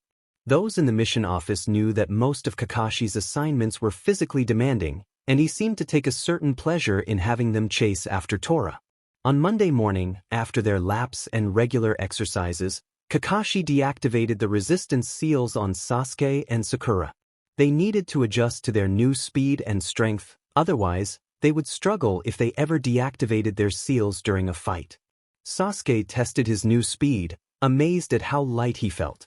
This was the result after only 2 weeks of training with the seals. What could he achieve after 6 months? Sakura was equally astonished. Her speed had increased, though not to the same extent as Sasuke's. However, she struggled with coordinating her limbs. The higher speed required her to move differently. She had to move her legs faster to maintain control and found it easier to lift weights, managing more than before. Naruto kept his seals activated. If he deactivated them, he would likely face a new wave of jealousy from Sasuke. If needed, he could reduce the seals to level 4 for a demonstration, which would still make a significant difference. He hoped to have a sparring match against Kakashi at full speed soon when the other two weren't present. The day proved to be a revelation and motivation for Team 7. Kakashi knew he had to show them the results of their hard work to keep them engaged. This was especially true for Sasuke and Sakura. Naruto understood his reasons for working hard and was already ahead of the other two in skills. He hoped that by the end of the month, he could take his team on C-rank missions. He wasn't worried about Sasuke. He would be ready without question. But Sakura needed to realize that there was no other way for her to survive as a ninja than through his training. Team 7 was a combat unit, with Naruto and Sasuke as the heavy hitters and Sakura as the support and potential Genjutsu user. Combat teams received more dangerous missions than capture and interrogation specialists like Team 10 or trackers like Team 8. Now that you've gotten used to your new abilities a bit, we will accelerate your acclimation. This means fast movements on a moment's notice. Naruto, I need 100 clones, Kakashi instructed. Sakura paled at the thought of 100 clones. What did Kakashi have planned? Naruto quickly formed the hand seals and created the clones Kakashi requested. I want you to split into 5 teams. One team of 10 will head to the area where we hunted before to gather some rabbits and apples for lunch. The second and third teams of 15 will throw rubber ball at Sakura and Sasuke to help them get used to their new speed and control their strength. 25 will do the same with Naruto, and the last 35 will work with me using senbons without poison, Kakashi explained. The same rules apply as always, only deflect the ball with your hands, otherwise dodge. The clones nodded and separated into teams, with 10 heading into the woods to gather food. It was considerate of Kakashi to give them the chance to collect more furs. The caravan was due in a week, and Naruto could earn a good amount of money from the furs. The caravan was his favorite place to find unusual weapons and outfits. While Jakanato's shop was great for his regular needs, there was a merchant with a caravan who sold weapons from Iron Country and another from River Country, where a guild of ninja tailors lived. Their clothes were exceptional, made of chakra-conductive threads and correspondingly expensive. Therefore, he needed to save money for a very special piece of clothing. His father had theorized about it in his journal but never had the time to test it completely. Naruto wanted to have a cape like his father's, in colors of his liking, that would allow him to place seals on it to enable flight. His wind manipulation was advanced enough to channel wind chakra through such a material. He had worked out the seals, he just needed the cape. He had placed his order 6 months ago when the caravan had last visited, and the merchant had assured him the cape would be ready upon their return. With all the money from the D-rank missions, the sales of fur, hides, and feathers, his collection of earnings from the now eliminated participants of the Chunin exams, and his regular income, he wouldn't have any problems getting everything he wanted. There was also one merchant who traded in skis. Naruto enjoyed having a variety of flavors in his meals. If he could manage it, he wouldn't buy anything from civilian stores, but for eggs and milk, he didn't have a choice. Perhaps in the future, if the Takashimas raised cows and chickens, he could get them there. Team 8 was waiting for Team 7 at their training ground. Kurenai had expected Kakashi's team to be there but was surprised to find them absent, with a note stating that they would return at 2 for the sparring matches. Now it was 5 minutes before that time. Well, she would have to wait. 1 minute before the scheduled time, Kakashi appeared in a body flicker. Hello, Kurenai. Good to see you and your team are already here. My team should arrive any moment. I have them training on sealless replacement. I just need to place the logs, Kakashi said, unsealing 3 logs and placing them on the ground. The first to arrive was Naruto, who seemed unfazed by the exercise. 2 minutes later, Sasuke appeared. Sakura couldn't manage the sealless technique, but not wanting to keep Team 8 waiting any longer, she used the jutsu with seals, producing only a small puff of smoke. We will train that more in the future, and it will be your homework for the weekend to get at least 1 sealless replacement jutsu working, Kakashi instructed her. Yes, Kakashi-sensei, she replied, feeling frustrated that he made her look bad in front of Sasuke. Okay, did you inform your team about the process, Kurenai? Kakashi asked. Yes, I told them last week. They are eager to see how far they have come, she answered. All right, then let's start with drawing matches, Kakashi said, holding out a tin with 3 pieces of paper inside. He had Team 8 draw first, followed by his own team. Shino and Sakura got the first match, Naruto and Hinata the second, and Sasuke and Kiba the third. Okay, first match, Shino vs Sakura, match 2, Hinata vs Naruto, and match 3, Kiba vs Sasuke. Shino, Sakura, you have the field, Kurenai announced. The other 4 sat down on the side. Hinata felt a wave of anxiety wash over her. Why did she have to fight Naruto? She didn't want to face him. Don't hold anything back in our fight. Don't worry about me, I can handle everything you throw at me, Hinata. This is meant to help us see what we need to work on in our training.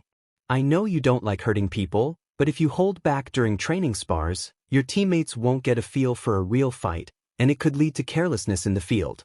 You don't have to target vital areas, but aim for non-vital ones so your teammates can understand how effective your taijutsu style can be. They'll be more cautious in the next spar, Naruto advised Hinata. Hinata was taken aback. She had never considered that her reluctance to hurt others could hinder their growth. However, she didn't have much time to dwell on it, as Shino quickly defeated Sakura, who had run away screaming from his bugs until they silenced her by draining her chakra. Kakashi, please tell me you're addressing her bad habits, Kurenai pleaded. I am. I have my team training all day. But I have to admit, that was simply embarrassing, Kakashi said, a bead of sweat forming on his brow. If Sakura continued like that, his team would lose points for her repeated losses, even if Sasuke and Naruto won.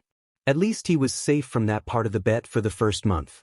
Then Naruto and Hinata took their positions.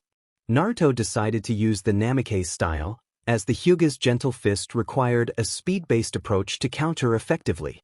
He also excelled at using his modified version of the gentle fist combined with the cheetah style from his father's clan.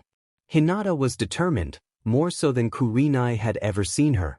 She realized that her hesitation stemmed from not wanting to hurt others. Naruto's simple words had helped her recognize a problem and motivated her to work on overcoming it. It wasn't perfect yet, that would take time.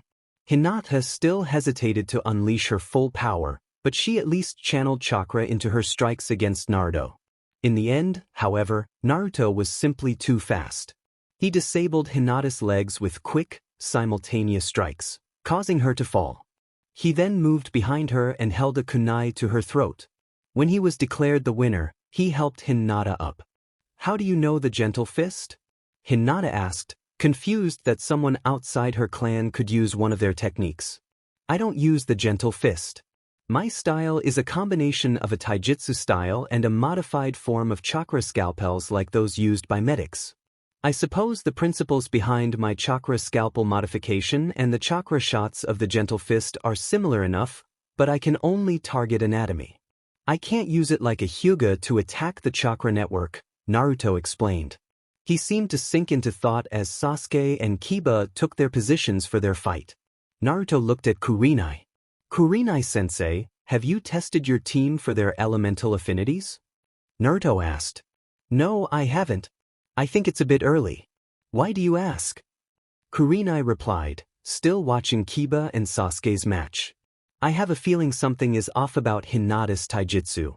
I know that some taijutsu styles have been developed to suit specific elemental users, like the strong fist for lightning elementals. Lightning is an explosive and fast element, just like that style. From the forms Hinata displayed, I suspect the gentle fist might be based on earth users. But Hinata doesn't seem to be an earth user, which could explain her difficulties, Naruto said. He knew the gentle fist was an earth style. It had been mentioned in the scrolls he had salvaged and copied for his selection. But no one could know that. It was better if they believed he had come up with the idea from observation. Kurenai was taken aback. That sounded like a very plausible theory as to why Hinata struggled with the gentle fist style. Water was weak against earth in the elemental circle. If Naruto was correct and Hinata was a water elemental, she would need to adapt her taijutsu to make it work for her. Naruto might have a point there. I know from Guy that the gentle fist is indeed an earth style.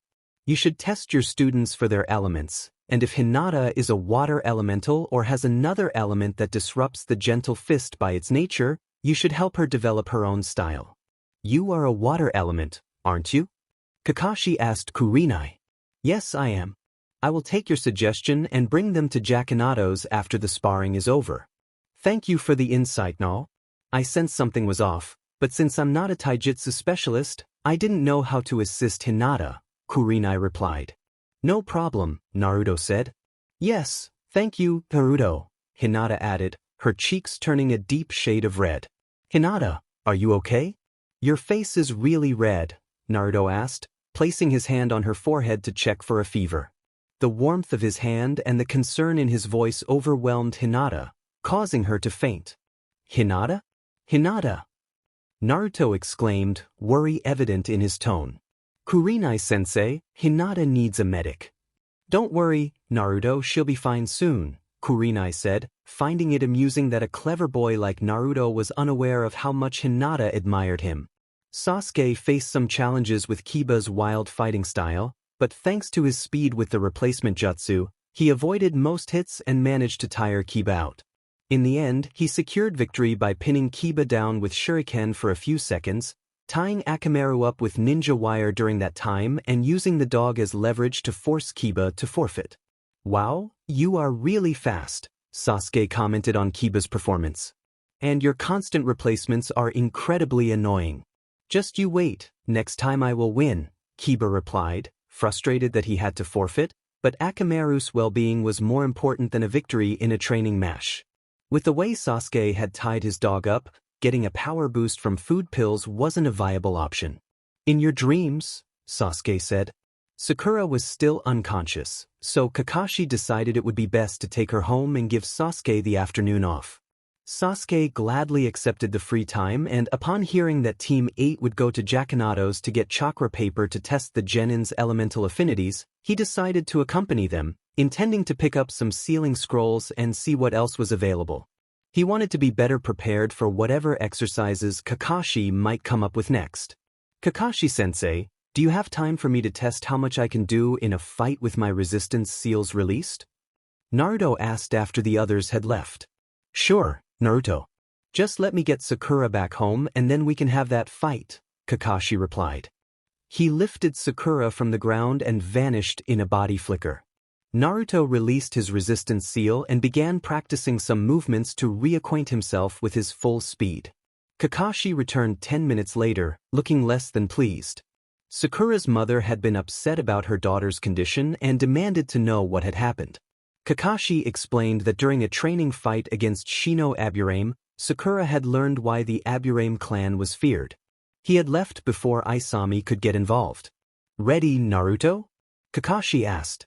"Yes, Kakashi-sensei," Naruto answered, standing in the opening stance of the Uzumaki style, the Tide's Fist. Unlike the Cheetah Fist, which focused on speed, the Tide's Fist was a flowing style. It alternated between fast, powerful attacks like a flood and slower, flowing movements meant to distract rather than harm an opponent. Naruto had also incorporated his own version of the Gentle Fist, enhancing the damage his style could inflict.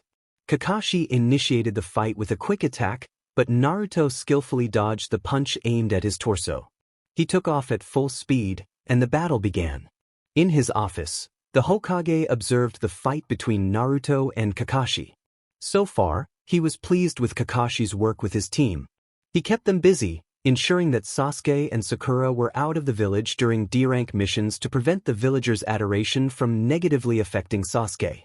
Naruto received ample personal attention from Kakashi, who didn't neglect the other two, and Kakashi was working on regaining his former strength. As long as nothing interfered with Kakashi's mission, everything would work out. The route agents Danzo had sent were also progressing well with their missions. So far, he had identified 30 decrees to address. As Hokage, he had the authority to change decrees, though laws required more careful scrutiny. If there were any new laws he didn't remember passing, it would indicate a deeper issue than he had realized. So far, that area had yielded negative results. However, they had yet to review all the years since Minato's death, and many things could be hidden in the archives. He was aware that the Uchiha had attempted to impose their will multiple times. Just as Naruto and Kakashi began incorporating ninjutsu into their training, there was a knock at the Hokage's door. "Come in," he called, deactivating the crystal ball. Outside stood Koharu and Hamura, the village elders alongside Danzo. They were also his former teammates under the Naidame Hokage. "Koharu Hamura, what brings you here?" he asked with a smile, though he remained cautious. Over the years, both had adopted a more militaristic perspective than he preferred, and they had been among those who viewed Naruto merely as a weapon. Hamura had consistently suggested allowing Danzo to train Naruto to turn him into Konoha's secret weapon. This was one of the reasons he had held onto the Hokage position for so long, Other candidates would have been overwhelmed by the council and the elders. He had decades of experience managing them. Hokage-sama, we are a bit concerned about the reactions to your recent decisions, Hamura said. The Hokage suspected it was regarding the Ninja Academy curriculum. When Inoichi Yamanaka, Hayashi Hyuga, and Uchiha Kurama had seen the proposed curriculum and the hours dedicated to each subject, they had protested loudly. Even the usually stoic Hayashi had shown clear disapproval of how ineffective the curriculum had become. There was a focus on theory work with a ratio of 75% theory and 25% practical. They had vowed to adjust the curriculum to include more physical training and eliminate unnecessary civilian lessons. The civilian council was not pleased. I guess you are talking about the Ninja Academy, he said. Yes, that too. While I understand that changes are needed to improve the pass rate for the genin tests, it could lead to issues if the civilian council is completely excluded from decisions about what is taught, Koharu replied. Many civilian parents enrolled their children in the academy because they believed they had a chance to become ninjas with the current curriculum. If it changes, many may choose to send them to civilian schools instead, Hamura added. Have you seen the current curriculum? The Hokage asked. Yes, and while it's not ideal, I believe a few adjustments would better meet the need for improved graduation results than a radical overhaul of the entire curriculum, Koharu said. No, they wouldn't. And regarding your concern about fewer civilian students, the reality is that most of these children, when they leave the academy and miraculously pass their genin test, are simply not prepared for the challenges ahead, the Hokage stated. Both of his old teammates looked at him in disbelief. Typically, only about 10% of civilian students in a class have the determination to put in the necessary effort to succeed in training. Rock Lee from last year is a prime example, but his success is largely due to Guy's motivation. Those who train tirelessly to overcome their weaknesses and turn their talents into strengths are rare. This year's 3 teams that passed only have one civilian-raised child among them, Sakura Haruno. Both elders nodded. According to Kakashi's reports, he has no issues with the motivation of either Sasuke Uchiha or Naruto Uzumaki. Both boys complete whatever exercises he assigns without complaint, even though he can tell that Sasuke often pushes himself to the limit.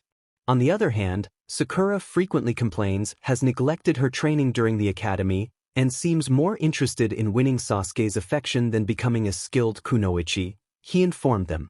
From what we've heard over the past few weeks, Kakashi is training them quite rigorously. It's not uncommon for a girl like Sakura, coming from a civilian background, to struggle with the adjustment. Nearly all new genin would face similar challenges, Koharu said. The only stories circulating are those Sakura shares with her mother, and since she is the weakest on her team, it's safe to assume she exaggerates. With Isami and her unrealistic plans for Sakura to marry Sasuke, she hasn't done her daughter any favors by filling her head with fantasies. I know how she behaved in the academy. Outside of the exercises assigned by the teachers, she didn't engage in any training. Instead, she focused on following Sasuke around like many other girls and spent more time and money on beauty products than on ninja training and equipment.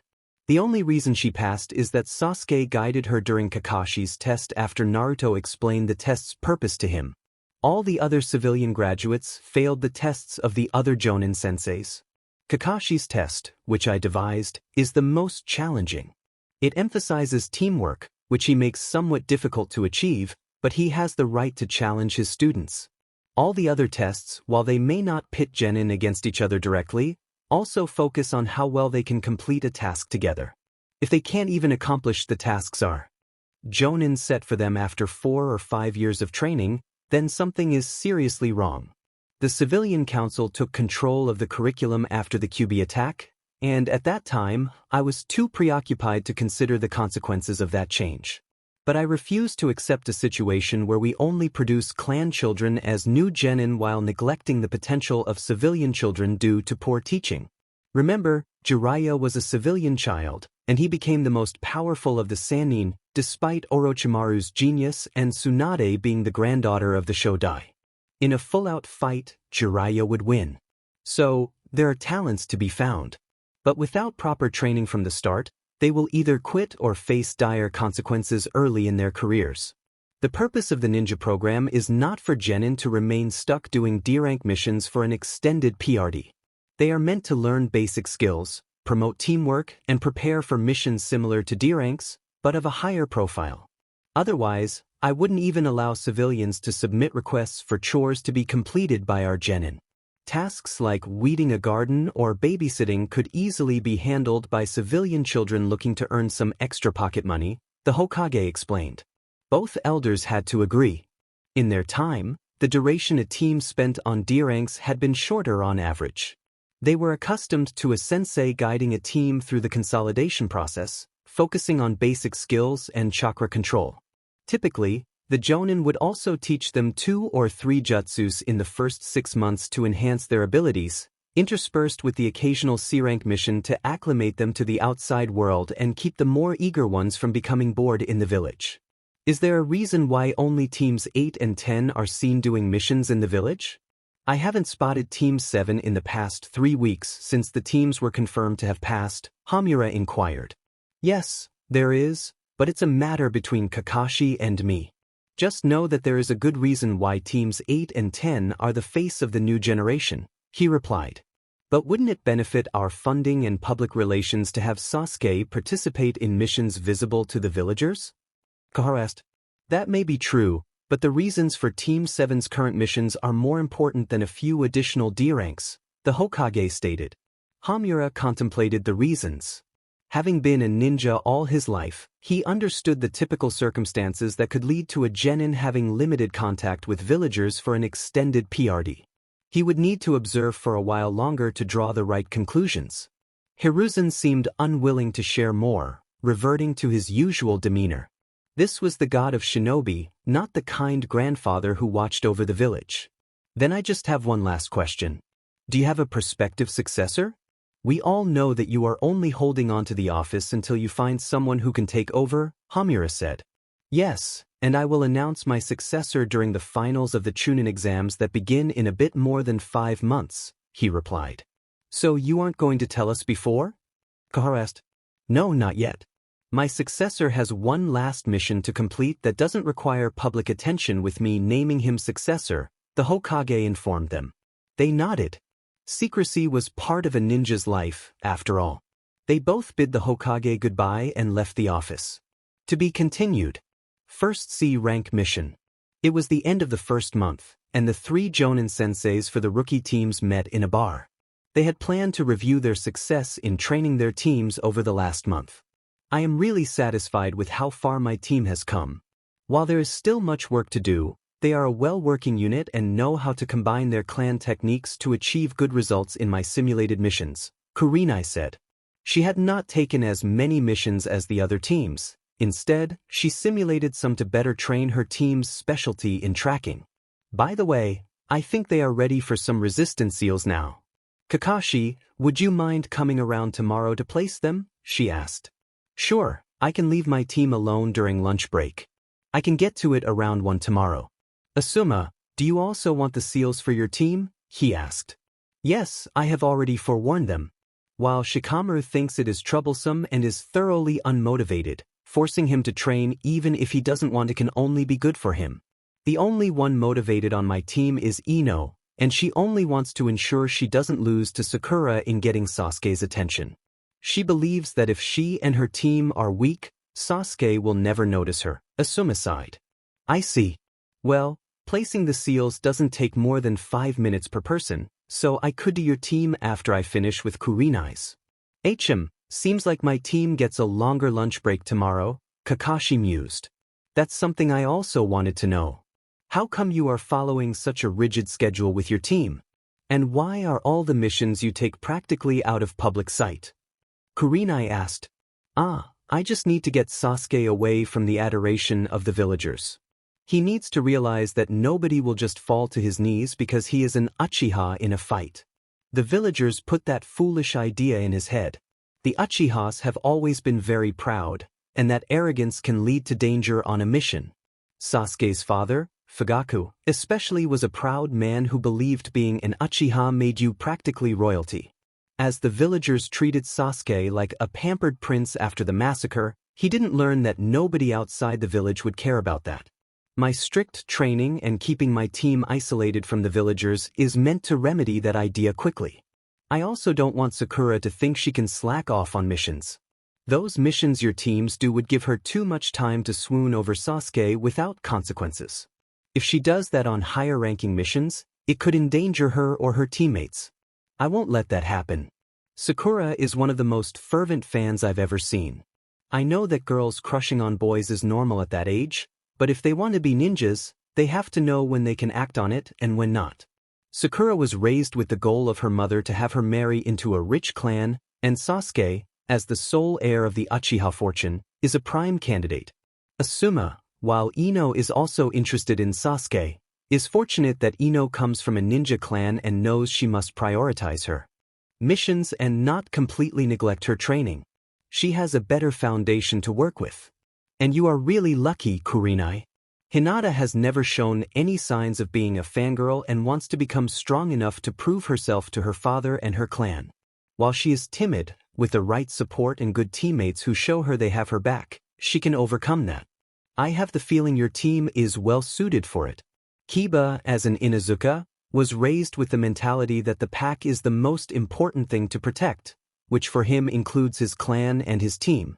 Shino, as an Aburame, understands hive mentality, and while he needs to improve his social skills, he will always protect his teammates and work to enhance the overall strength of the team. You have known Hinata for years and are well suited to help her with her confidence issues, Kakashi said. Yes, I am glad I got such a good team. Since Naruto pointed out the potential dangers Hinata puts her teammates in by holding back in taijutsu training, she is improving. I tested them on their elemental affinities, and Naruto was right. Hinata is a water element. I looked up a few taijutsu styles based on water to help her adapt her gentle fist to her element. She seems much happier now that she can develop her own version of the gentle fist. It will take time until she has it workable, but the first few katas she adjusted work well enough, Kurenai informed them. I am curious, what elements did the other two have? Asuma asked. Shino is an earth element, and Kiba is a lightning element, she answered. Did you also test your genin on their elements, Kakashi? Asuma asked. Yes. Interestingly, Sasuke is a lightning element, but due to his fire element training from his clan, he also has a strong secondary fire affinity. Sakura is an earth element, and Naruto, well, his primary element is wind, but he also has a strong secondary affinity for water and a nearly equal affinity for lightning. Normally, you only get that after years of training and refining your affinities. And when I say he is a wind element, I mean he can control the wind instinctively, Kakashi said. Really? Impressive. Even I am not that skilled with wind manipulation. I wonder where he got the information on how to train those affinities. They aren't part of the normal library. Seems he is more of a mystery than everyone thought, Asuma commented, then sank into deep thought. Kakashi suspected he might be onto Naruto's disguise, as he had been the one to test the blonde's abilities. Indeed. By the way, how did the matches of your teams go? Kakashi asked. Shino won against Choji, Shikamaru won against Kiba, and Hinata won against Ino, Kurenai replied with a grin. So we have 4 victories for my team from Sasuke and Naruto. Each of them has 2. Then Kurenai has 3 victories, 2 from Shino and 1 from Hinata. Asuma has 2, 1 from Shikamaru and 1 from Ino, Kakashi summarized. Yes. And next month, we wanted to have them do team matches. Or would you rather have them complete a task? Asuma suggested. I think a team obstacle course would be a good exercise. You did teach them tree walking, right? Kakashi asked. Yes, they all can do it by now. So we could include that in the course. If you want, I will design a course and show my ideas to you in 3 days, Kurenai offered. Sounds good to me, Asuma agreed. No complaints from me either, Kakashi added. At 9 in the morning on Monday, Team 7 stood in front of the Hokage and the Chunin on duty in the mission office. Team 7 present for a C-rank mission, Tokasama, Kakashi announced. Sasuke and Naruto perked up. They would finally get a better mission than those D-ranks. Sakura just hoped she would manage. The last month of training had been grueling. She hadn't realized that ninja life was so demanding. In her mother's plans, it always sounded so easy and glorious. You went to the academy, got placed on a team under a Jonin sensei, learned a few things over 1 or 1.5 years, and in the best case, you had 1 or 2 charming boys from an important clan on your team, won one over, and then retired to raise a family. During missions, the boys did all the hard work while you played the proper lady, using your charm to get the job done. That was complete nonsense. While she was on the same team as Sasuke, the richest and most attractive boy in her class, she simply didn't have time to even ask him out on a date. She couldn't maintain her appearance like she did in the academy, and instead of letting her hair down for Sasuke to admire, Kakashi had insisted she tie it up or cut it, as it would only hinder her. She would never cut it, so now she wore it in a ponytail. She hated that she looked more like Ino this way. And while she had tried to follow the low-fat diet her mother suggested, it just didn't work. Sticking to vegetables, fruit, and low-fat meat left her drained during training, and Kakashi didn't seem to care. He just told her she knew what she should eat, and if she didn't follow his instructions, she would have to deal with the consequences. So, she had told her mother that she needed regular rice ball and sushi for lunch to get through training and not appear weak in Sasuke's eyes. While her mother hadn't liked her decision, she complied. The change in food helped, but since it only amounted to what a normal civilian doing physical work would eat, she still felt exhausted at the end of the day, while Sasuke adjusted to their training level after just 2 weeks. He was even discussing strategies with Naruto. With Naruto, of all people. Why did he accept Naruto and not her? The only explanation she could think of was that he saw her as too weak for him. So, she started making her own lunchboxes, similar to the food Kakashi had provided during their first week of training. It helped her get through the days. If she ate properly for breakfast, while her mother still slept, and lunch, she had no problem eating low-fat meals and mostly salad and fruit in the evenings. She just hoped she wouldn't become unattractive from all the muscle she was building. So you think your team is ready for an easy C rank? Let's see what I have here. Ah yes, this one should only take you 2 days, and considering the training you put them through, it should be manageable. This mission involves the protection and transport of important supplies for our village. We receive a new DLVRY of medical herbs, rare poisons, and special earth and water every month for our hospital. The new DLVRY arrived just yesterday evening at the port in T Country. You are to take your team to T Country, take over the shipment, and seal the boxes with the goods in sealing scrolls. After that, you are to bring the scrolls back to Konoha, the Hokage explained. Mission accepted, Hokage-sama. Team, gather your equipment for a C-rank mission. We will meet in 30 minutes at the main gate, Kakashi instructed.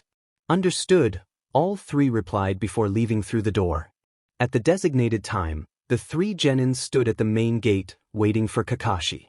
He appeared in a body flicker. Okay, show me your equipment, Kakashi said. Since this was their first C-rank mission, he wanted to ensure his genin had the proper gear. Sasuke was first. 30 shuriken in my thigh pouch, 20 kunai in my back pouch, 3 spools of ninja wire, 5 explosive tags, and 1 first aid kit sealed in a scroll also in the back pouch. In my backpack, I have 4 sealing scrolls. 1 for clothes, 1 for camping equipment, which includes a sleeping bag, a pot for cooking, a metal plate, a cup, a fork, a knife, and a spoon, and a 2-person tent. The 3rd one is for various boxes, and the 4th is for extra weapons. I have 3 days' worth of Jakanato's best ration bars and some basic toiletries, Sasuke listed. Good work. Next, Sakura, Kakashi said. Sakura gulped, hoping she wouldn't be scolded. Her equipment was nowhere near as complete as Sasuke's. I have 20 shuriken in my thigh pouch, 20 kunai, 1 spool of ninja wire, 2 explosive tags, a flash bomb, and a first aid kit in my hip pouch. I have a change of clothes, a sleeping bag, and a 1-person tent in a sealing scroll, some toiletries, and a set of extra shuriken in my backpack, Sakura reported. Take a lesson from Sasuke on what you forgot to pack. While this C-rank mission is short and will only take 2 days, and we will be able to eat in T Country, you always have to be prepared for the unexpected. On a mission, it can happen that you are forced to take alternative routes while transporting something valuable. So don't rely on being able to get food easily. Last, Naruto, Kakashi said, Practically the same items in my pouches as Sasuke, except I have two thigh pouches, one with shuriken and one with senbons. My first hip pouch resembles Sasuke's, while my second contains my sealing supplies and 2 ration bars. I have 10 pre-made normal explosive seals, 5 modified ones, 5 flash seals, 2 chakra storing seals, and 2 mass storage seals filled with water. In my backpack, I have 6 filled storage scrolls and 5 empty reserve scrolls. Of the filled scrolls, 1 is for various weapons, 1 for sealed food, 1 for camping equipment, 1 for transport devices, 1 with additional sealing supplies for larger-scale Fuinjutsu, and 1 for clothes. In the pockets of my vest, I have a selection of poisons, a container with food pills, and 1 with blood-replenishing pills. Naruto listed. Sakura's mouth hung open. What was camping equipment version J3, and what were those seals Naruto had mentioned? And why did he have mass water storage seals with him? Well, they say you can never be overly prepared, Kakashi commented. We will travel as fast as we can. We will run for 3 hours, then rest for half an hour, and run another 3 hours. After that, we should reach the border of Tea Country, where we will travel at a slower pace to avoid appearing hostile to the military forces of the country. For this mission, I will give you control over the resistance seals. In case of a fight, which isn't very likely, but I won't take any risks, you can release your seals and use your full speed and strength. Once we return, I will take that control away again. Kakashi made a few hand seals and placed his hand on the seals of Sasuke and Sakura. Leave the seals activated until you need to release them. You are still in your training phase after all. I will give you full control over your seals after we have completed 4 months of training. By then, you should have reached high Chunin speed with the training we are doing. I have a question, Sensei. Well, it's more a question for Naruto. How good are you really with Fuinjutsu? Sasuke asked. I need to wait for a specialist to evaluate my skills, but I am much better than I have shown so far, Naruto replied. Yes, now that you mention it, he will arrive in 1 week for your test, Kakashi said. Naruto nodded. Are you willing to sell me some of those specialized seals you mentioned? Sasuke asked. As long as you pay the normal prices, sure, Naruto answered. Sasuke nodded. He had the money, and as long as he could get those seals easily, perhaps even some that weren't readily available at Jakinato's or restricted for higher ranks, it wouldn't matter to him. Okay, now that that's done, let's go, Kakashi said, leading his team out. The journey to Tea Country went smoothly. Konoha and Fire Country were on friendly terms with Tea Country, so when they switched to visible travel after passing the border, they weren't stopped by the Tea Country military. They reached the harbor of Tea Country around 6 in the evening. Kakashi instructed them to find an inn for dinner, after which he would show them a place to set up their tents. While Sakura wondered why they couldn't just stay in the inn overnight, she knew better than to question her sensei. Kakashi went to check the shipment for Konoha so they could seal it in the morning. After enjoying a nice dinner at the inn, Kakashi led them to the usual camping spot for ninjas from Konoha on this mission. Since it occurred once or twice a month, the local administration had reserved a spot for the team receiving supplies. Sasuke and Sakura were tasked with setting up the tents while Kakashi checked the area for any potential threats. Naruto secured the perimeter with seals that would deter enemies and cause them trouble if they tried to breach the area. If any local military members wanted to talk to them, they could simply call out. The night was quiet, and at 7 in the morning, Kakashi provided breakfast from supplies he had gathered in the village the previous evening: milk, a few boiled eggs, rice, and vegetables. After eating and a brief morning warm-up of running up and down a tree 10 times followed by some exercises, Kakashi led his students to the harbor. There, they were greeted by the head merchant coordinating shipments for Konoha. Ah, good morning. Is that you, Kakashi? The last time I saw you, you were about the age of your students, the old man said. Yes, it's me. I didn't think you would remember me after all this time, Kakashi replied. That hair and that mask are hard to forget. You did this mission quite often during the war when the other two were still too inexperienced for the front lines, even if your sensei normally didn't accompany you. Now, why don't you introduce me to your team? The old man asked. Sure, this is my genin team, Team 7. From left to right, they are Sakura Haruno, Sasuke Uchiha, and Naruto Uzumaki. Team 7, this is Marikomo Takamichi, the head merchant who has been supplying Konoha with goods for decades, Kakashi said. Did you say Uzumaki? A real Uzumaki? Mr. Takamichi asked, surprised. Did you know the Uzumaki clan? Naruto inquired. Indeed. I traveled to Whirlpool Country quite often, as Uchiha was allied with Konoha. It's a shame what happened to the village. I had thought they had all the Uzumakis back then. But as I see, one must have survived in Konoha. Who are your parents, Naruto? Mr. Takamichi asked. Sorry, I don't know. I'm an orphan. The Hokage only told me that Uzumaki was my mother's name, Naruto replied. Too bad. Great ninjas, the Uzumakis. Masters of the seals they created and skilled with a sword as well.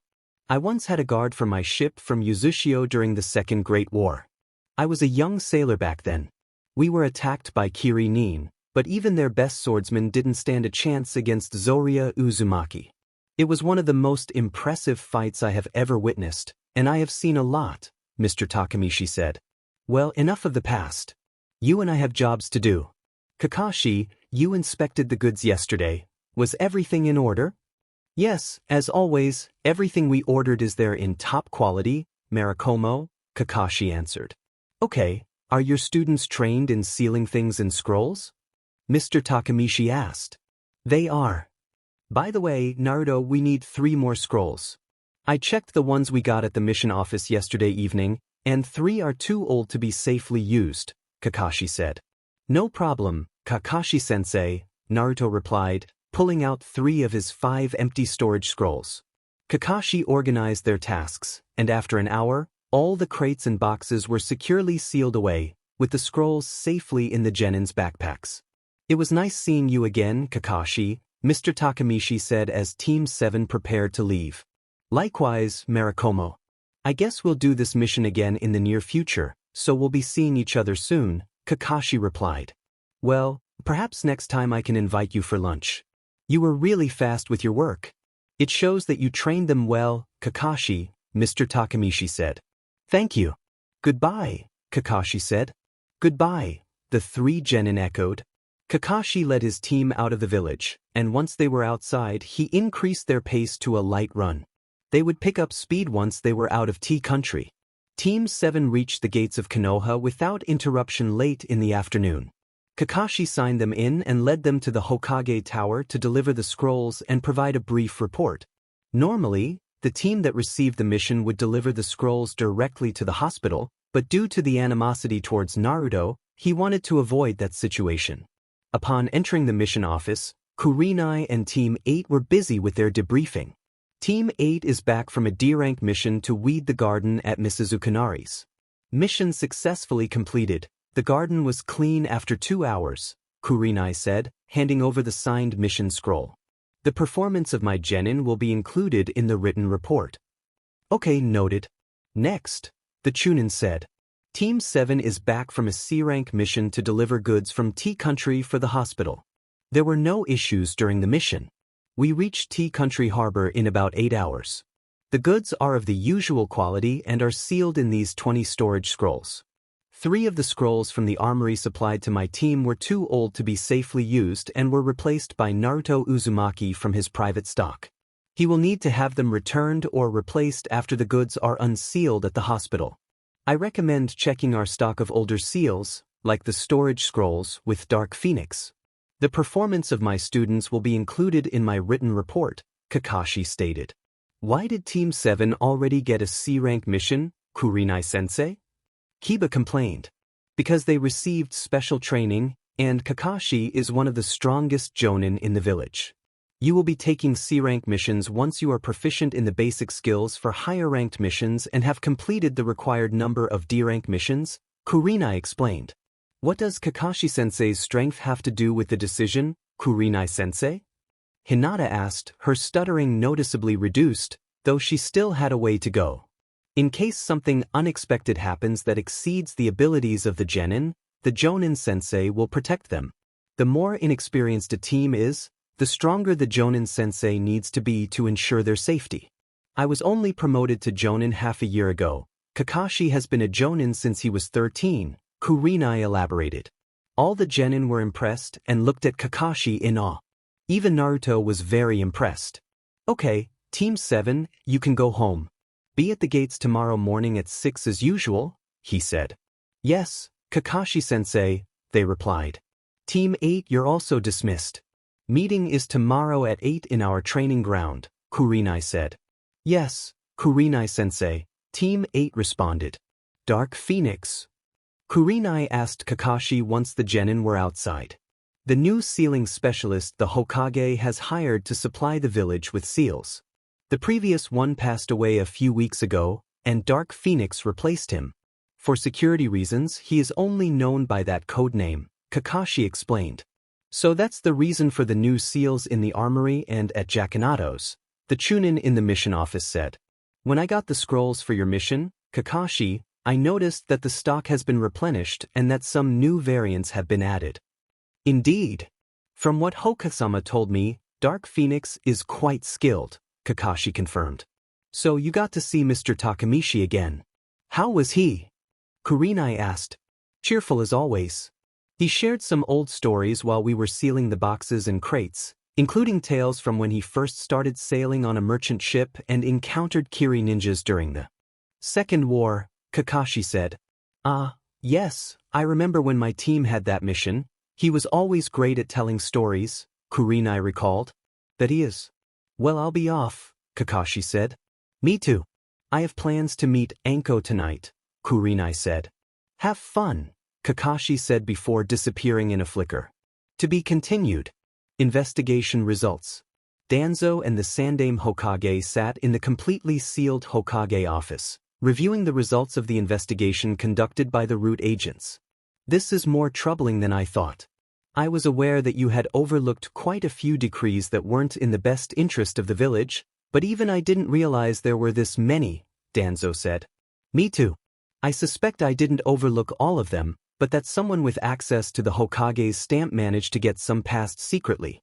Since I didn't have time to check all the decrees that crossed my desk in detail, I can allow for the possibility that some were passed under my watch. However, many of these I would have definitely stopped. If there had been an unusually large number of decrees placed on my desk, I would have become suspicious much sooner. The stamp is kept in the Hokage's office at all times, and the tower is guarded by the ANBU. So, someone inside the tower must have access, or someone copied the stamp and slipped the stamp decrees into the outgoing paperwork, the Hokage mused. Danzo nodded. He had thought Sarutobi had become senile in his old age, but even he would agree that the number of decrees passed in the last 12 years without his knowledge was impossible. There was more wrong in the village than he had initially thought and wanted to change by becoming Hokage himself. My root have also discovered several listening devices hidden throughout the village and identified 4 probable spies. They are well concealed, but we are keeping them under constant surveillance now.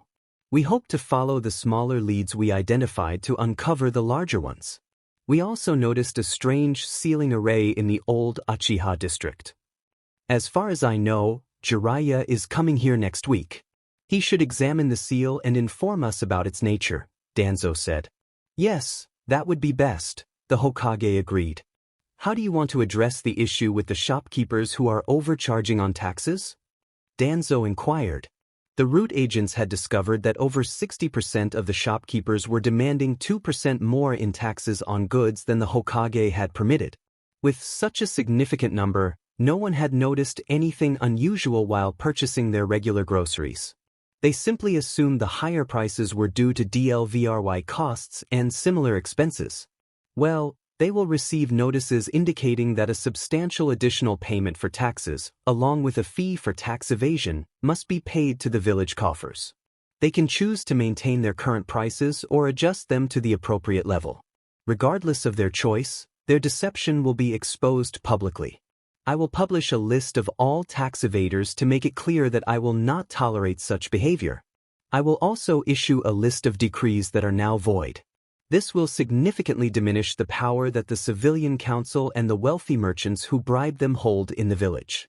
Additionally, I will ensure Naruto is out of the village when I do this. I am quite certain they will try to vent their anger on him, and we cannot predict how he will respond, the Hokage explained. You aren't referring to harmless pranks, are you, Hiruzen? Danzo asked. No, I am talking about serious consequences. Naruto has reached a breaking point. He possesses the skills to back up his threats, the Hokage replied. Shouldn't you keep him under close watch then? Danzo asked, curious about the Hokage's lack of action. What do you think Kakashi is doing all day? I'm not foolish, Danzo. Kakashi is managing the situation before it escalates. There's a reason I appointed him as the sensei of Team 7, and it's not just because of Sasuke's potential, the Hokage said. An interesting strategy you've devised. Everyone in the village and beyond will assume his main role is to prepare Sasuke Uchiha and train him in using his Sharingan once it awakens. However, by having him as one of the ninjas who has always kept Uzumaki safe and who does not harbor animosity towards him, you strengthen Uzumaki's ties to the village. The training matches with teams 8 and 10 serve the same purpose, fostering connections to the village so that if something happens to you, he will feel more anchored here. If he feels accepted by his peers, he won't be as tempted to leave the village. This effect is amplified since all members of Teams 8 and 10 are the children of the current heads of their clans. It would be disastrous for the village to lose the power of the Kyuubi and Uzumaki's impressive skills to another village like Kumo, Danzo stated. I see you haven't become less astute in your old age, Danzo. The only way Naruto can have an easier life in the village is to be accepted by those he will work with in the future. I am confident he will be promoted to Chunin after the exams in Konoha. Soon, he will be leading teams of genin on missions. From what I have heard from the senseis for the new teams, there are some exceptionally talented individuals this year. Some may not be ready by the time the exams arrive in Konoha, but the teams will manage to get through the first 2 phases and showcase the strength of Konoha's new generation. These genin represent the most prominent clans we have, with nearly all of them being clan heirs, the Hokage said. Yes, indeed an important generation, Danzo agreed. They continued to strategize on how to recover the embezzled funds for the village. It was Friday, and the 3 Jonin senseis had gathered their teams for the first task of their bet. Okay, today you will demonstrate your teamwork skills. We have set up an obstacle course that you will need to complete as a team. Each team will go through the course in a timed manner, under our observation. There are specific criteria we will be assessing, but we won't disclose them until all teams have completed the course. We will determine the order of teams by drawing matches. The longest match will go first, followed by the second longest, and the shortest will go last, Asuma explained. He held out his hand with 3 matches for Kakashi and Kurenai. They both drew one and compared their lengths. Okay, Team 10 goes first, then Team 8 and finally Team 7, Kurenai announced. Teams 7 and 8 settled down while Team 10 approached the starting line. The course is marked with these markers, Asuma said, displaying a round paper about the size of a tennis ball. They come in 3 colors, yellow for your team, blue for Team 8, and red for Team 7. You are to collect all the markers during the course. The obstacles you will encounter will become apparent once you begin. We have placed some chunin along the course who will observe you and take notes on your performance. Since we are not objective, they will assign points for this exercise. If you spot Irika Yumino, Kotetsu Hagain, or Izumo Kamizuri, you will know they are part of the test. The genin nodded, and Team 10 prepared to start. When Kakashi gave the signal, they dashed off. So, how is your new taijutsu style coming along, Hinata? Naruto asked. It's taking time, but I feel more confident than before. Kiba and Shino are great. They help me practice the adapted moves and offer pointers on how I can improve, Hinata replied shyly. That's fantastic. I'm sure you'll master it and become a force to be reckoned with, Naruto encouraged. Do you really think so, Naruto? Hinata asked timidly. Absolutely. You are a skilled kunoichi, you just need to believe in yourself and train hard to refine your taijutsu style. And when you have a few surprises in your repertoire that nobody expects, you'll show them all, Naruto said. What kind of surprises do you think of, Naruto? Shino asked. Well, every ninja, especially those from a well-known clan, should have at least 1 or 2 surprise moves to catch an opponent off guard. Take you, for example, Shino. As an Aburame, once an opponent learns about your clan, they'll know you work with your symbiotic bugs. They might use tactics to keep your bugs at bay or employ wide-ranging elemental attacks. They could even create bug repellent if they have the time and resources. But if you also mastered Genjutsu, you'd have an unexpected advantage. I know Aburames typically have limited chakra for jutsus outside your clan techniques, so perfecting a weapon would give you an ace up your sleeve, Naruto explained. That sounds logical. I'll have to think about it. What do you think Hinata could learn? Shino asked, nodding in agreement with the suggestion. At least some ninjutsu for distance attacks. The gentle fist style is close range. But with her excellent chakra control, she would gain the most from Genjutsu. She could trap her opponents in an illusion and then strike swiftly, Naruto said. And what about me? Kiba asked, intrigued. You specialize in a feral taijutsu style with Akimeru, which gives you short and mid-range capabilities. What's your element, Kiba? Naruto asked. Lightning, Kiba replied. Then your first step, once you've mastered basic chakra control, could be to incorporate lightning into your style. If you charged your hands with lightning before striking, your attacks would be more powerful. Depending on how well you control it, you could activate and deactivate it with just a thought, making it harder for opponents to anticipate your moves. I'm not sure if normal weapons would suit you, as they might not fit your style. But can Akimeru use jutsus? Naruto asked. Yes, he can. Are you suggesting he should learn some jutsus since no one would expect a dog to use them? Kiba asked. Exactly. And branch out from what your clan typically does. I'm not an expert on how you train your dogs, but I know your combination attacks can be quite effective, Naruto responded. Team 8, your turn, Kakashi called, and they noticed Team 10 had returned. Team 10 received some instructions before sitting down. How was it? Sakura asked. Sorry, we were told not to share anything, Shikamaru said. We should have expected that much, Sasuke remarked. So, how is training with the resistance seals?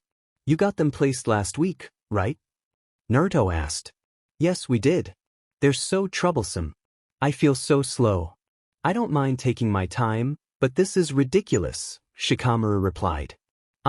I think I know a good way to help you adjust to them faster, Naruto said. What is that way, Naruto? Ino was curious. Don't tell her, it'll just make things more complicated, Shikamaru urged. Come on, Shikamaru. I won't let your laziness hold me back, Ino retorted. Alright, the way to adapt to the seals faster is by channeling chakra into your muscles. Once you're used to the seals and can move as you did before, you can gradually reduce the chakra until you no longer feel the seals without it. And if you want to motivate your teammates to train harder, let me tell you, chasing after others with senbons and similar things makes them run faster, Naruto said with a mischievous grin. Sakura muttered. Be thankful that Kakashi-sensei only allows my clones to bombard you with rubber ball during our dodging drills, Naruto shot back. What kind of dodging drills does your team do? Choji inquired. Insane ones, Sakura replied. Hilarious ones, Naruto added. I get to surround all team members with shadow clones and throw rubber ball at them, or in Kakashi-sensei's case, senbons. Though sadly, I can't use the poisoned ones. As I said, insane, Sakura remarked. Your sensei actually participates in your training? Choji asked, surprised. He not only participates, he engages in more physical training than even Naruto. But that's to be expected from a former ANBU. We're really getting stronger under him, Sasuke explained. Have you learned any new jutsus, Sasuke? Ino asked, her eyes sparkling.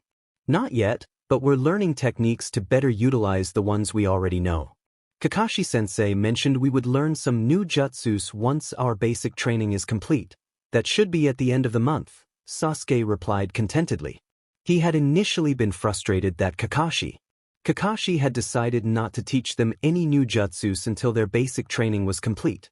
However, after experiencing what Kakashi considered basic training, his frustration faded. He realized he was building strength and speed, improving his chakra control and reserves, and learning essential skills for missions. He discovered practical methods for efficient transport, how to think like a ninja, and ways to enhance his overall awareness. Kakashi was strict yet fair, with a good sense of humor, and he knew how to push them to their limits. This training was the perfect opportunity to grow closer to Itachi. Team 7. Your turn, Kakashi called out as Team 8 crossed the finish line. Sasuke, Sakura, and Naruto took their positions at the starting line. Kurenai gave the signal and they were off. Naruto led the way, with Sakura in the middle and Sasuke bringing up the rear. Okay, keep your eyes open for the red markers, Naruto instructed in a serious tone. His teammates recognized that he had shifted into mission mode and was treating this with utmost professionalism. Sasuke was the first to spot a marker, prompting Naruto to have them stop and check for hidden traps. Fortunately, there were none, and Sakura was assigned the task of collecting the marker and storing it in her bag. Naruto suspected that teamwork would be evaluated, so they needed to ensure Sakura was involved. They continued on and soon reached the river, where the next marker awaited them in the middle. So, do we need to swim over there next? Sakura asked. Not necessarily, Naruto replied. None of the members of Teams 8 and 10 were trained in water walking yet, so there has to be another way to get across. Look around for any clues, Naruto commanded. Sasuke, there's a kunai here with a red mark on the end of the handle, Sasuke said from the riverbank. I guess this is a target practice task then. Maybe we get the marker if we hit the red bullseye, Naruto mused. Okay, I'll make the throw. You cover me. I don't want to be caught off guard by any surprises Kakashi-sensei might have planned, Sasuke said, and Naruto nodded, pulling out his kunai to provide cover. Sasuke aimed and threw perfectly. In the spot where the kunai landed, another kunai with a marker tied to it was thrown back at them. Naruto looked up and saw Kotetsu waving from a tree. Sakura collected the kunai and the marker, and they continued their quest. The next marker was hidden in a trap field that they needed to disable before retrieving it, nothing too difficult for Naruto. They had to climb a tree to reach the next marker, which was in a bird's nest. They let Sakura retrieve it while Naruto and Sasuke fended off projectiles that Izumo was throwing to keep them from getting the marker. Next, they had to cross a narrow log over the river, which was easy thanks to their tree-walking training. The following marker was trickier. It was located in a pit filled with hungry foxes. Naruto came up with a plan. He had Sasuke secure his ankles while hanging from the log over the pit, distracting the foxes with a dead rabbit from a storage scroll. By the time the foxes finished with the rabbit, Naruto was already up and out of reach. This obstacle was followed by a crawling course where the genin had to retrieve a marker from beneath a series of nets. Attempting to grab it from above wouldn't work, as the nets were made of metal and had lightning seals that would trigger if they tried to cheat. Definitely Kakashi-sensei's doing. Naruto, being the fastest, got the marker while Sasuke and Sakura kept watch. He transformed into a squirrel to scurry under the net and grab the marker. The next challenge was sneaking through a section of the woods where 7 beehives surrounded the marker. They needed to cross this area together. No one could attempt it alone. Sakura had to overcome her fear of insects, repeatedly telling herself it would be over soon. Unfortunately, she tripped and accidentally alerted the hive next to her. Oh! Naruto exclaimed, springing into action. If one hive was disturbed, the others would soon follow. Sasuke, we need smoke, he commanded. Sasuke nodded and shot a modified version of his fire jutsu at the dry grass beneath the hive. The smoke was enough to distract the bees, allowing Naruto to create 2 clones, one to carry Sakura and one to cover the team while he grabbed the marker, and they all sprinted toward the finish line, the bees buzzing closely behind them. Thankfully, a barrier seemed to keep the bees contained in a specific area. Once they crossed the finish line, the bees returned to their hives. Asuma had taken their time and noted it on a clipboard. Okay, you're done. Rest, and in the meantime, Kakashi, Kurenai, and I will tally the points from the 3 proctors in the obstacle course and add them to your time, he said. The 3 genin of Team 7 joined their comrades from the other 2 teams. Did you get the bees mad at you? Shikamaru asked lazily. Yeah, Sakura tripped right next to a hive and woke them up. We managed to buy some time by having Sasuke smoke them out a bit, but we had to get out of there fast, Naruto explained. How did you get past that obstacle? Sakura asked. Choji's food rations came in handy. He had honey-covered biscuits, so Shikamaru suggested we place those around the hives to distract the bees, And we sneaked through to get the marker, Ino said proudly. And we had an expert on insects with us. Shino calmed them down with one of his clan jutsus, and we got the marker easily, Kiba added with pride. What did you think was the most difficult obstacle? Ino asked the others. The pitfall with the foxes. Those beasts were especially wild when Akamaru and I passed by. Hinata got a few scratches from them, Kiba replied. For us it was the net. It took forever to get the marker from under there, Choji said. That was no problem for us. I had Akamaru get it.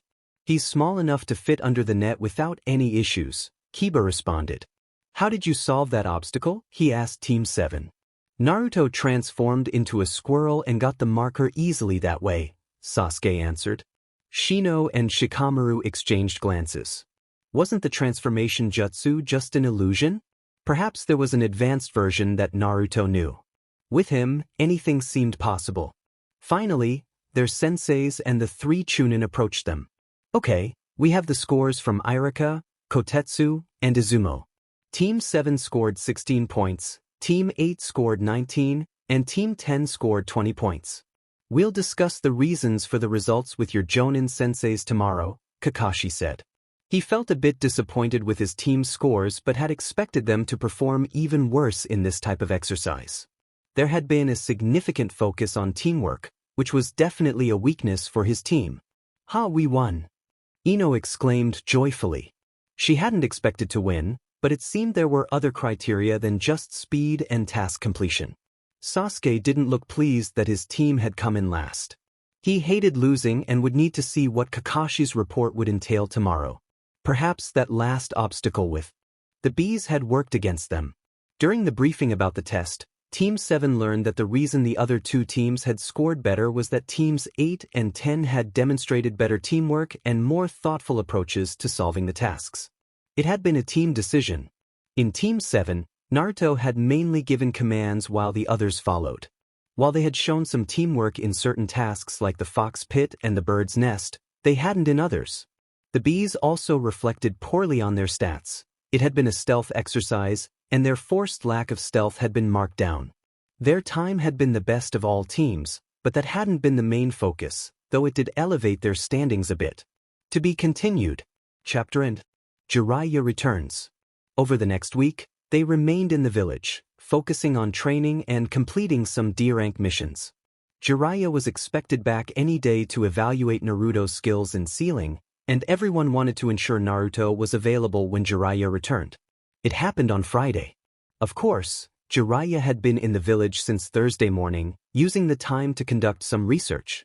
He visited his sensei shortly before lunch on Friday. Hey, Sartobi-sensei, did you miss me? He called out loudly. Jeriah, it's good to see you. How was your traveling? The Hokage asked, sending out his ANBU and activating his privacy seals. It was good. I'll soon have enough material for my new book, Ika Violence. You mentioned I had to come back to evaluate a potential seal master. Who is it? Did Kakashi level up? Jeriah inquired. No, it's Naruto. I've had him supply our armory and the shinobi equipment shops in the village under the pseudonym Dark Phoenix. Naruto managed to keep this a secret until after his graduation exams from the academy a little over a month ago. I had Asuma test him in disguise, and Naruto is easily at Jonin level overall.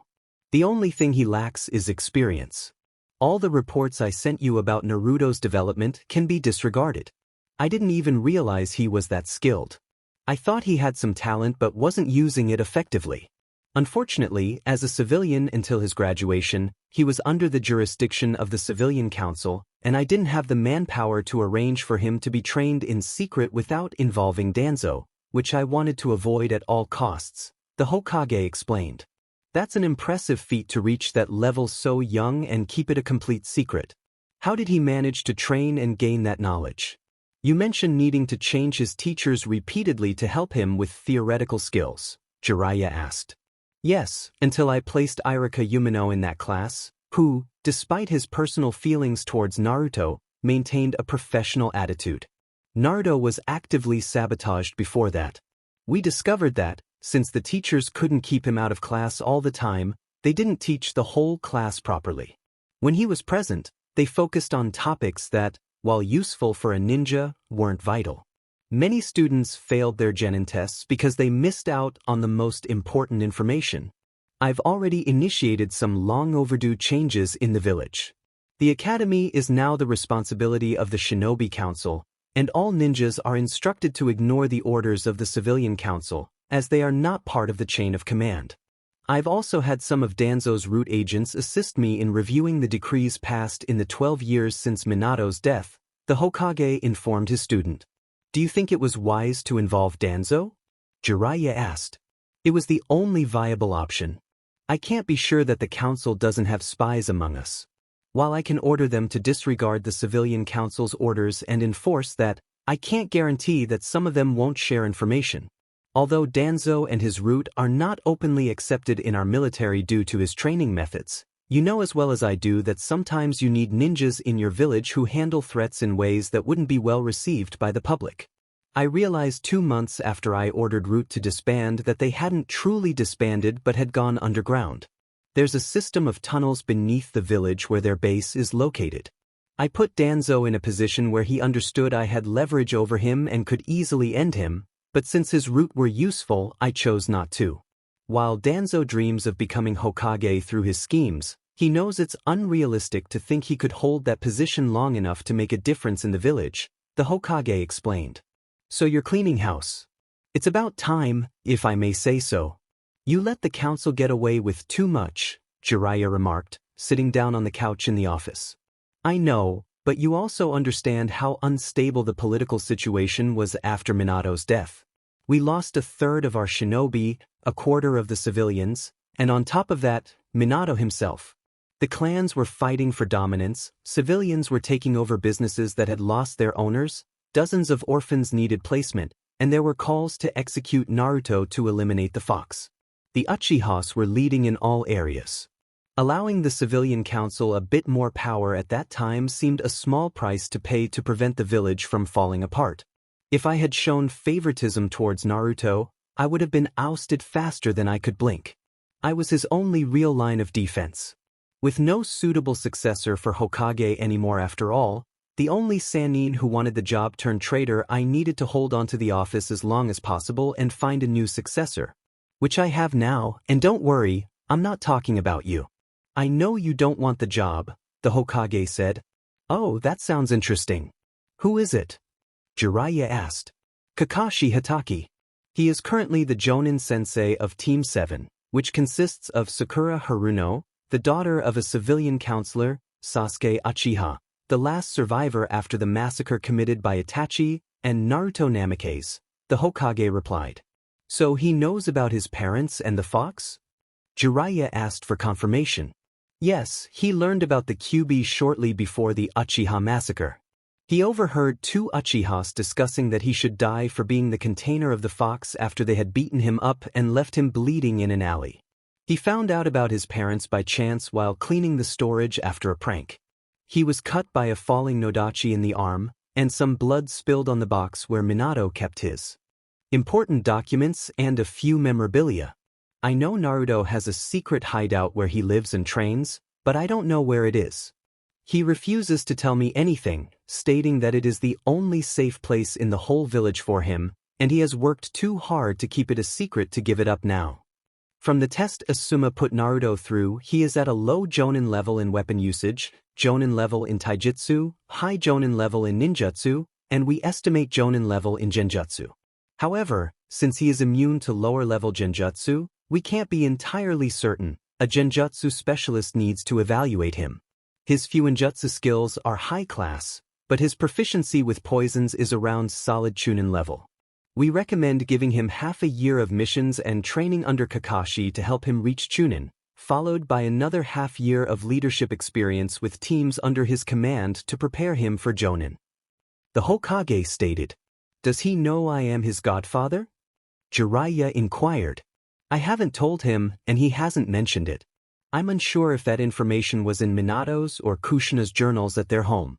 Naruto discovered some of his family's jutsus and sealing knowledge after finding the contents of the box, but he hasn't moved in there since it's widely known that his father lived there. He didn't want to attract more attention from the villagers than he already does. You'll need to see how he reacts to you.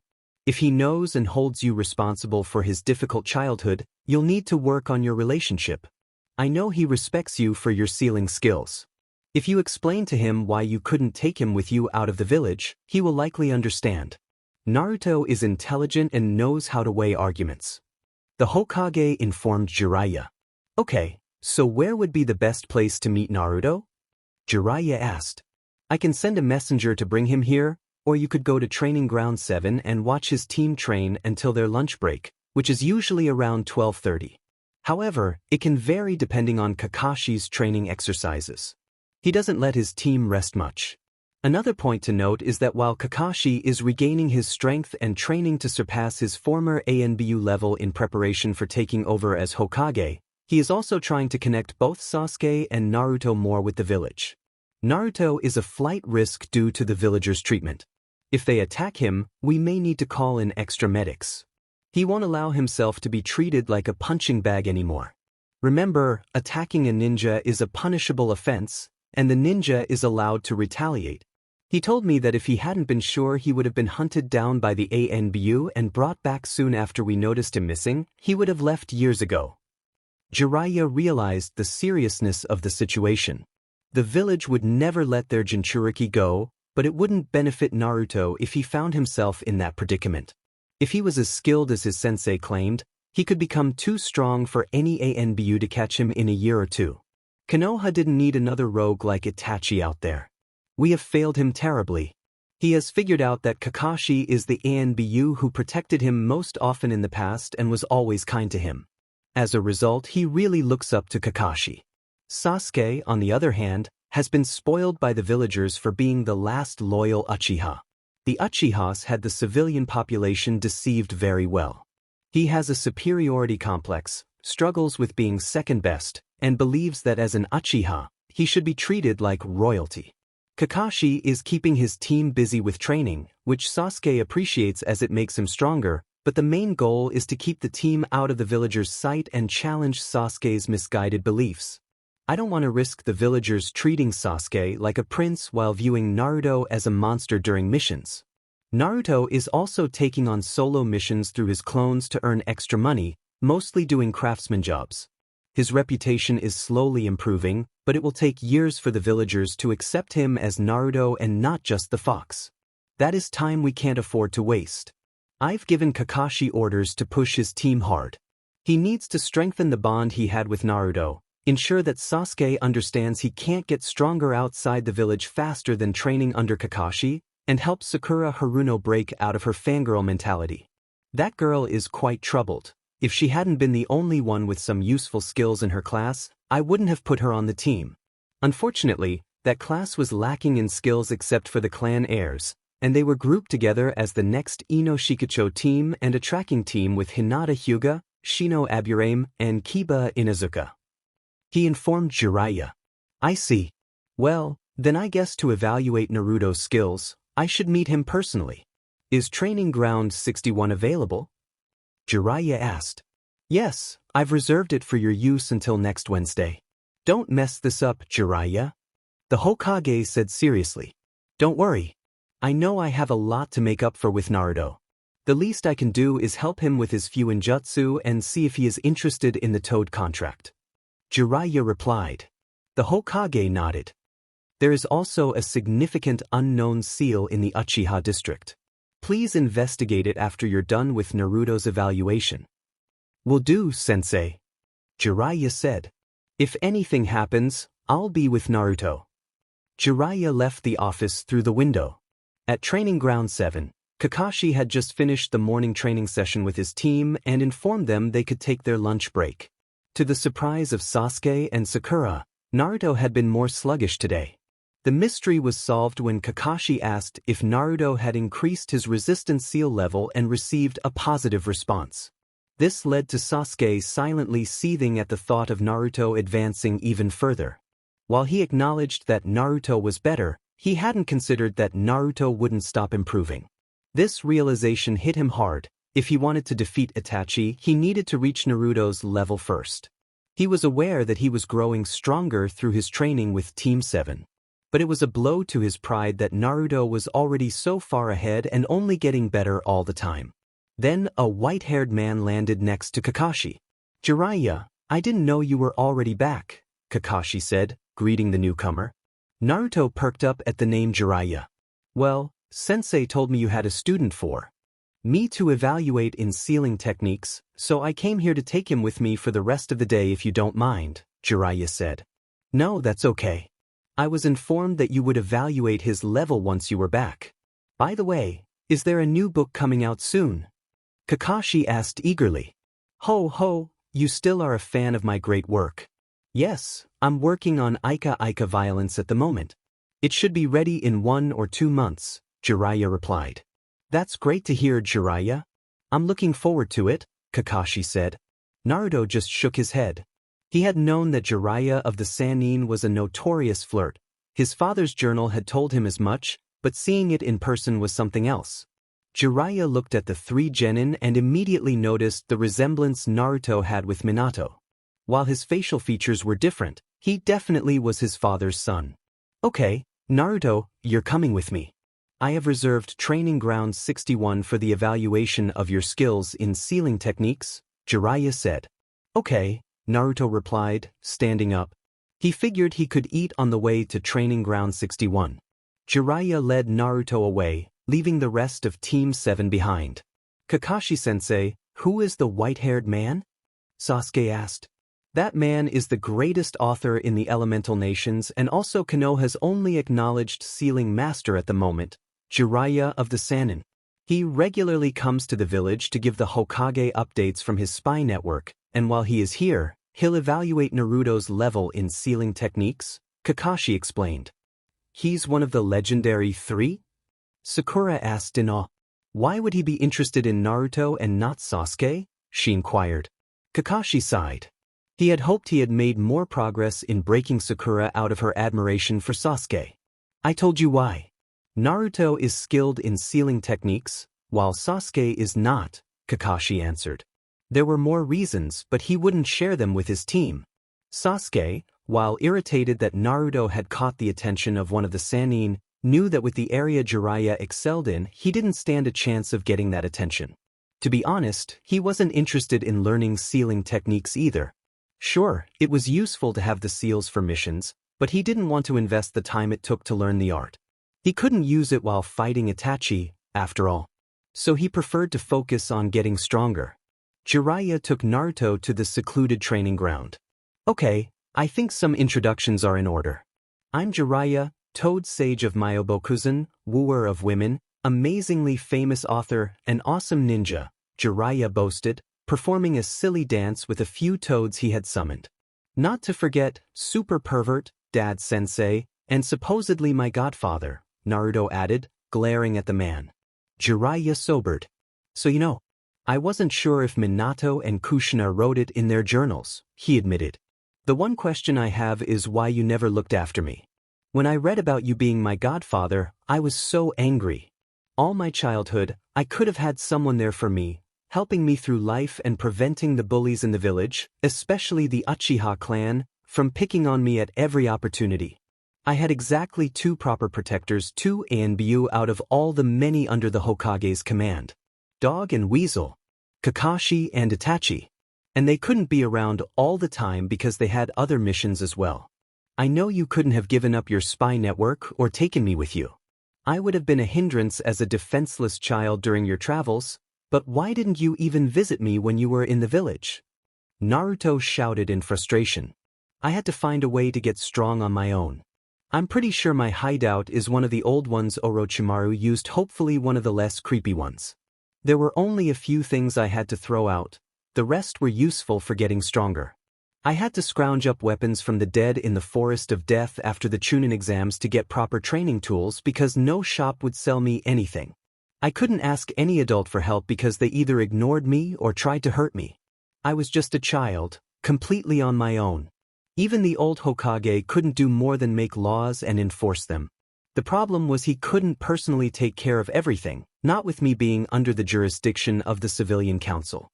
Do you know what it would have meant to me if I had known there was at least one adult who cared for me?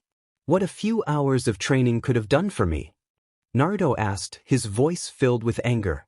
You have every reason to be mad at me. I won't deny I made mistakes. I had thought about taking care of you, but as you said, it was too dangerous for both of us. I have too many enemies to take a small child with me on my travels. And if you had been with me, Idabi would have figured it out and known you were Minato's son. So I trusted Sensei to keep you safe until you were old enough for me to train you. You probably don't know this, but in the 12 years of your life, I stopped 39 assassination attempts aimed at you. All the major villages hear rumors, and you are a constant topic among merchant caravans. They talk about that brave blonde boy with blue eyes who stands on his own 2 feet in Konoha. You are right, I could have tried to be there for you when I was in the village. And I did try, but you have to realize that I was dealing with a massive emotional wound when your father died fighting the Kyuubi. It wasn't your connection to the Kyuubi that kept me away. It was your resemblance to Minato. I don't have children of my own, Naruto. During the Second Great War, Suna developed a chemical agent that prevented those contaminated from ever having children. Tsunade, Orochimaru, and I, as the Sannin, were prime targets for them. They also attempted to capture the White Fang, Tsukumo Hatake, Kakashi's father, but he managed to escape. All of us were affected by that chemical. It was a devastating blow, especially for Tsunade. Eventually, Orochimaru developed a vaccine against it, but for us, it was too late. When I got my genin team, Minato was the one I connected with the most. I cared for all my students, but Minato, especially since he was an orphan like me after losing his parents at 10, became like the son I knew I could never have. I taught him everything I knew, even after my students were promoted to Chunin and my team disbanded. When he asked me to be your godfather, I felt truly honored. But then the Kyuubi attack happened, and Minato died. I raised you for a year, but that was all I could manage as my spy network needed to be maintained, especially with Konoha being significantly weakened. My presence while you were an infant could easily be justified as a show of strength for the other villages. One of the strongest in the village was there, protecting it. When I returned, you were 4. But you resembled Minato so much. I couldn't bear to see you looking like your father. It reopened wounds I thought had healed. So, since I couldn't be in the village to support you, I arranged a stipend for you so you wouldn't have to rely on the orphans' fund. Additionally, I left scrolls for you in your apartment when I was in the village. One was about hunting and fishing techniques after I learned about the behavior of the shopkeepers, another about farming, and some on basic training techniques I thought would help you. I removed all the ones that were intended to eliminate you from any village. I kept a close watch on Orochimaru to ensure he never discovered your existence. While your clans didn't have a specific bloodline, the Uzumaki clan possessed special chakra, which was why Kumo once attempted to kidnap your mother, Kushina. Your clan was known for its longevity. A child with Namikaze, Uzumaki, and Senju blood would have been irresistible to him. I am truly sorry for what you had to endure, but I did what I could in my own grief, Jeriah said. Naruto contemplated the answer. He knew Jeriah was completely sincere. He could see in his eyes that he meant every word. The money he received from the Hokage each week, especially after someone had tried to steal it in the beginning, had helped him through the toughest times. He remembered discovering those scrolls when he was 7. It marked the beginning of his transformation. He had found a way to become self-sufficient without relying on the village. While his godfather hadn't done everything perfectly, he also hadn't completely abandoned him to fend for himself. He had done what he could. Naruto had to admit he couldn't fully grasp the wounds that losing someone left behind. But he understood that some people struggled with it more than others. Okay, while I can't say I'm happy about it, I understand somewhat. And at least you tried to help me. That's more than most others did. Those scrolls really were lifesavers. They made me independent from the supplies I could buy in the village. Without knowing how to properly hunt, fish, and grow vegetables, I would probably still be living off ramen, Naruto shuddered. I suggest we start from the ground up. I'll give you the chance to get to know me and teach me what you want. I'll try to keep an open mind and not push you away on principle. But don't expect me to trust you. I've had too many bad experiences, Naruto said. Jeriah nodded. It was more than he had hoped for. Now that the air is cleared, I think we should evaluate your skills in Fuinjutsu. Sarutobi-sensei mentioned you believed you were at a seal master level. How did you come to that conclusion? Jeriah asked. I have read every single book about sealing I could find in Konoha, mostly written by you or Dad. Additionally, I studied the Uzumaki scrolls that Mom had.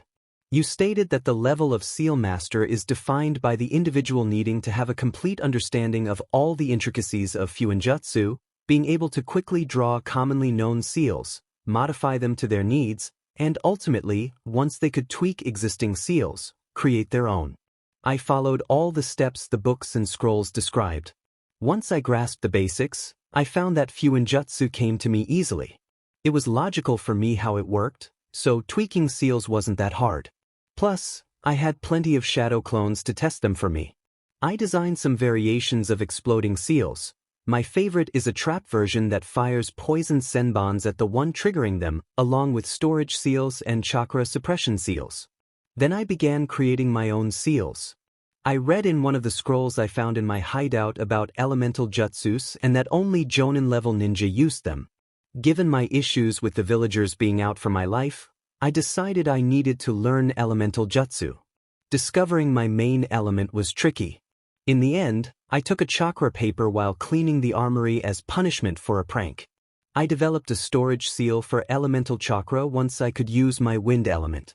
I thought it would be useful once I could use more elements. After training with the water element, which is my secondary, I started considering what techniques could pose a significant challenge for me. Fire wasn't much of a problem with water as my secondary. Lightning is weak against wind, so only earth remained. I would need a very powerful wind jutsu to gain the upper hand against an earth user. I knew that while the primary element in Konoha is fire, there are many earth and water users.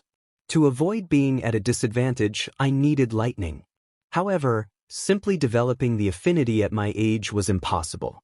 There are limitations on what my body can handle, and since lightning opposes my primary affinity, it would be especially challenging.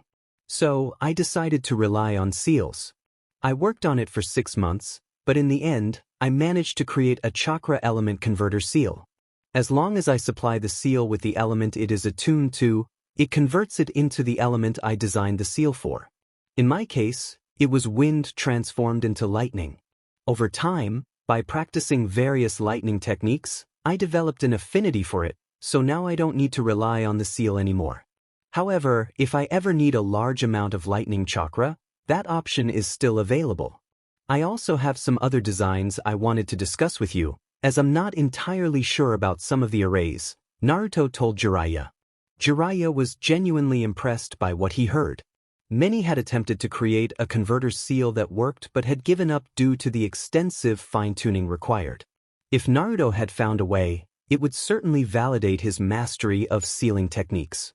But Jeriah decided to wait until the end to assess his godson's level. It was late in the evening when Jeriah invited Naruto to dinner at one of the Akimichi restaurants. He assured Naruto that with him there, no one would dare to be rude, and that the specific restaurant they were visiting was run by his former student, Uchiha Akimichi. Uchiha had been injured in the Third Shinobi War and, unable to continue as a ninja, had pursued the second profession. The Akimichis were famous for opening a restaurant. Business was thriving. While some patrons glared at Naruto as he entered, many recognized who he was with, and no one wanted to provoke a Sannin. Jeriah and Naruto were greeted personally by the owner, who looked at Naruto in shock, then at Jeriah, and back at Naruto, mumbling something about being blind and should have seen it coming. "Keep that to yourself, Uchiha," Jeriah said with a warning tone. "Of course, Jeriah-sensei, but why wasn't anyone informed?" Uchiha asked. "Iwa, Orochimaru, Kumo, Kiri, pick one," Jeriah replied. "I understand. So, what would you like to eat?" Uchiha asked, changing the subject. "Choose whatever you like, it's on me," Jeriah said. "After all, we have something to celebrate." "Thanks, Jeriah," Naruto said, glancing over the menu. "I'd like the small sushi variations for an appetizer, the grilled seafood dish with vegetables and rice for the main course, and the seasonal salad with yogurt and herb dressing. And green tea to drink. I'll have the finger food variations for an appetizer, the roasted pork sweet sour for the main course with sweet potatoes and rice. I'd also like a bottle of sake with 2 cups, Jeriah said. Already trying to corrupt him, Jiraiya-sensei? Uruho asked, jotting down their orders. Hey, he's a ninja. Old enough to fight, old enough to drink. I think it would be good for him to get some practice before I introduce him to Gamabunta, Jeriah said, causing Naruto to perk up. You're going to let me sign the Toad contract? He asked, surprised. Indeed. You've proven you're more than ready to become the next Toad summoner. As I mentioned, I don't have children to pass the contract to, so I have to rely on my students. With your father being my student and the last summoner, it feels right for you to take up the mantle, Jeriah said, smiling and keeping his voice low to maintain discretion. Naruto couldn't help but smile happily.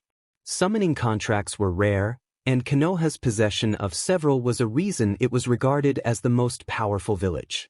As far as Naruto knew, Konoha held the monkey contract with the Sarutobi clan, the dog contract with the Hatake clan, the turtle contract with the Mato clan, the crow contract with the Uchiha clan, and the 3 contracts of the Sannin, the slug contract of Tsunade, the snake contract of Orochimaru, which Enko Mitarashi had also signed, and the toad contract of Jeriah. Uruho went to the kitchen to have their dishes prepared and to inform his staff to treat Naruto Uzumaki with respect whenever he visited the restaurant. He was to be treated like any other guest, no nonsense about him being a demon, or they could look for new jobs. His warnings seemed to have the desired effect. 15 minutes later, Naruto and Jeriah received their appetizers, and Jeriah poured sake into the 2 cups. To your mastery in Fuinjutsu, Naruto, Jeriah said. Thanks, Jeriah, Naruto replied, and both drank the sake. Naruto coughed afterward. Jeriah laughed. You should be a bit careful at first. Try sipping instead of gulping it down. Naruto glared but followed the advice. To be continued. Chapter End. Revealing the Uchiha treachery. It was Saturday afternoon. Jeriah was in the old Uchiha district examining a seal that Root had discovered. He frowned. This didn't resemble any standard seal he was familiar with. He channeled some chakra into the seal and observed where it was directed. The result was concerning. He would need assistance with this. Turning to the ANBU present, who was there as a fast messenger to the Hokage in case it was needed, he said, Raccoon, go to the Hokage and inform him I need support here. Tell him I need Kakashi Hatake and Dark Phoenix for this. The ANBU nodded and vanished in a body flicker. 30 minutes after Jeriah had called for assistance, Kakashi, Dark Phoenix, and the Hokage arrived beside him. What's the problem, Jeriah? The Hokage asked. We have a level 4 seal that is somewhat different from what I have seen so far, and it directs chakra all over the Uchiha district. I only pushed a small amount into the seal, but this is really worrying. I wanted Kakashi and Dark Phoenix here to see what they think and to neutralize that seal if necessary, Jeriah explained. I think it would be best if you showed us the seal when it is fed a bit of chakra, Kakashi suggested. Jeriah nodded and repeated his earlier test. Naruto looked shocked at the array he saw. This is unbelievable. The Uchiha were truly ruthless to install something like this in their district. It probably affects the entire village, Naruto exclaimed in disgust. You know this, Dark Phoenix? The Hokage asked, surprised. While Jeriah had confirmed that Naruto was indeed a seal master, he hadn't expected the boy to identify seals that even he didn't recognize. Kakashi, please check the seal with your Sharingan to see if there are any parts in the district that we can't see with our normal eyes, Naruto instructed the Jonin. Kakashi nodded and pushed his headband up, only to widen his eyes in shock. There are seals all over the entire district. Most originate from this seal, but some seem to be their own system. Wait a moment, and I'll draw it up for you, Kakashi said. He quickly took a piece of paper and began sketching what he had observed. There are these 2 types of arrays that originate from this seal. In this district, I mainly observed the second type of array, with only a few homes exhibiting the first type. This pattern continues throughout the entire area. This is the other array, he said, pointing at the 2 arrays he had noticed. The second one is a very complex secrecy seal designed to conceal an important location. Sensei, didn't you mention that you couldn't find many scrolls when you cleared out the Uchiha district after the tragedy? Jeriah inquired. Yes, while we discovered some scrolls and weapons, it was far fewer than we had anticipated in the Uchiha district. For a clan known for copying jutsus over generations, there simply wasn't enough material. Sasuke also didn't possess more than a few scrolls on Sharingan techniques and fire jutsus. We searched extensively for the library we suspected was here, but we never found it, the Hokage confirmed. Well, I suppose you needed to look with a Sharingan from a specific position. The second array likely conceals the library you couldn't locate. I've seen that seal used for places like that before. Dark Phoenix, while I have only a vague idea about the first array, you seem to know what it is, Jeriah said, turning to Naruto.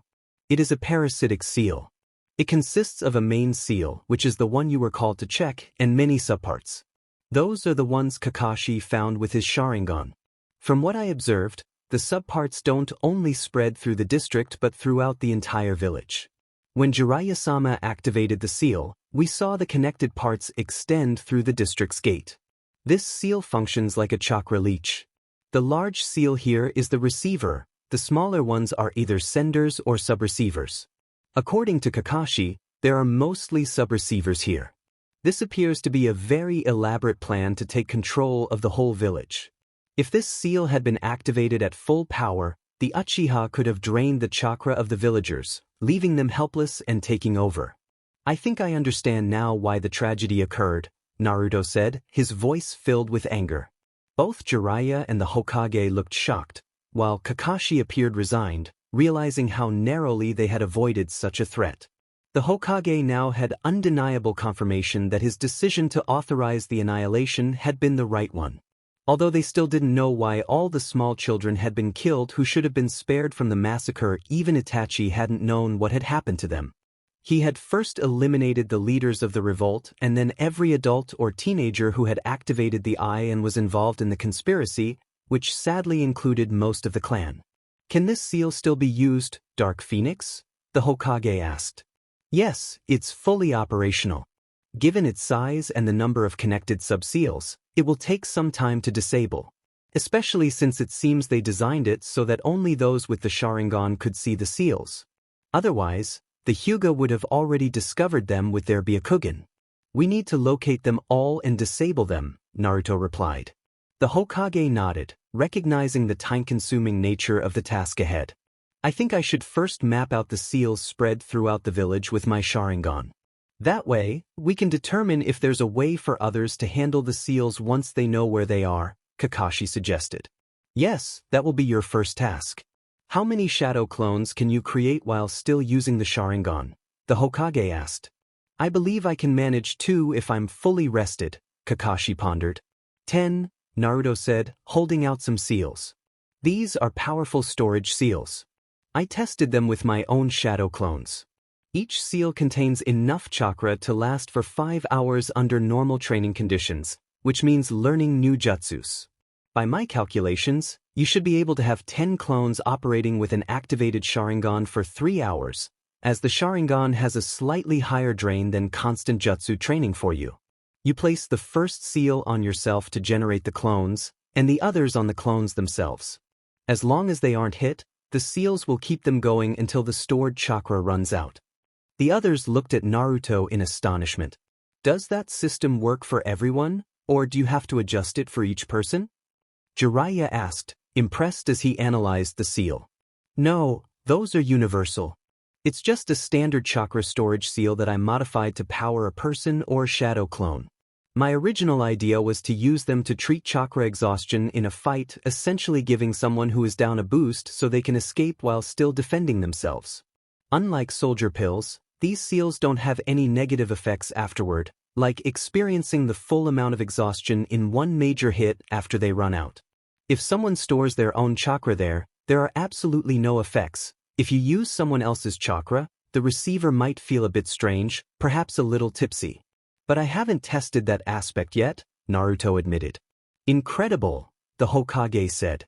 That would be a powerful tool in battle. How long does it take to charge? For a normal ninja with average chakra reserves, I would estimate it could be charged during a single night of sleep. One seal requires about the same amount of chakra as 2 A-rank jutsus. Of course, you could also charge the seals with more chakra output in a shorter time.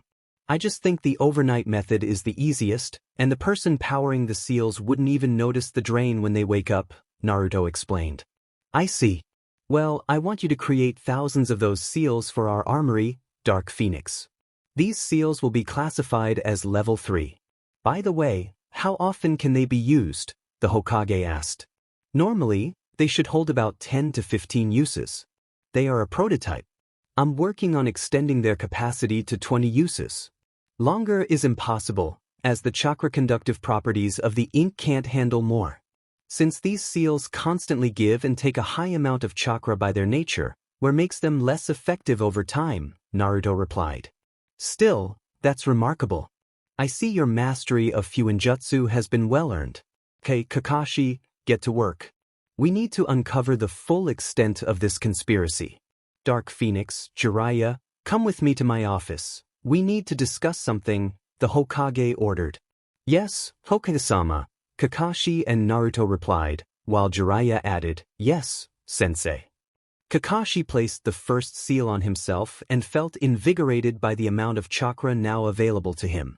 He created 10 shadow clones effortlessly and applied the chakra storage seals from Naruto onto them. Together, they set off to search the village for the parasitic seals. The Hokage dismissed his ANBU from the office, and Jeriah established his strongest privacy seals. Once everything was secure, Naruto removed his hood and the mask covering his lower face, sensing the serious nature of the upcoming discussion. Okay, Naruto. I would like to know how you could identify the seals so easily, the Hokage inquired. Well, it was twofold. The foundation of the seal was described in some scrolls and books I found at my parents' house. As you know, the Uzumaki clan was renowned for their skills in Fuinjutsu. This seal was originally used to contain prisoners in Uchiha. I suspect that's why the Uchiha had it. They were in charge of the military police. The intention is to keep prisoners weak for easier control. There's one seal that drains chakra from a prisoner and one that receives it. The stored chakra was primarily used to power the village's electric system. However, the Uchiha seal has been modified. First, they made it so only the master receiver seal is visible to everyone. Second, the sub-receiver seals don't power buildings, they power people. Meaning, if they had gone through with their coup, they could have drained chakra from the ninjas and civilians in the village, temporarily boosting their own reserves. With the probable use of jutsus, balancing it out would have been manageable. The reason nobody thought of using the receiver seals that way is that it would overcharge the system and harm a person's chakra network. They designed the sub-receiver locations to function like a device that charges batteries, with the Uchiha acting as the batteries.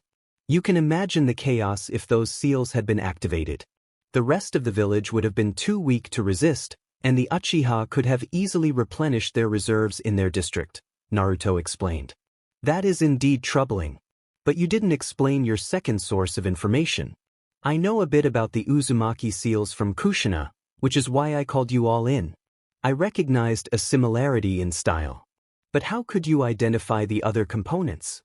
Jeriah asked. Naruto sighed, realizing he could no longer keep his knowledge a secret. This was a matter of village security, and if anyone used the seals against them, it could be catastrophic. On the night of the Uchiha massacre, while all the ninjas were pursuing Itachi, I sneaked into the Uchiha compound and gathered as many scrolls as I could. I also took some weapons that I could carry in a large sack. 2 of the scrolls I found detailed the seal, Naruto admitted.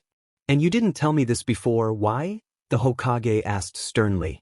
Because I felt it was my right to seek reparation for what they did to me until Itachi took them all down. When I heard the Uchiha were massacred, I felt like celebrating rather than mourning like the rest of the village. Out of 100 attacks on me, 98 were by those Uchiha. In my eyes, Itachi is a hero. What we learned today only supports that. If Itachi hadn't eliminated his clan, which must have been incredibly difficult for him, the village would have fallen into their hands, and I would either be dead, have fled, or be a mindless weapon under their control, Naruto replied, glaring at them, daring them to disagree. Both men were taken aback by Naruto's open disdain for the Uchiha. However, the Hokage understood his feelings. The Uchiha's constant interference had prevented him from properly protecting Naruto. They had wielded too much influence, and the culprits had not faced adequate punishment due to the military police's authority. I understand. Do you have any other important information I should be aware of? The Hokage asked. Besides knowing all the weaknesses of the village's defenses? Naruto replied, shocking the two older men once more. But how? Jeriah asked. Being a prankster served two purposes for me. It helped me vent my aggression and prevented me from going on a rampage, while also allowing me to hone my skills in stealth, trap-making, infiltration, and information gathering. I know my only real chance to rise in the ranks is to be better than anyone else. While the other genin in my year are starting to see me as more than just a foolish prankster, the majority of the village remains entrenched in their beliefs.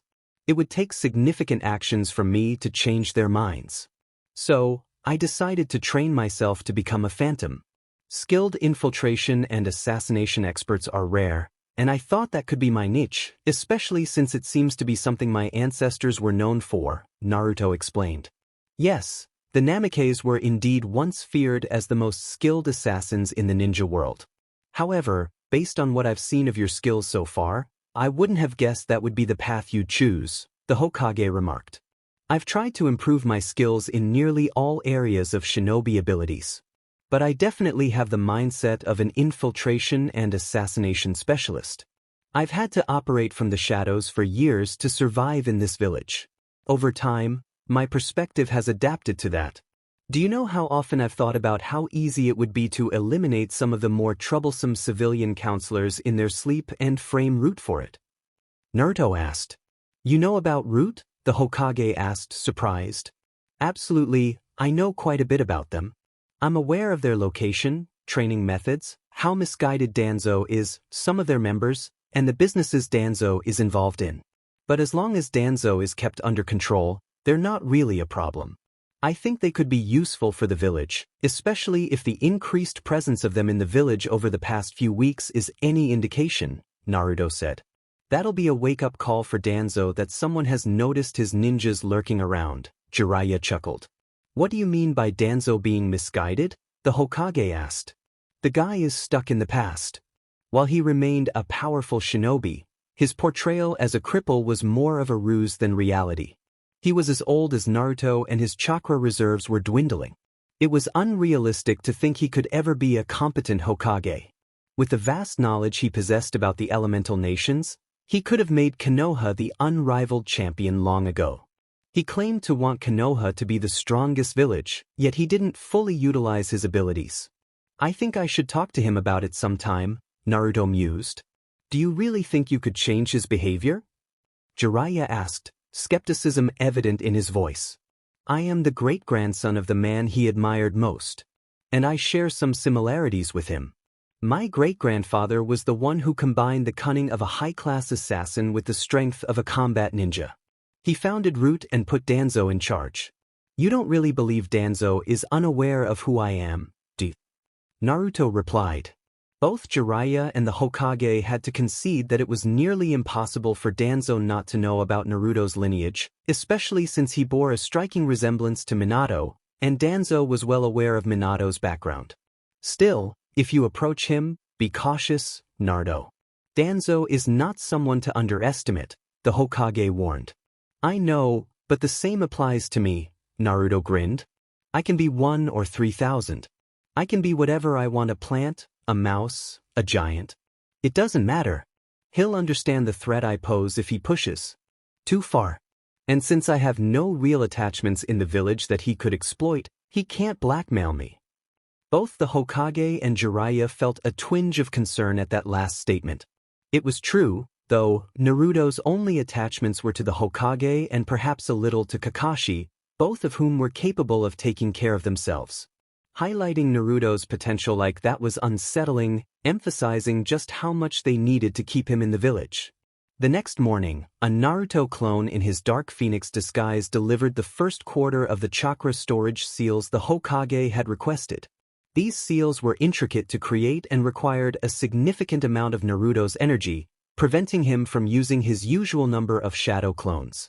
With these seals, he could manage 250 clones to produce one seal each night.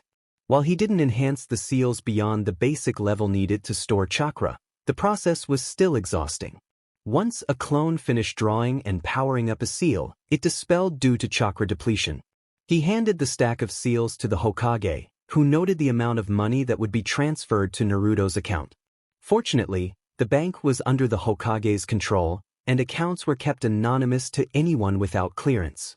Only the bank director, the Hokage, and the account holder could connect a number to a name, ensuring no one would question how a genin was earning such a substantial income. Selling numerous new seals to the village provided Naruto with a good amount of cash. He had easily covered the cost of his new cloak, which he was preparing for flying. Once the formalities were completed, the clone dispelled, informing Naruto of the successful transaction. During the week, Team 7 remained in the village primarily for training and some D-rank missions, as Kakashi was busy locating the seals hidden by the Uchiha clan. All members of Team 7 noticed that Naruto was colder toward his teammates than before, though he maintained a professional demeanor. However, Sakura seemed oblivious to the shift in mood. "Naruto, why are you acting like this?" she accused. "Acting like what?" he replied, continuing his workout with pull-ups on a branch. "Like you think you're better than us and that talking to you isn't worth it," she shot back, glaring at him. "That might be because that's exactly how I see it. I could be much worse, but that would disrupt the team's functionality," Naruto said, still focused on his exercise. "What? How dare you say that? Sasuke was the rookie of the year. You were the dead last. You could never measure up to him," she yelled. "Didn't the last month and a half show you that the academy ratings were flawed? If I had wanted to, I could have been rookie of the year, but what would that get me? Acknowledgement and respect? The village is so misguided that they would deny my accomplishments, even if there was no doubt. They've placed Sasuke on a pedestal, ignoring that he isn't anything special in his clan. What good has that done him? It inflated his ego to the point where he lost touch with reality, hindering his growth instead of fostering it. And you? I won't even start on your shortcomings. You were one of the weakest in our class. The only thing you really learned at the academy was theory, which isn't particularly useful in the field. Your taijutsu forms are consistent, but your strikes lack power, and you tire far too quickly. You didn't train beyond what the instructors had us do during practical lessons at the academy.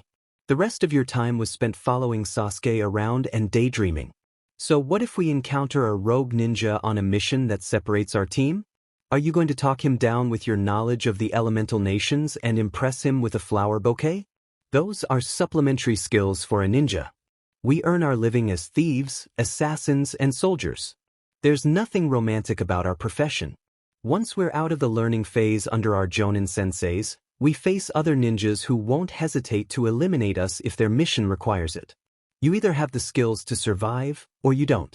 Simple as that, Naruto said, never pausing in his exercise. Kakashi despised the atmosphere within his team but felt powerless to change it until he could break Sakura out of her fangirl mentality and bring Sasuke down from his pedestal of superiority. At least Sasuke had finally realized that Naruto was stronger than him, which was evident in every single training session. As Naruto maintained his composure with Sakura and Sasuke, resisting the urge to physically confront them, he focused on his own training. He was dedicated to enhancing his Raikiri technique. If he aimed to become Hokage, he needed to bolster his skills. So far, he had successfully increased the attack's range. Witnessing Naruto's rapid progress motivated him to improve as well. He realized he had relied too heavily on Obito's gift. The Sharingan had a way of making people complacent. Learning new jutsus had come easily, requiring less effort than it typically would have. Yet, he had earned the title of prodigy for a reason. He had become a genin at just 5 years old and a chunin at 6, even faster than Itachi Uchiha. By 13, he had achieved the rank of jonin. As the son of the renowned White Fang and the copy ninja who had replicated over 1,000 jutsus, It was time to reaffirm his reputation.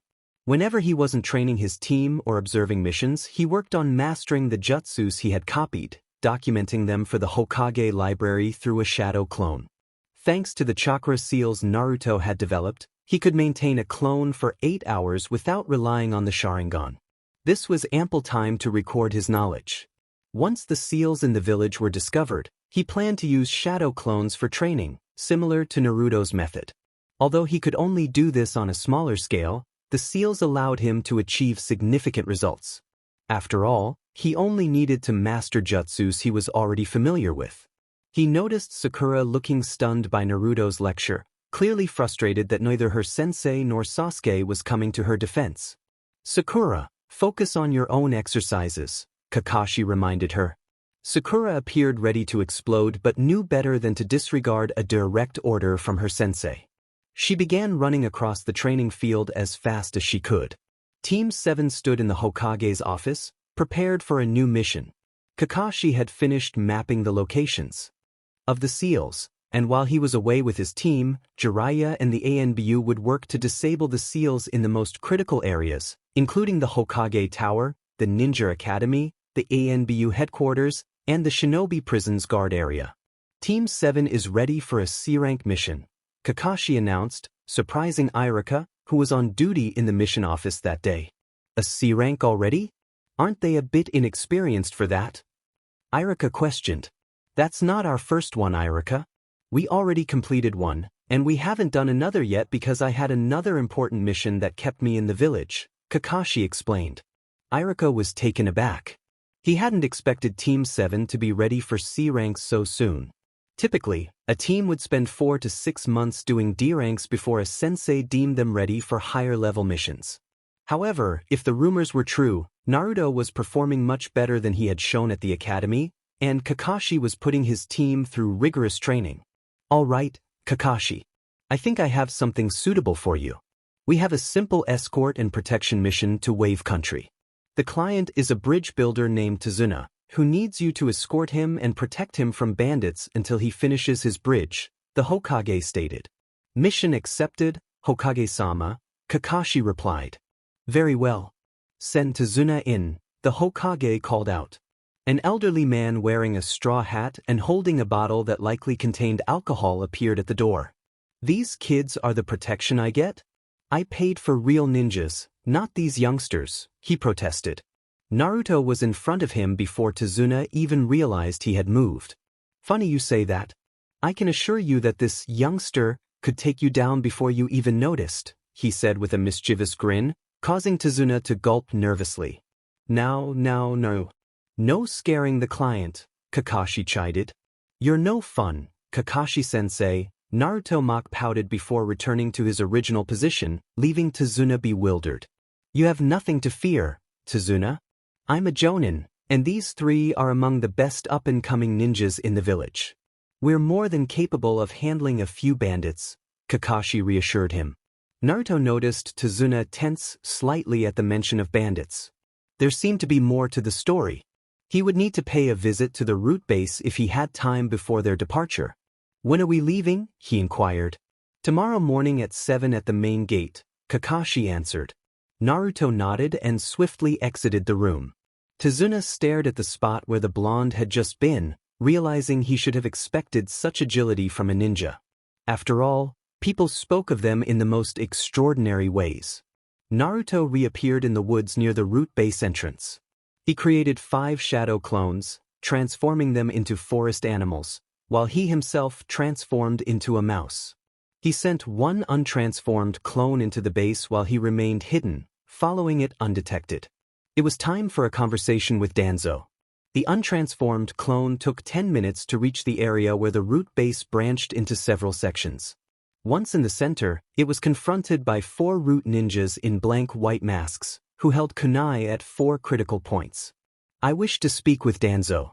Would any of you mind calling him? The clone said calmly, unfazed by the threat. One of the 4 made a signal, which Naruto and his clone interpreted as an order to another ninja in the shadows. 5 minutes later, Danzo emerged. I am curious why you would come here, Uzumaki. More importantly, how did you discover this place? Danzo inquired. I have known about this place for 4 years. I understand what it is, the headquarters of your ANBU subdivision, Root, which should have been disbanded.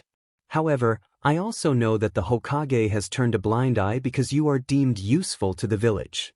Just so you know, I'm merely a shadow clone, so I suggest you keep your ninjas in check before they accidentally pop me, and I can't deliver the message I was sent here to convey, the clone stated, maintaining an emotionless expression. Danzo signaled to the 4, prompting them to step back slightly while still keeping the clone under control. Very well. I assume you're curious about the reason for my visit. It's twofold. My original wants to know if you have any insights into the political situation in Wave Country, as our new client is behaving rather suspiciously. The second reason is to propose a mutually beneficial alliance. I know you've been trying to recruit me into your unit since the day the Nine Tails was sealed within me. While I have no desire to become a mere weapon, I understand that with the public's perception of me, it will be challenging to lead a somewhat peaceful life in the village. I also know that Itachi Uchiha eliminated the Uchiha clan on your orders, Naruto revealed. Danzo's eye narrowed. This boy seemed to know far too much. However, an alliance with him could prove advantageous.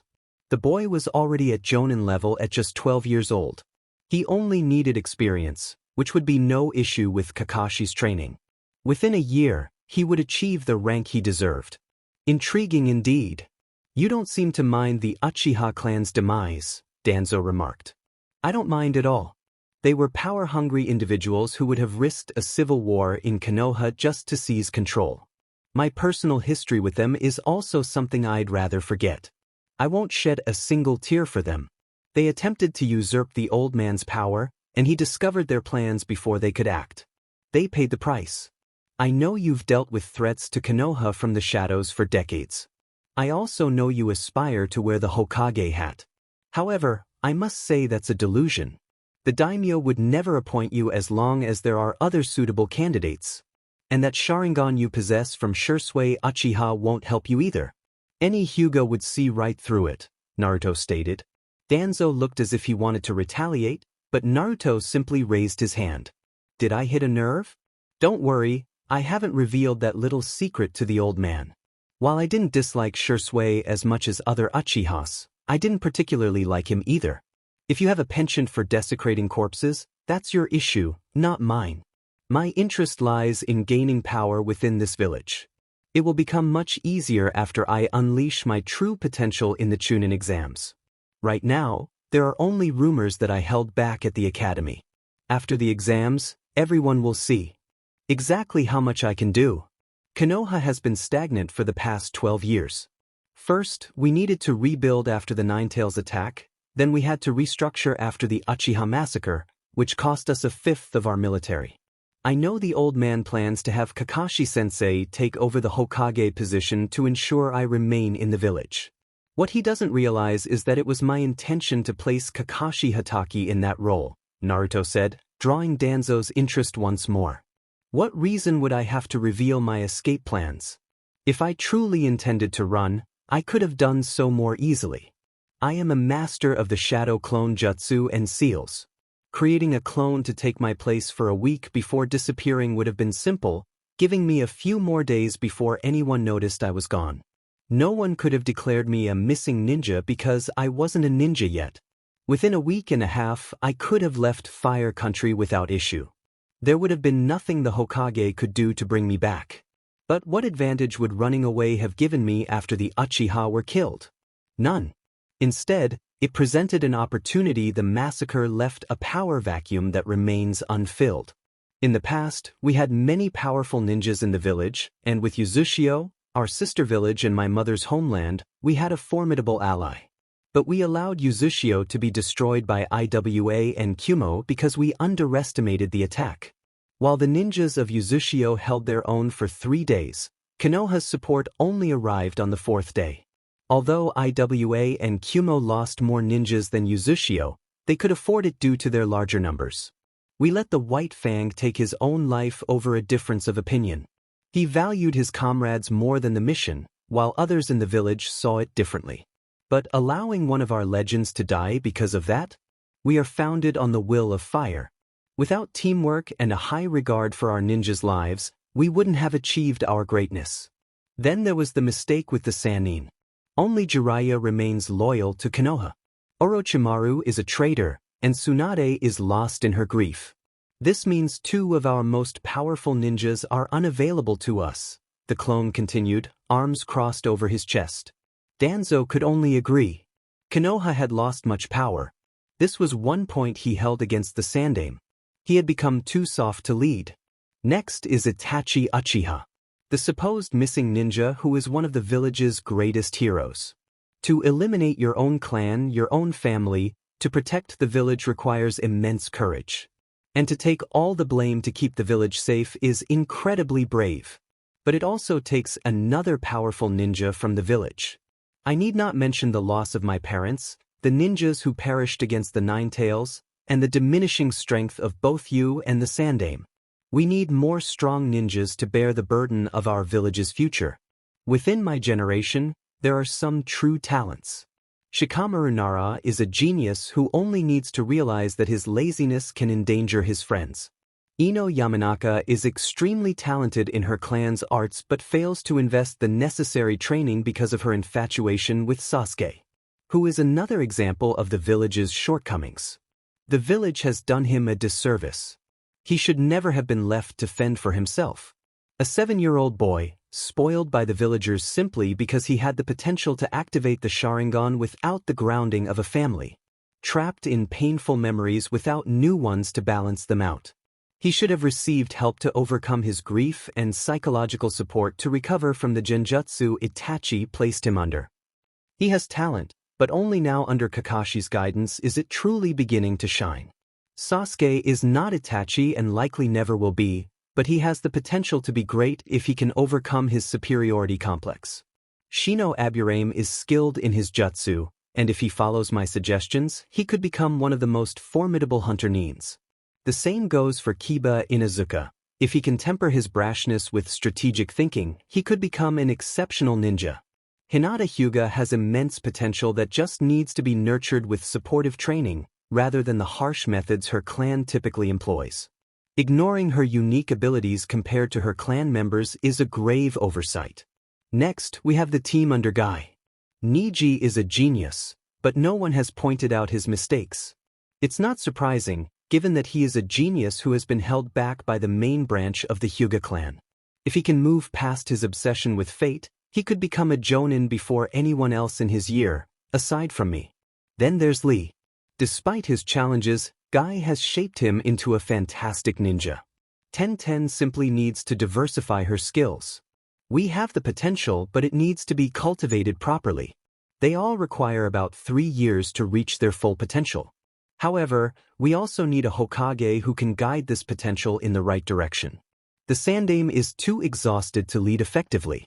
He wanted to pass on the hat already and lost his successor when my father died, sealing the QB within me. You are still recovering from the war and wouldn't stand a chance against someone like Itachi at full strength. While you remain powerful, you are not suited to be Hokage. What you need is a representative outside of your root, and that is the offer I have for you. I will be your representative. You know my heritage. I am the prince of this village, and soon that will be publicly acknowledged. I share the same vision as my great-grandfather. We need to restore our village's power and project strength to the other villages to show that we have not lost any of our might since the Third War. While many of my classmates may not have made the cut, that issue is being addressed now that I have encouraged the Sandaime to act. He wants to pass the hat to Kakashi once the most pressing issues are resolved. I can lead the new generation when they are ready to take over the village. I don't wish to become Hokage right away. I would prefer to take on that role in my 30s or early 40s. I want to establish a name for myself. I want them to fear the name Naruto Namikaze. And honestly, why would I want to be confined to an office before it's necessary? Naruto stated. Danzo had to admit he was impressed by the boy. What he had accomplished so far was quite clever. By suggesting he would have left if he could, he had compelled the Sandaime to take action. Losing a ninja of Naruto's potential would be a disaster for Konoha, especially since Naruto held the Kyuubi. Now, he had too much information en route for Danzo to ignore. So what do you want in return for being my representative? Danzo inquired. Access to your training facilities and information, primarily information at this stage. Your true strength lies not in your skills or the number of ninjas you command. While they may appear impressive, most are only at a high chunin or low jonin level. You do have some exceptional individuals in your ranks, like Fu and Toryun, but they still cannot match someone like Kakashi. Your real power is based on information. You know as well as I do that if the Hokage had wanted to stop you, he could have dismantled everything and executed you for treason. But he understands that there are threats you need to manage discreetly. Your information network is too valuable to discard, Naruto explained. I see, very interesting. I agree to your terms, Namikaze. It will be intriguing to see if you truly possess the strength to achieve your goals and restore Konoha to its former glory.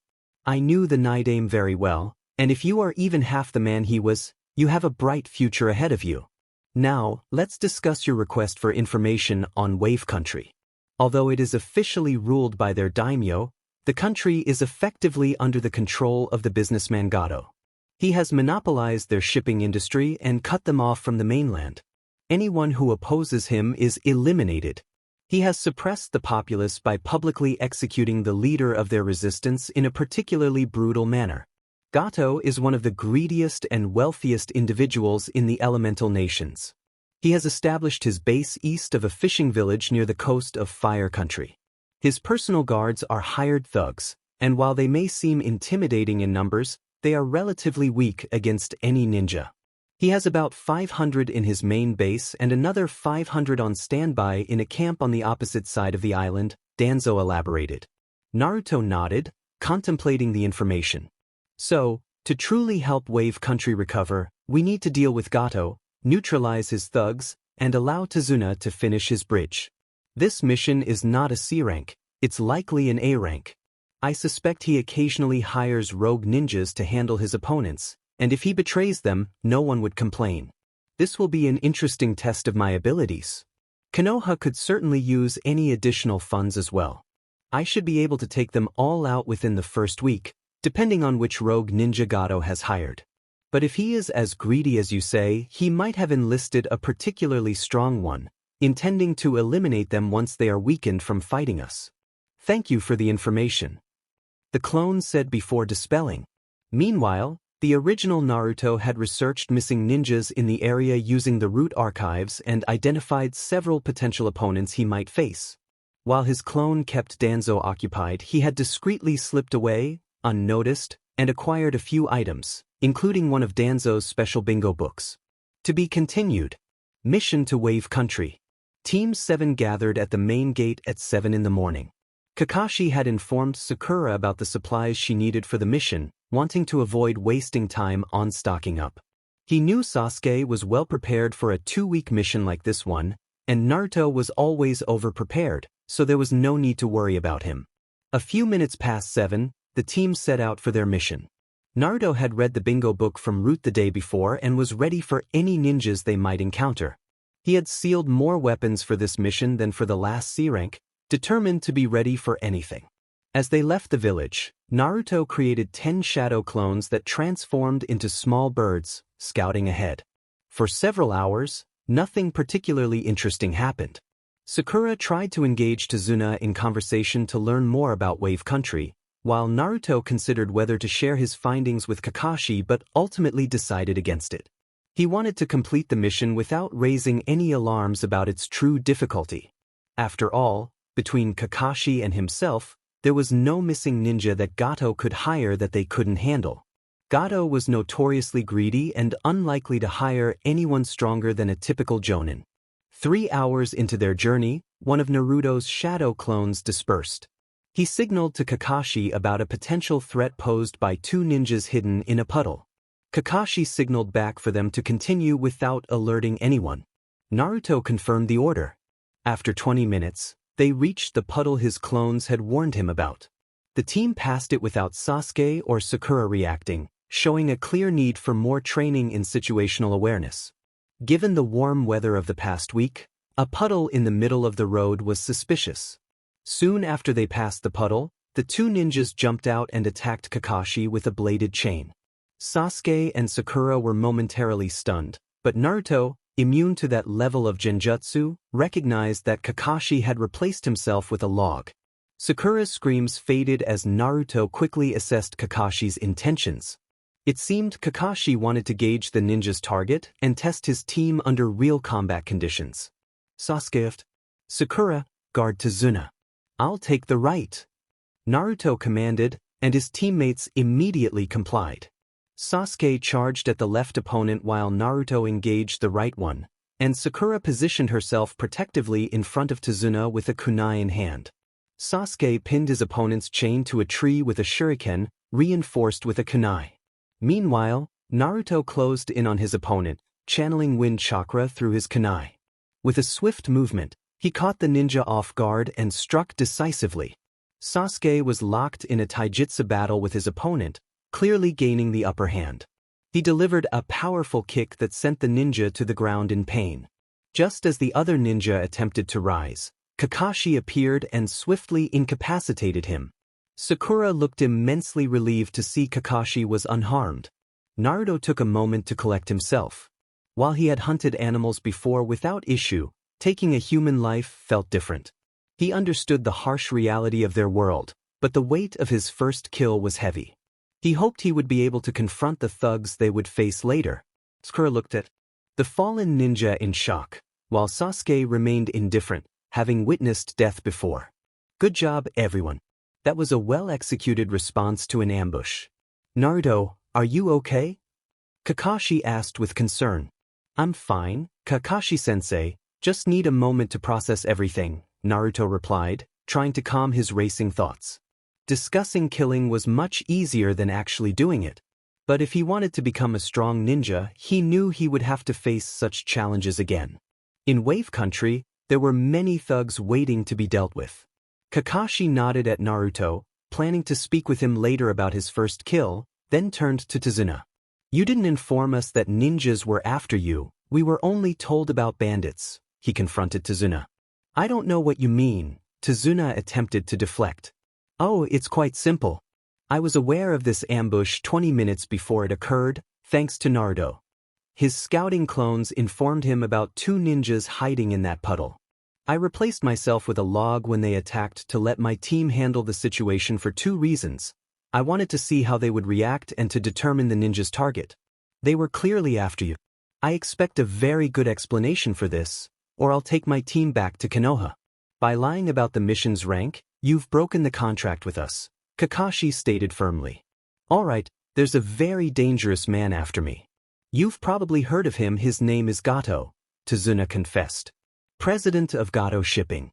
Currently ranked as the 5th richest man in the elemental nations, Naruto added. He's suspected of involvement in criminal activities, but it's never been proven. Yes, that's him.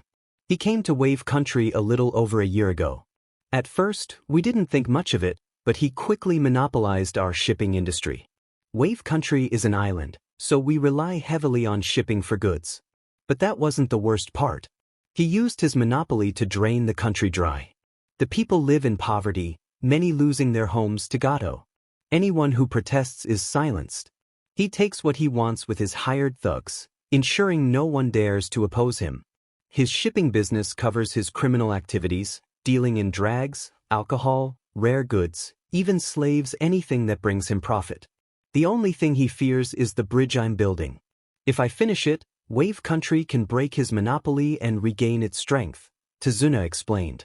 But why didn't you just tell us the truth? Kakashi pressed. That's easy to figure out. Wave Country is in dire straits. They could only afford a C-rank mission if they poured all their resources into the bridge to reclaim their freedom. In the recent past, Gato had attempted to eliminate Tazuna, hoping to escape the country with the money the townspeople had gathered to hire a few ninjas. He believed he could find ninjas strong enough to protect him while he completed the bridge. If Gato had relied solely on his thugs, he might have been fortunate. However, those two were the Demon Brothers, missing ninjas from Kiri, classified as B-ranked in the bingo book, with a bounty of 1 million ryo for one and 3 million ryo for both, as Naruto recited from the book he had read. Tazuna nodded in agreement. He's right. In the past, Gato only used thugs. There are rumors that he despises ninjas because they are too expensive. I wasn't sure if he would hire ninjas to take me out. We are incredibly poor. Even our daimyo has no money. The funds I provided to Konoha came from the people, and it was all we could manage. We invested everything else into the bridge. It's our only hope, Tazuna explained. You still shouldn't have lied. If you had told the Hokage about the problem, he would have found a solution, Kakashi said. Now we face the issue that this mission is too much for this team. I support continuing, Kakashi-sensei. This isn't just a mission where the client wanted to save money. This is about an entire country facing ruin because one greedy individual wants to fill his pockets even more. We can't let people think Konoha would allow a country to fall to someone like him. We are strong enough to proceed, Naruto declared. Sasuke and Sakura were taken aback. Never had Naruto displayed such power and skill before. Sasuke felt a surge of jealousy. How could Naruto be so strong? How had he become that strong? What the heck? How can you be so strong? Sakura exclaimed at Naruto. Training, the blonde replied simply. Then why are you still a genin? Sasuke asked, trying to suppress his jealousy. Naruto sighed, wishing to avoid that topic for a while longer. I had issues with the civilian council. They dislike me for some reason, and before I was strong enough to ensure they couldn't prevent my becoming a ninja, I didn't want to risk an early graduation. As a ninja, the Hokage is the only one with authority over me.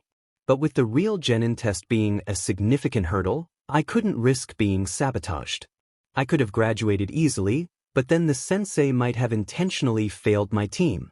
The only one the council would never have allowed to fail was you, Sasuke. That's why I pretended to be the dead last. I wanted to be placed on the same team as you to avoid giving the council a reason to undermine me. Why would they do that? They aren't like that. Sakura protested. Naruto finally snapped, the adrenaline still coursing through him, and he had kept his emotions bottled up for too long. Yes, they are, and your mother is one of the worst. I was kicked out of the orphanage I lived in at 5 on the council's orders. I've been denied proper service in nearly all stores because of them. They even tried to prevent me from entering the academy, but since it is the ninja academy, the Hokage had to order them to let me in. The teachers attempted to sabotage me on the council's orders, and the military police did their best to make my life miserable. They never pursued anyone who attacked me. The culprits got off with flimsy excuses or minor fines, and they were involved in nearly all the attacks on me. You wanted to know why I dislike you? That's the reason. I can barely tolerate you. But I think it's wrong to hold children responsible for their parents' actions. With that, Naruto sealed the captured Haku in another prisoner scroll and walked away. He's lying. Kakashi-sensei, he's lying. Sakura shouted. No, he isn't, Sakura. Everything he said is true. Kakashi reprimanded her, shocking her. Normally, if there hadn't been prejudices against him, Naruto would already be a jonin by now. You've seen that he is much stronger than any of you. We kept the true difference a secret to avoid discouraging you. Naruto's strength isn't due to some bloodline limit or secret ability, it is the result of countless hours of hard work. And Sasuke, what he said about your clan is also true. The Uchiha didn't act honorably when it came to Naruto. He has every reason to resent your clan. They were among those who called for his death for something he had no control over, which ultimately saved the village. He became the scapegoat for an event the village couldn't handle when you were still infants. So, it would be wise not to antagonize him. Sasuke struggled to accept his sensei's words. He had idolized his father and his clan, wanting to emulate them, but hearing that they allowed a boy his age to be mistreated by Uchihas and other villagers felt wrong. That behavior was not honorable and did not prove Uchiha superiority at all. Itachi had been at odds with their father for some time. Was that the reason? When he was younger and Itachi had still been his caring older brother, he had once told him about a lonely little boy he protected from a mob of drunken villagers during the Kyuubi festival. Was Naruto that boy? Itachi had never mentioned the boy's name, only that he didn't deserve the treatment he received in the village. During their time at the academy, Sasuke hadn't given much thought to Naruto. He had been the class clown, the dead last who struggled with even the simplest jutsu. Yet here was the same boy, fighting on par with an elite jonin like Zabuza and defeating a strong ninja like the masked boy in a one-on-one battle as if it were effortless. That masked boy was at least high chunin level from what he had observed.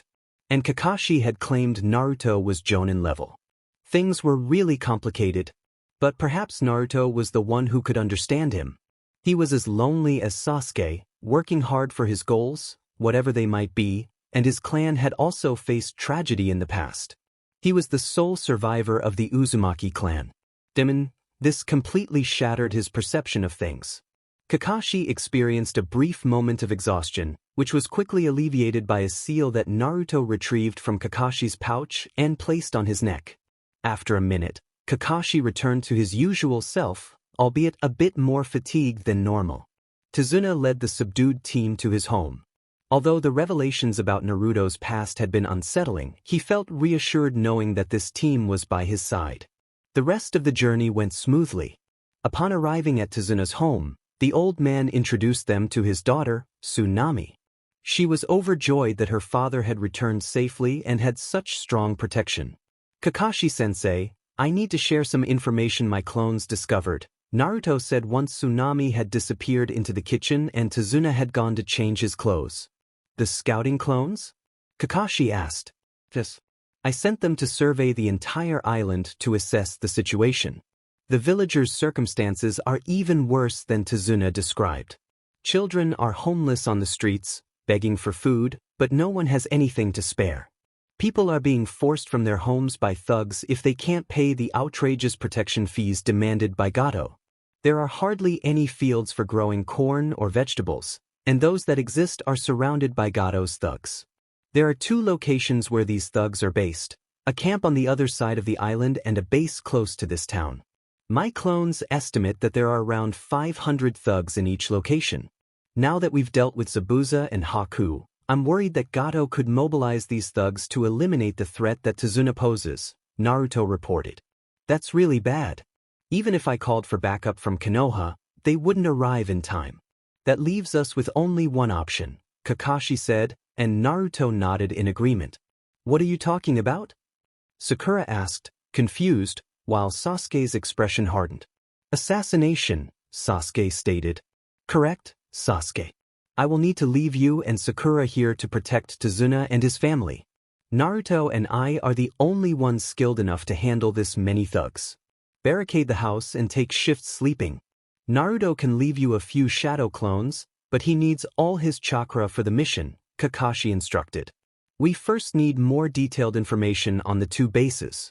The camp appears to be a standard setup with tents and a few barracks, but we can't be sure. I also can't determine from my clone's brief investigation if there are other ninjas that Gato has hired, Naruto added. I'll send one of my summons to Konoha to inform the Hokage. He should reach the village in a day if he runs the entire distance. We could have backup here in 2 to 3 days. Depending on how quickly Gato acts, that might be just in time for us. While the normal thugs are no problem for ninjas, their numbers are concerning. Naruto, get 20 clones to map out the base and the camp. Do you have an up-to-date bingo book? Kakashi asked, receiving a nod from Naruto. Naruto stepped outside and created 40 clones, transforming them into small birds. They would change into something else once they neared the 2 bases and set off on their mission. It was just 11 o'clock and everything was quiet. Their next major job would be in 3 days, and until then he would be off duty. He had just finished his last guard shift and was about to take a shower and turn in for the night. Tomorrow evening he would visit the establishment Gato had set up in the camp. While the company there was nothing special, sometimes a man just needed companionship. He walked toward his bunk when he suddenly felt a sharp pain at his throat, and then everything went black. Naruto's clones had taken their positions as the original Naruto had given the command and produced the necessary clones for this covert mission. Each clone was assigned to take down 2 thugs. No flashy jutsus, no bravado, just straightforward, by-the-book assassinations. They infiltrated the camp, positioned themselves close to their targets, and executed their tasks swiftly. He would later have to grapple with the consequences of his actions. He understood, in theory, why this was necessary. If the thugs were left alive, they would threaten their mission and Wave would never recover. Even if the villagers eventually found the courage to stand up to Gato, the sheer numbers were overwhelming. A group of 30 thugs was manageable, but 1,000? It was no wonder Gato had no trouble controlling the people. The clones were instructed not to dispel until they received the signal. The original Naruto couldn't afford to be distracted by guilt over taking lives. Within 5 minutes, 500 thugs had been eliminated thanks to their unsuspecting nature. Only one clone dispelled, having received the signal from the clones in the camp that the task was complete. He had witnessed none of the Blitz attack and would simply inform the original that the job was done. Otherwise, Naruto wouldn't be able to perform effectively for the rest of the mission, which could lead to disaster. It was 5 in the morning. In 1 hour, the shifts would change and fresh guards would take over. Kakashi and Naruto would enter the building from 2 sides, both completely disguised without any village insignia. Naruto waited for the designated time and transformed to bypass the 2 guards undetected. Once inside, he headed for the rooms that were his targets, the dorms of the regular thugs. They were located on the lower levels, while the upper levels housed the supposedly stronger thugs and ninjas. That would be Kakashi's responsibility. Naruto still had plenty of rooms to cover. With the base currently holding 400 thugs, he had 200 to eliminate. Upon reaching the quiet corridor where the first group of thugs slept, he created 3 clones for each room and sent them inside. In less than a minute, all the clones returned and nodded, indicating that they had completed their tasks. Naruto repeated this process on the next 2 floors. The last floor was different. He unexpectedly encountered Aoi Rokusho awake. Seems my hunch was correct. The hours just before dawn are perfect for an attack. You won't take me down as easily as those common thugs, he said, drawing out his umbrella. Naruto knew he needed to keep this mission as quiet as possible and placed a silencing seal on the wall. Now we won't disturb the others. We can be as noisy as we want to be, Naruto said. You're very delusional if you think you can defeat me. I'm a jonin, and there's no comparison to those thugs who don't understand how a ninja works, Aoi boasted. I will enjoy disillusioning you of your arrogance. You're only a B-ranked missing nin from Konoha because you stole the sword of the Sandaime Hokage. It's the sword that's powerful, not you, Naruto taunted. I'll show you just how powerful I am. You want to see the sword of the lightning god? That can be arranged. He snapped, drawing the sword from his belt and activating it. A truly impressive weapon, one that I want back. You see, that sword should have been held by the Hokage until I was old enough to wield it. It is a family heirloom, Naruto revealed. Wait, the Sandaime didn't have any direct descendants, Aoi said, surprised. Says who? I am his great-grandson, so that sword is mine. And I will show you another family secret.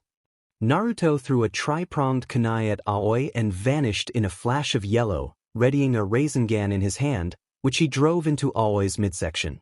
You see, lightning may be strong and fast, but my father's flying thunder god jutsu is even faster. Anamikaze, Aoi gasped, feeling his strength fading. Indeed. And unlike you, I can back up my jonin rank with abilities, Naruto said, watching as Aoi succumbed. Meanwhile, Naruto's clones had taken care of the last thugs on the floor and the 3 aimed genin. He sealed Aoi's body in a scroll for later collection of his bounty. He then exited the building as planned with Kakashi, leaving behind a few shadow clones transformed to observe how Gato would react upon returning from his night out. Naruto knelt in front of the toilet, feeling sick. He had commanded his clones to dispel, and now all the memories of the previous night flooded into his mind. If other types of clones could use jutsu, he would have utilized them, as they wouldn't transfer memories. But now he was grappling with the guilt of taking lives. Yes, they were criminals who had harmed others, but ending a life through assassination was never easy. He didn't notice when Kakashi entered the bathroom and handed him a glass of water to wash away the taste of his sickness. It's okay, Naruto. That kind of reaction is normal after a mission like ours, Kakashi said. I would have been surprised if you didn't break down after receiving the memories from your clones. Do you want to talk about it? Naruto looked up with bloodshot eyes and noticed that Kakashi had changed into clean clothes, the previous ones stained from the mission. I feel so guilty. I know there was no other way to protect Tazuna and his family and ensure our survival. I also know they would have killed us in an instant, as they had done with others before. But I can't stop shaking. I can't stop seeing the images in my mind. Naruto paused. Somehow, the fight against Aoi felt easier because he knew what he was capable of and that I would kill him if he made a mistake. He never stood a chance because I was too quick with my first attack. I used my dad's jutsus. When I saw him, I realized I had the opportunity to reclaim great-grandpa's sword. I couldn't let that slip away. It felt like he had been waiting for someone to strike before dawn. I understand. The first time going out to take a life isn't easy. You're both blessed and cursed to be so skilled at your job. Thanks to your shadow clones, you could delay confronting the reality of what you did last night, but now it all comes rushing back. I can only share what your dad once told me. As long as you can feel remorse for what you had to do, you haven't lost your humanity. We are ninjas, and in battle or on missions, we must kill to protect those who can't protect themselves. But I refuse to consider taking the life of a criminal who would harm innocents as murder. It's more like putting down a rabid animal. That was after we had to eliminate a bandit camp that had been terrorizing Fire Country. I took out 20 bandits on that mission, 15 of them while they slept. It's never easy. It won't ever truly get easier, but we all know that if we don't do our job, the next ones to die won't be the criminals, but their innocent victims, Kakashi explained. Thank you, Kakashi-sensei, Naruto said gratefully. You're welcome, Naruto. Here, take these and get some rest. They're pills to soothe your stomach. Kakashi offered 2 small light blue pills. Naruto nodded and swallowed the pills with some water. I'll use one of my poisons to knock myself out. It will last 5 hours. Otherwise, I won't be able to sleep, which would be dangerous for me. I can guarantee that my seals will keep any attackers out during that time. If any ninjas try to attack us, this is the antidote. I'll be back to full strength after 10 minutes, Naruto said. You aren't immune to your own poisons? Kakashi asked, surprised. To most of them I am. The Kyuubi's chakra in my system acts like a natural antidote. If I have enough time to recover and don't have other serious injuries, I won't die from poisoning. This one, however, I developed specifically to counteract the Kyuubi's chakra. After learning about the potential of poisons and my status as a Jinchuriki, I wanted something that could take down another Jinchuriki. I refuse to rely solely on the Kyuubi when things get dangerous. I know that the fox's chakra is a double-edged sword. It may be incredibly powerful, but using it comes at a high cost. The Kyuubi is filled with hate and will try to control me if I give in to the temptation of using its chakra, Naruto explained. That's sound reasoning. Well, I'll put Sasuke and Sakura on guard, then I'll turn in myself, Kakashi said. Naruto nodded and walked to the room where he, Sasuke, and Kakashi slept. He injected the sleeping poison into his vein and soon fell fast asleep. 5 minutes after Naruto drifted off, Kakashi woke Sasuke. Come with me, Kakashi said. Sasuke stood up and followed his sensei. How did the mission go, Kakashi-sensei? He asked. It went off without a hitch. Naruto successfully dealt with the Aim Genin and Aoi Rokusho, eliminating 900 adversaries in the process. He managed to capture Sanai no Gunaba and Kimi Roino, who were thankfully asleep. To ensure they wouldn't resist, he used a bit of one of Naruto's sedatives that had been provided before the mission. Although they were missing Nins from Kirigakure, their bloodline abilities were incredibly valuable. If they could persuade them, along with that Haku boy whom Naruto had defeated, to join Konoha, it would greatly benefit the village. Regardless, they could possess crucial information that the torture and interrogation department would uncover. You and Sakura are to keep watch over the house. Tazuna can't go out today. We need to wait for backup from Konoha before he can continue building his bridge, Kakashi instructed. Understood, sensei, Sasuke replied. Sakura joined them. Good morning, Sasuke, Kakashi-sensei. How was your mission? She asked. A success. Sasuke can tell you more. One more thing, wake me if we are attacked. Naruto won't wake for 5 hours, He used one of his sedatives to get some rest. I want him to sleep as much as possible. Please don't ask him about the mission when he wakes up. He had to take the lives of many. While they weren't difficult to defeat, he still feels guilty for what he did. You'll learn that there is a significant difference between defeating an opponent in battle and taking someone out in their sleep. Just let him come to terms with it, Kakashi said. Both nodded. Kakashi left them to rest for a few hours. Gato was stunned when he returned to his base. After a night of indulgence at one of his luxury establishments, he was ready to resume his business. Tomorrow, the IWA ninjas would eliminate the Konoha ninjas and possibly the bridge builder. If they could just take out that strong Konoha ninja, it would be enough. With the bridge builder out of the way, his thugs could handle the rest. Then this country would be entirely his. After all, who could take on 1,000 thugs at once? No one. Even those pesky ninjas would tire eventually. However, he was unsettled by the silence in the base. Normally, his minions would be guarding the premises or preparing a new shipment of goods due that afternoon. When he ordered his guards to investigate the silence, he received a shocking revelation. They were gone. Every single person in the base was dead. After an hour, he learned that even the AIM ninjas he had in the base were gone. The genin had been taken out in their sleep, and Aoi had been defeated in a confrontation. But only blood remained. His body was nowhere to be found. The former subordinates of Zabuza had also vanished, likely killed as well, with their bodies taken for bounties. How had this happened? He needed the IWA ninjas to act immediately. This was unacceptable. Then he thought of his second base. He would call for backup from there. These ninjas would learn of his power.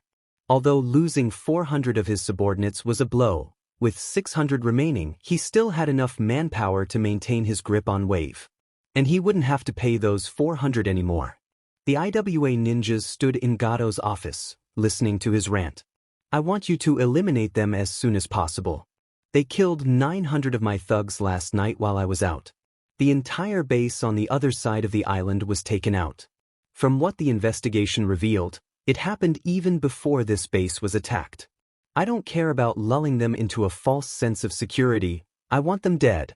I offer 1,000,000 Ryo for their heads, Gato declared. We would have killed Kakashi anyway, but we have a deal. However, we will take the Uchiha with us to IW. The Yamanaka and the girl are finished.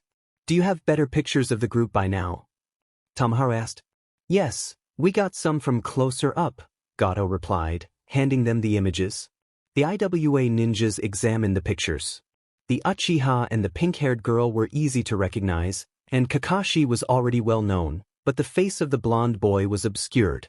He seemed to have pulled up his hood. Why would he do that? It didn't matter much. He would be with the others and therefore easy to find. Then Ichikawa noticed a small crest on the boy's collar. Hey, Tamaharu, isn't that the Uzumaki crest? The clan from Whirlpool Country that was wiped out by IWA before the Third War. Ichikawa asked. Let me see. It could be, but it might just be a decoration on his clothes. It's too small to be certain. And from what I know, there were no survivors from Uzushio. All Uzumakis had red hair, not blonde, Tamaharu said. Either way, it doesn't matter if he is an Uzumaki. He is at most 13, so there would be no way he could be that skilled at sealing techniques already. You need thousands of hours of training to become proficient. We should prepare for some seals used against us, but nothing above intermediate level. Even that Namikaze needed until he was 20 to become a seal master, and he was a genius. So when do we attack? Mikiko asked eagerly. In 2 hours. We will prepare for a decisive strike against them. They should be at the bridge builder's house. Given how many thugs they killed last night, the genin should be pretty shaken. I didn't think Kakashi would go this far, but he probably discovered the 2 full bases and wanted to reduce his opposition while he had the advantage. That's not the typical style of those tree huggers, Tamaharu commented. Yes, the others agreed. 2 hours later, Sakura shook Kakashi awake. Sensei, they are here, she informed him. HM?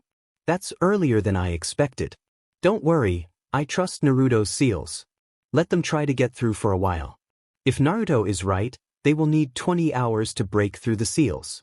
I had 4 hours of sleep, not bad, Kakashi replied. Should we wake Naruto? Sakura asked. No, he will wake up soon anyway. The antidote will take 10 minutes to work, and he usually wakes up in about 30 minutes. There is no reason to hurry, Kakashi said. Why are you so sure his seals will keep the IWA ninjas out? Sakura asked. Naruto is an Uzumaki, Kakashi replied simply. About 40 minutes later, Naruto was fully awake again and briefed on the situation.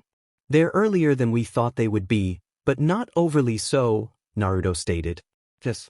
I don't know how fast backup from Konoha can arrive here. Probably not fast enough for us to avoid a confrontation. 2 of them are Jonin, and 1 is a Chunin. That won't be a big problem to handle. Normally, I would take on Tamaharu while Naruto deals with Mikiko, and Sasuke would fight Ichikawa. But since she's intent on taking me down, they won't let us do it that way. So the only fight we can probably set up will be Sasuke's. The main issue will be Tamaharu and his wide-scale Earth Jutsus. Earth users are generally difficult to fight because they excel at hiding and using the ground as their weapon, Kakashi explained. His Earth Jutsus will be blocked by lightning-based seals. They hold enough chakra for 20 hours, sensei. That's why I said I could guarantee the seals would hold for that long. If I managed to sneak out later and recharge the seals, we could last longer. But recharging all the seals will probably be impossible. It takes a lot of chakra. But if we're lucky, the backup will arrive by then, Naruto said. So they have to get through lightning-based seals? But what if they use wind jutsus? Sakura asked. They would need a massively strong wind user to even make a dent in my seals. Wind users are really rare. Even Suna doesn't have many. The only one with higher skills is Baki, and even he doesn't have great area effect jutsus. Wind is the rarest of all elements, Naruto explained. How do you know so much? Sasuke asked. I read the bingo book, Naruto replied. Tazuna and his family wondered how long it would take for help to arrive. Tazuna was especially grateful that this team had taken on the mission. It was quite a coincidence to find such capable ninjas who could keep intruders at bay. Outside, the IWA ninjas were growing frustrated. Diamen it all. We can't get through, Mikiko yelled in frustration. I want to take down Kakashi. Well, that seems to confirm the boy is an Uzumaki. I didn't think one had survived in Konoha, and it seems he's quite the prodigy if these seals are any indication, Tamaharu said, annoyed. What are we going to do? All our Earth Jutsus are stopped cold by that lightning seal barrier or whatever it is. And I know there are other seals too, Ichikawa commented. Stay calm. No matter how skilled this boy is, there are limits to how long seals can maintain protection if they're element-based. Even Uzushio was worn down after 3 days, and they had chakra stored for years. Even if the boy prepared these seals beforehand and placed them in his entire protection array, they won't last forever if we keep attacking. But we don't even need to. Konoha ninjas have one major weakness: they care too much. If we start attacking the civilians outside the protective sphere, they'll try to protect them, Tamaharu said. Nice plan, but it won't work, a young voice interrupted from behind them. They turned around to see a boy dressed entirely in gray, his features obscured by a hood and a lower face mask, sitting on a tree branch. So you've come out. Either you're very brave or very foolish, Tamaharu said. Or I'm just a clone and a messenger, so neither of your theories is correct, the boy replied. The IWA ninjas had to admit that was a very plausible option. What do you want? Mikiko asked. Oh, for one, I wanted to ask you to leave. We can avoid so much hassle. Fighting would just be troublesome, the boy said. I wonder if he's a Nara? Ichikawa thought, confused. I will take down Kakashi. No brat is going to make me leave. Mikiko exclaimed. I feared there would be old grudges. Well, I also wanted to tell you that kidnapping the villagers won't do you any good. You're on a mission for the Tsuchikage. If you don't return to IWA soon, he will get upset, and the old man already has problems with his hip. That won't please him. If you add an unprovoked attack on civilians, what do you think will happen to Iwa's mission income? The boy asked. Tamaharu gritted his teeth. The boy was right. They couldn't afford to risk losing clients if news of their actions got out. In war, killing civilians was one thing, but during peacetime, it was entirely different. Even their militaristic leader wouldn't accept that, especially since they couldn't just eliminate all witnesses who would reveal IWA as the culprit. This wasn't a sanctioned mission after all. You see, you'll lose if you attack the civilians here. It would be better if you just completed your normal mission and returned to IWA. Take the information you have collected and go, the boy said. Who do you think you are to tell us what we should do? Mikiko asked, seething. Just a messenger. Which is good.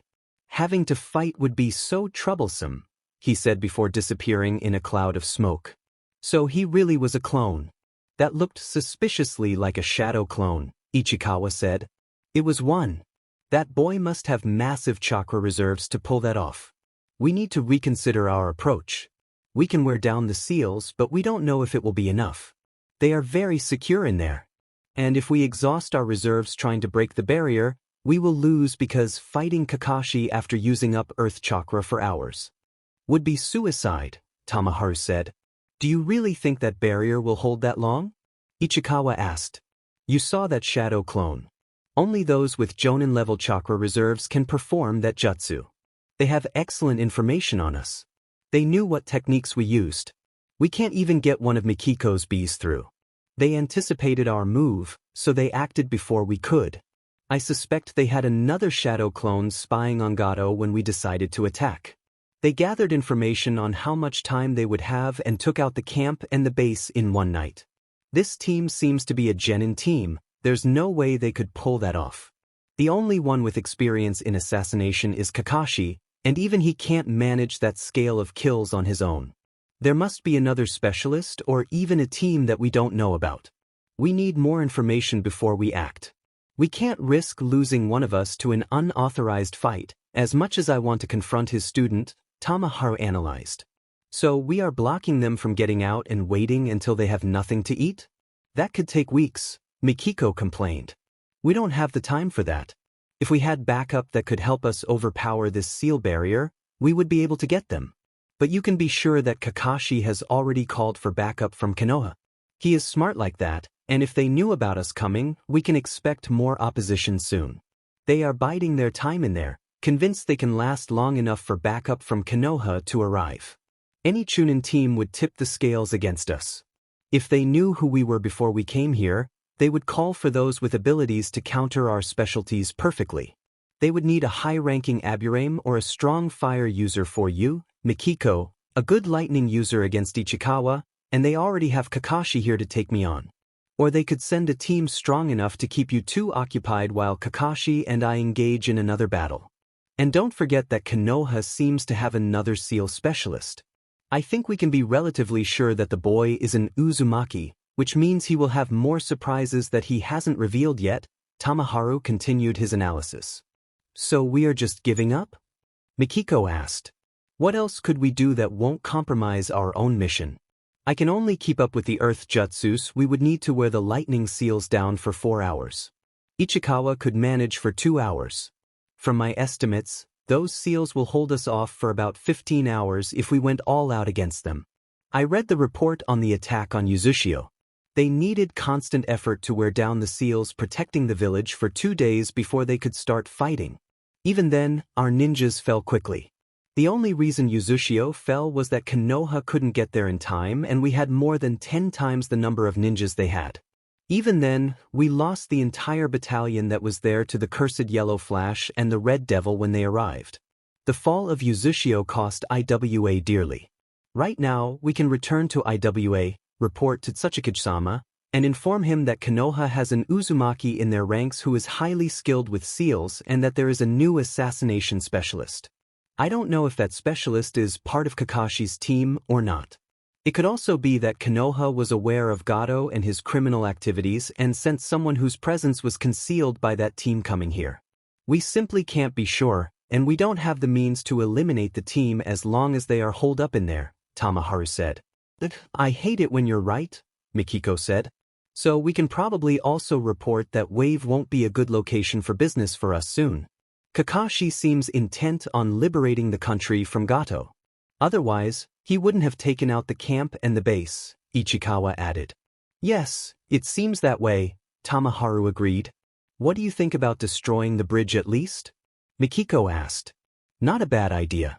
Perhaps we could even draw them out to protect it, Tamaharu pondered. Okay, we do it. Let's see if they won't come out then. Inside the house, Naruto was waiting for the report from his second, disguised shadow clone.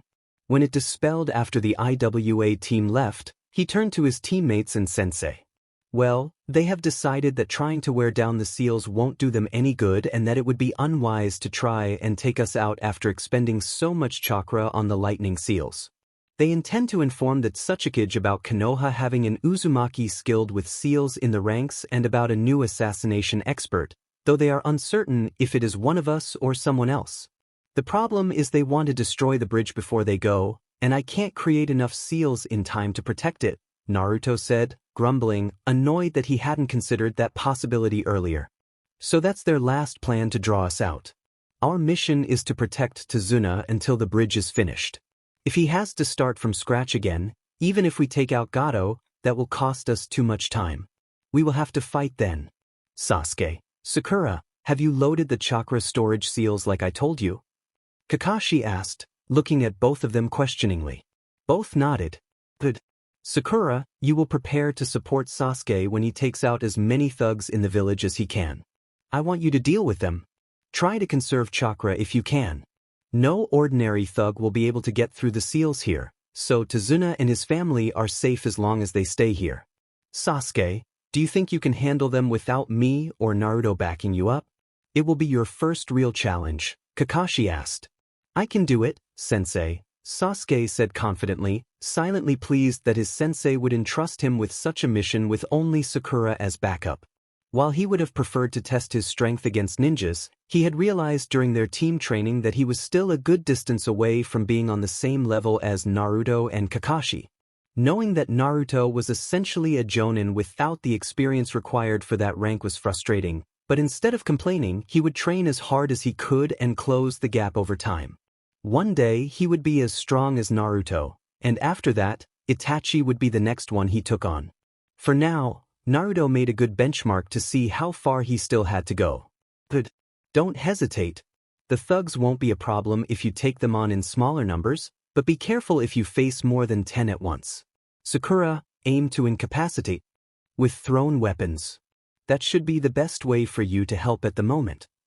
Without Naruto or me present in an emergency, I want you to avoid close combat with larger groups if possible, Kakashi declared sternly. Understood, Sensei, Sakura replied. Naruto pulled a mask over his lower face to obscure his most recognizable features. Are you trying to copy Sensei now, Naruto? Sakura asked. No, I just can be identified too easily because of the whisker marks on my face. We want to prevent IWA from gathering too much information on me too early. They already know I'm an Uzumaki and skilled in Fuinjutsu, which is more than I would like them to know. They don't need a clear picture for their bingo books right now. I don't know if we can take them out or if they will escape, but the fight at the bridge will be tough if we want to prevent it from being destroyed. The less they know, the better, Naruto informed the others. Why wouldn't you want to be known out there? It would earn you more respect, Sasuke asked, confused. It's too early. I need more mission experience. If IWA sees me as a threat too soon, it wouldn't be beneficial. I have the skills, but not the experience to take on a strong fighter. As long as they underestimate me, I can secure easier victories. Being a good ninja isn't about flashy jutsus, it's about completing the mission efficiently. You don't want to fulfill a mission but have your team heavily injured or worse. That reflects poorly on your record, and it can happen if you're seen as too big a threat to other villages. Just ask Kakashi-sensei, he went through that, Naruto replied, already shifting into mission mode. It's true. With how early I graduated and who my father was, I became a popular target for enemies. I intentionally chose a sensei who could ensure any attempts to take me out before I grew too strong would fail, Kakashi confirmed. So that's why you got this team, Sasuke realized. Yes, one of the reasons, Kakashi said. Half an hour later, on the bridge, Kakashi and Naruto waited for the IWA Nins. As expected, they appeared shortly after their arrival. So, Threatening to destroy the bridge got you out of your hideout, Tamaharu said triumphantly. It would have been too troublesome to have the bridge builder rebuild the whole thing, Naruto replied. With how you talk, some might think you're a Nara boy, Ichikawa remarked. Who knows? Naruto shrugged. I call dibs on Kakashi, Mikiko said gleefully. Whatever. Ichikawa, do you want the boy? I'll see if Mikiko can handle Kakashi herself, and if he's too strong for her, I'll step in, Tamaharu said. Sure. It will be great to take down this Konoha brat, Ichikawa said with a malicious grin. Don't play around, just take him out, Kakashi ordered Naruto. Yes, sensei, Naruto answered. You really think your little student can defeat Ichikawa? No way. You'll regret meeting us here on this mission, Mikiko sneered, releasing her bees to swarm Kakashi. Naruto focused on Ichikawa. He had already released all his seals and was ready to go at full speed. His opponent primarily used earth techniques, which meant he had to rely on lightning jutsus. Since Ichikawa specialized in taijutsu enhanced with earth chakra, Naruto's work with lightning seals would come into play. You should just give up, boy. There's no way you can beat me, Ichikawa taunted. I think differently. Let me show you, Naruto replied, drawing his tanto. You'll see why my armor is so famous. No Genjutsu user has managed to get through it. Earth armor, he declared after performing a series of hand seals. Naruto charged forward, surprising the IWA Chunin. He employed the Uzumaki style of attack and retreat, secretly placing some lightning seals on Ichikawa's body while attacking with his lightning-charged tanto. Ichikawa defended against the tanto strikes but failed to notice the real danger he was in. The earth armor had one major disadvantage. It desensitized the user to soft contact, allowing Naruto, a seal master, to exploit it. Once he had placed the seals all over Ichikawa's body, he jumped back to gain some distance. See, even with your lightning chakra in the tanto, you're not in my league, Ichikawa taunted. No, you're not in my league. Goodbye. Activate, Naruto said, making a single hand seal. The lightning storage seals discharged simultaneously, overwhelming Ichikawa completely. After confirming his opponent was incapacitated, Naruto quickly sealed him into a scroll before rushing over to assist Kakashi. Kakashi faced no real problems against the two IWA Jonin. Neither had a problematic bloodline limit, and he could counter Tamaharu's earth jutsus without issue. His Sharingan revealed his opponent's intentions, allowing him to land solid blows on both Mikiko and Tamaharu. Hey, sensei, I'm done with my opponent and here to help you, Naruto called out. Already? That was fast, Kakashi commented. You needed longer against Haku. Well, Haku had an ice bloodline limit, and we were fighting on a lake. He had the advantage there, Naruto stated. Wait, you defeated Ichikawa in under 3 minutes? Impossible, Mikiko shouted. What can I say? I'm good, Naruto replied cheerily. Mikiko, take the boy, I'll handle Kakashi. Your insects should be better suited to him than to Kakashi, whose fire jutsus would fry your bees, Tamaharu ordered. Make sure you take down Kakashi, Mikiko said, frowning. I will, Tamaharu assured her. Then let's see how you fare against a Jonin, little boy, she said, unleashing a cloud of bees. Naruto performed hand seals.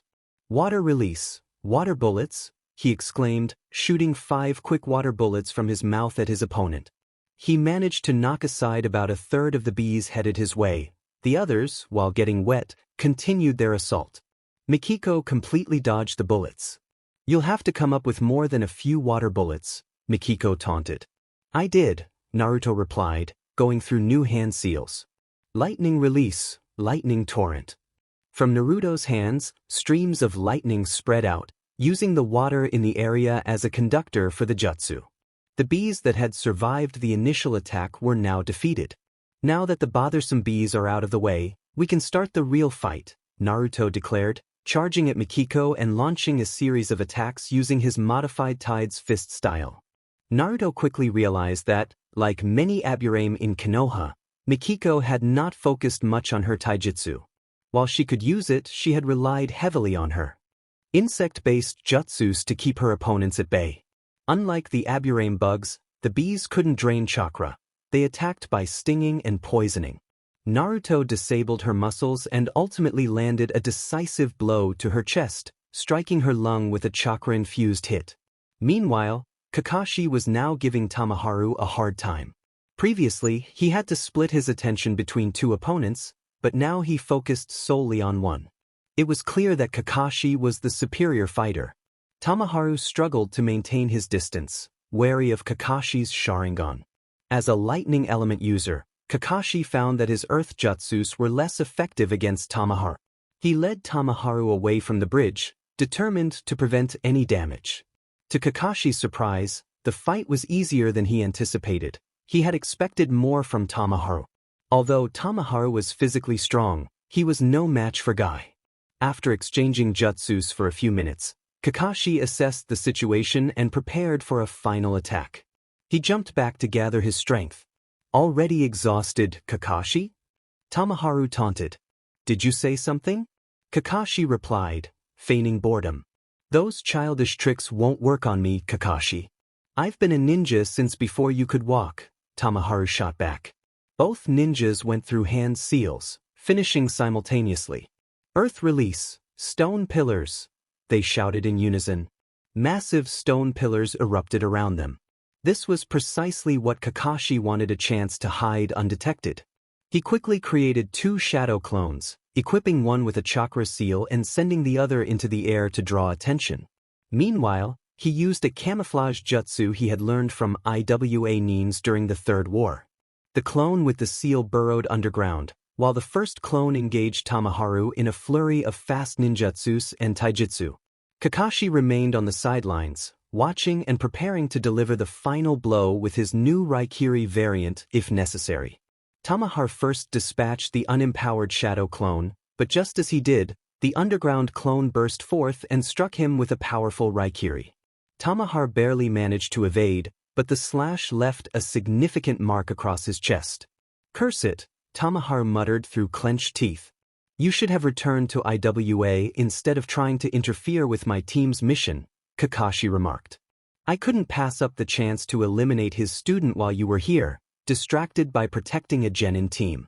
Who would have thought one of them would be at least a high chunin? Tamaharu replied. That's your fault for not gathering all the relevant information, Kakashi's clone said coldly.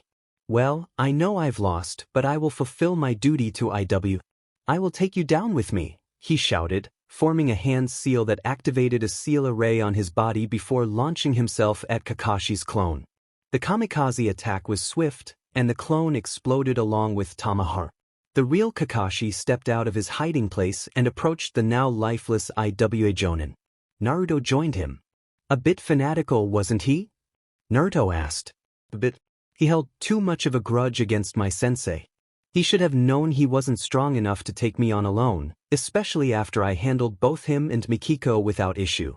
He also should have known I was aware of Iwa's suicide arrays from the last war, Kakashi replied. He definitely should have. It seems the sealing array didn't work as intended. There's still a lot of his body left for analysis, Naruto noted.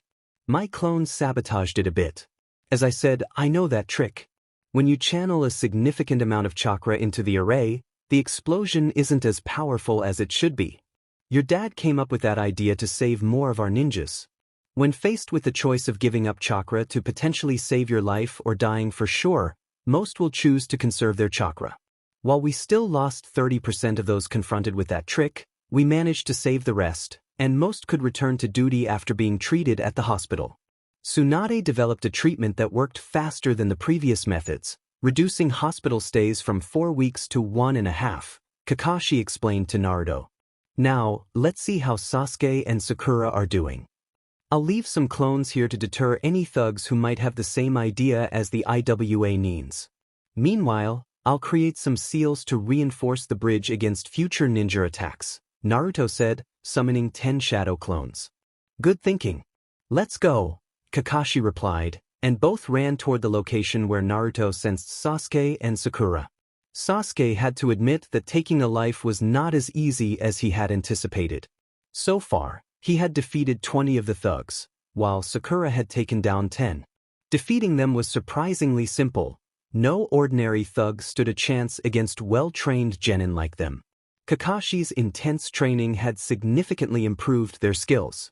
Sasuke had grown immensely since his time at the academy, dispatching thugs with little effort. However, the psychological toll weighed heavily on him. It was no wonder Naruto had struggled with it after their mission the previous night. Sasuke had cleared one section of the village and was making his way to the next. He wondered how Naruto and Kakashi were faring on the bridge. So far, there was no indication that the IWA Nines had succeeded in destroying it. Just then, another group of 7 thugs spotted him and charged forward. Why did they always resort to the same ineffective strategy? He took aim and swiftly incapacitated 3 of the thugs with precise strikes. It was the easiest target, and these criminals were too slow to defend themselves. He noticed 2 more falling to Sakura's kunai. The remaining 2 he quickly subdued after a brief exchange of blows. It had been like this from the start. So far, the thugs hadn't thought to take villagers hostage, which made their task easier. From his estimation, they should be finished with the thugs in the village soon. Gato likely had around 50 at the base, managing operations while 40 kept the village oppressed. 10 were unaccounted for, probably sent to investigate the situation at the camp. At least this part of the mission was providing him with valuable experience. He knew he wasn't ready to take on a Jonin yet, but he could probably defeat a regular Chunin without a bloodline limit. During the fight, his Sharingan had finally activated, allowing him to predict the movements of the thugs easily and evade their attacks. He turned off his Sharingan after the first 10 minutes, realizing it drained his chakra reserves more than he anticipated, especially against ordinary thugs. He would need to train with his eyes properly later. Sasuke, the last ones are running away to the east. Do you want to pursue them? Sakura shouted from the roof. No, let them go. We've done our job for now. Sensei wanted us to keep it contained to the village, Sasuke replied. Okay, Sakura responded. At Tazuna's house, the team regrouped and informed Tazuna that they had neutralized nearly all the opposition Gato could muster. The IWA ninjas are taken care of. They underestimated Naruto and me. The bridge remained intact. We managed to either take them out quickly or draw the fights away. Sasuke, Sakura, how many did you handle in the village? Kakashi asked. I took down 25, and Sakura got 12. 3 got away, but we didn't chase them, Sasuke said. Good work. How are you holding up? Kakashi inquired. I didn't expect it to be this challenging. I knew it would be tough, but I didn't anticipate the emotional weight it would carry. I think taking out the thugs, even though they were no match for me, is what disturbs me the most, Sasuke admitted. While we fought, I focused on the task, but now it's all coming back, and it's really hard, Sakura said, looking pale. Kakashi gave both Sasuke and Sakura the same advice he had shared with Naruto before.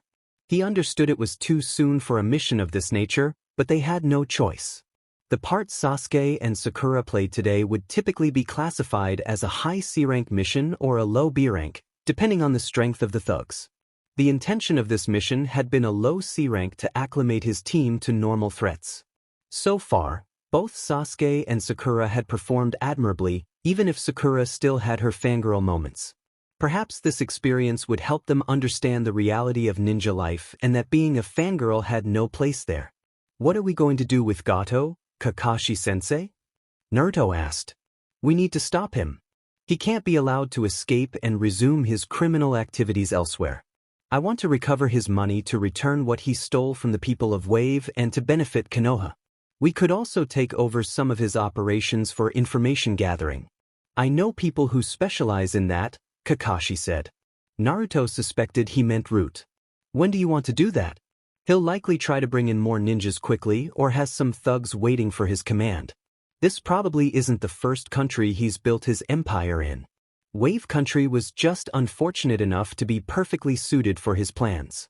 It's isolated, small, lacks its own military, and the people are mostly fishermen, Naruto commented. You're right. Are you ready to head back to the base in an hour? Kakashi asked. Yes, sensei, Naruto replied. Good. Make sure your equipment is ready, we'll leave in 1 hour. Sasuke, Sakura, stay alert, but remain within the safe zones. If backup from Konoha arrives, inform them of the situation. I guess I overestimated the challenges we would face with the number of thugs. I honestly didn't expect us to eliminate most of them in one night, especially those known to work with Zabuza, Kakashi said. The genin nodded and took their positions around the house to rest. Taking out Gato and the remaining thugs wasn't difficult for Naruto and Kakashi. Following Kakashi's advice to practice with the sword of his great-grandfather, Naruto used it to handle the thugs at the base while Kakashi dispatched them with a glowing chakra saber. After they dealt with the first wave, Naruto looked at Kakashi, puzzled. I thought that saber broke years ago, he said. I had it repaired but I didn't want to use it after it broke. I relied too much on Obito's eye. While it's a great tool, I have more abilities than just the Sharingan. It's time I reclaim all of them, Kakashi said. Sure thing, sensei, Naruto said, smiling beneath his mask. After taking out the last of the thugs, Kakashi and Naruto entered Gato's office, finding the business tycoon trembling in fear. Please spare me, I'll give you anything you want. I have money, you can have as much as you need, he begged. You have nothing that could persuade us to spare you. You sent the IWA ninjas to eliminate us, trying to remove Tazuna's protection. That plan backfired. Tamaharu and his team are dead. IWA won't be pleased about that. Allowing you to live would be a liability, and you are not to be trusted. Therefore, your fate is sealed, Kakashi said. You can't do that, Gato shouted. Like you couldn't eliminate Kaiza? Leaving his wife a widow and his stepson without a father? Like you couldn't oppress the people of Wave Country, forcing them to live in poverty? Naruto asked. What? Gato stammered, looking into those cold blue eyes. Only once had he ever seen those eyes in his life, and they had frightened him to the core. No, that can't be. He didn't have a son, he exclaimed, refusing to believe what he saw. He did, Kakashi said, swiftly ending Gato's reign of terror with a decisive move. Seal everything that might be of worth for Konoha. I want all the documents you can find. I will take care of that safe, Kakashi instructed as he approached the safe. Understood, sensei. But how did Gato know about Dad? I mean, I currently hide my features, Naruto asked. Your eyes. While they resemble your mother's, when you're serious, you have the same look as your father. Especially since you share the same eye color. He could intimidate weaker opponents with just a glance. They either fled if they could or surrendered before the fight even began. There was a reason for his entry in the bingo book, Kakashi explained as he opened the safe. I never heard about that, Naruto admitted. It wasn't well known. Other villages didn't want to admit that some of their troops were so weak they would give up at just a look from your dad. That wasn't good for business. Only those who witnessed it could share the story, Kakashi continued, pulling out money and documents from the safe. Okay, that makes sense, Naruto said. It took them 2 hours to seal everything in Gato's suite and office. The man had been involved in far more illicit activities than they had assumed. Konoha's intelligence division would be thrilled with their findings. The next day, Tazuna suddenly had many more helpers to build his bridge than before. News that the Konoha team had defeated all of Gato's thugs and Gato himself spread like wildfire. Naruto took to harvesting the fields that Gato had controlled and sent clones all over the island to distribute food to the people. Fishermen who couldn't help with the bridge construction were out at sea, catching fish for the community. For the first time in years, the children played carefree.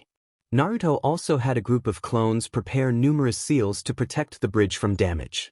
The night before the bridge was officially opened, he placed his seals all over it. Wave Country would become a strong ally of Konoha after this mission. While the country lacked resources like ore or valuable minerals, they now had a thriving farming industry, thanks to the fields Gato had kept for himself and his minions. The fishermen would soon profit again. In about 2 years, the country would be back on its feet and indebted to Konoha, especially to Team 7. The money Naruto and Kakashi returned to the country, confiscated from Gato, would also go a long way. Kakashi informed Tazuna that he didn't need to pay Konoha for the increased difficulty of the mission. They had taken it from Gato, which Tazuna greatly appreciated. Inari had emerged from his depressive state, determined to be as brave as Team 7, especially Naruto, and to face his problems rather than run away. Witnessing how 4 individuals, 3 of them only 12 years old, had managed to liberate their country made a significant impression. While Naruto and Kakashi had dealt with dangerous men, those men had been murderers and torturers. There was no reason to show them mercy, as they would not have shown it either. 1 week after the liberation of Wave Country, the bridge was completed, and a grand celebration took place across the island. Finally, they had hope again. Kakashi also arranged with the Wave Daimyo for Konoha to place some birds there, which could be used to send messages in case Wave Country needed help again. The confidence of the people was still shaky, and it would take time for them to fully recover.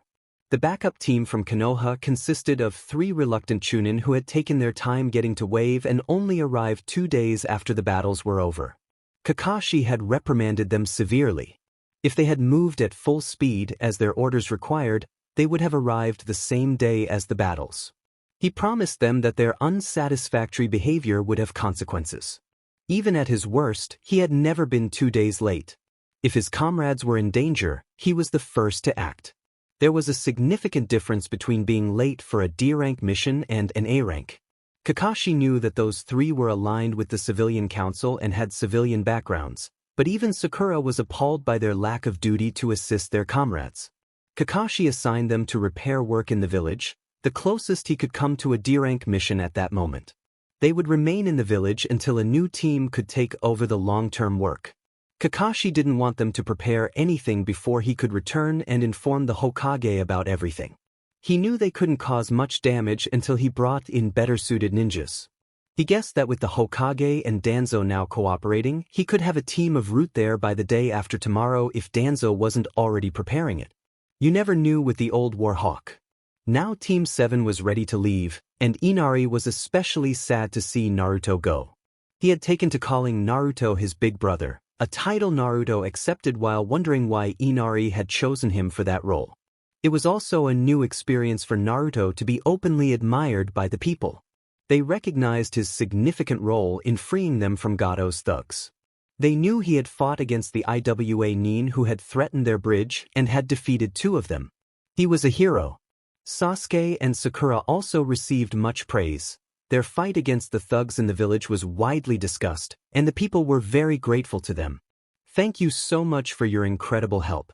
Thanks to all of you, our country is free again, and we can return to living without fear, Tazuna said as Team 7 prepared to depart. You're welcome. If you ever need help again, don't hesitate to call Konoha. But next time, please tell us the truth from the beginning, Kakashi said. Tazuna laughed heartily. I will do that, Kakashi. Sasuke, Sakura, Naruto, thank you very much for your help, especially you, Naruto. I have noticed how much you sacrificed to aid a country that wasn't your own. We will never forget your kindness. As you are an Uzumaki, we also have something that was found among the belongings of our daimyo. He wanted me to give it to you before you leave. Tazuna handed Naruto a large scroll adorned with the Uzumaki crest. Naruto took it from Tazuna, inspected it, and his eyes widened in amazement. Oh my gosh, thank you so much, Tazuna. I never thought I would see this again. What is it, Naruto? Sakura asked curiously. Naruto's expression softened as he explained, it's a scroll made by my clan. I recognize the seals used. If I'm right, it not only contains many of my family's scrolls but also the clan's summoning contract. I had always read that when Uchiha was destroyed, all the scrolls about clan jutsus and the Uzumaki summoning contract were lost before the backup from Konoha could reach Uzu. To find out that it was brought to safety here in Wave Country is incredible. He was genuinely overwhelmed. Even Sasuke couldn't begrudge Naruto his feelings. He would react similarly if he suddenly found something left from his clan. Unlike Naruto, who had nothing, Sasuke at least had what was saved in the compound after Itachi had decimated their clan. For Naruto, this would be an invaluable treasure. Keeping good terms with Naruto would benefit Sasuke in the long run. Naruto would likely become a Jonin within a year, that much was certain. The only thing he needed to reach that rank was experience, and even as a novice ninja, he had excelled in this unexpected A-rank mission. Team 7's performance would lead to more higher-ranked missions in the future. It was reassuring to have 2 Jonins on the team. He had seen how quickly things could change. A lie from a client could turn a C-rank mission into an A-rank. He wouldn't have been able to confront Zabuza Momochi or face Haku on equal terms. He couldn't have freed the country as Naruto had done. Sasuke knew he still had a long way to go, but he also recognized how far he had already come. His Sharingan had activated during the mission, and Kakashi had taken the time to explain its allure. He had never heard about that from his clan, which had always claimed the Sharingan was the ultimate bloodline limit and that it entitled them to respect. Kakashi informed Sasuke that many Uchihas had relied too heavily on their eyes. He only knew 3 exceptions: Shisui, Itachi, and his mother, Mikoto Uchiha. Though their eyes were powerful, they were also strong without them. Shisui was famous for his body flicker technique in battle, driving his opponents to frustration. Itachi could cast Genjutsu with just a finger, needing no eye contact. His mother had been able to replace herself with the smallest objects. A leaf was enough, not to mention her mastery over fire jutsus. Sasuke was deeply impressed by those stories. He vowed not to become dependent on his eyes. If Itachi could be that strong without them, he needed to reach that level as well. When he returned to the present, he saw Naruto hugging Inari, the scroll secured on his back. Team 7 then set off to make their way back to Konoha in good time. None of them heard the decision to name the bridge the Great Naruto Bridge and to install a plaque honoring Team 7's great service to Wave Country.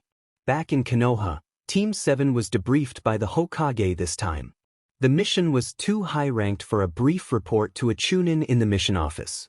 Although Kakashi still had to submit a report, he did so alongside his students, as they all contributed to the mission, which was at least B-ranked. Kakashi gave the first report, then Naruto filled in the details of the camp's infiltration and the base where he had taken action. Finally, Sasuke and Sakura reported on their roles in the village, dealing with the thugs. Kakashi also reported on the behavior of the 3 Chunins sent as backup for his team, which made the Hokage frown. He hadn't expected the Chunins to go against his orders, even with Naruto on the team. Disciplinary measures would be taken. He would not tolerate that kind of behavior from his subordinates.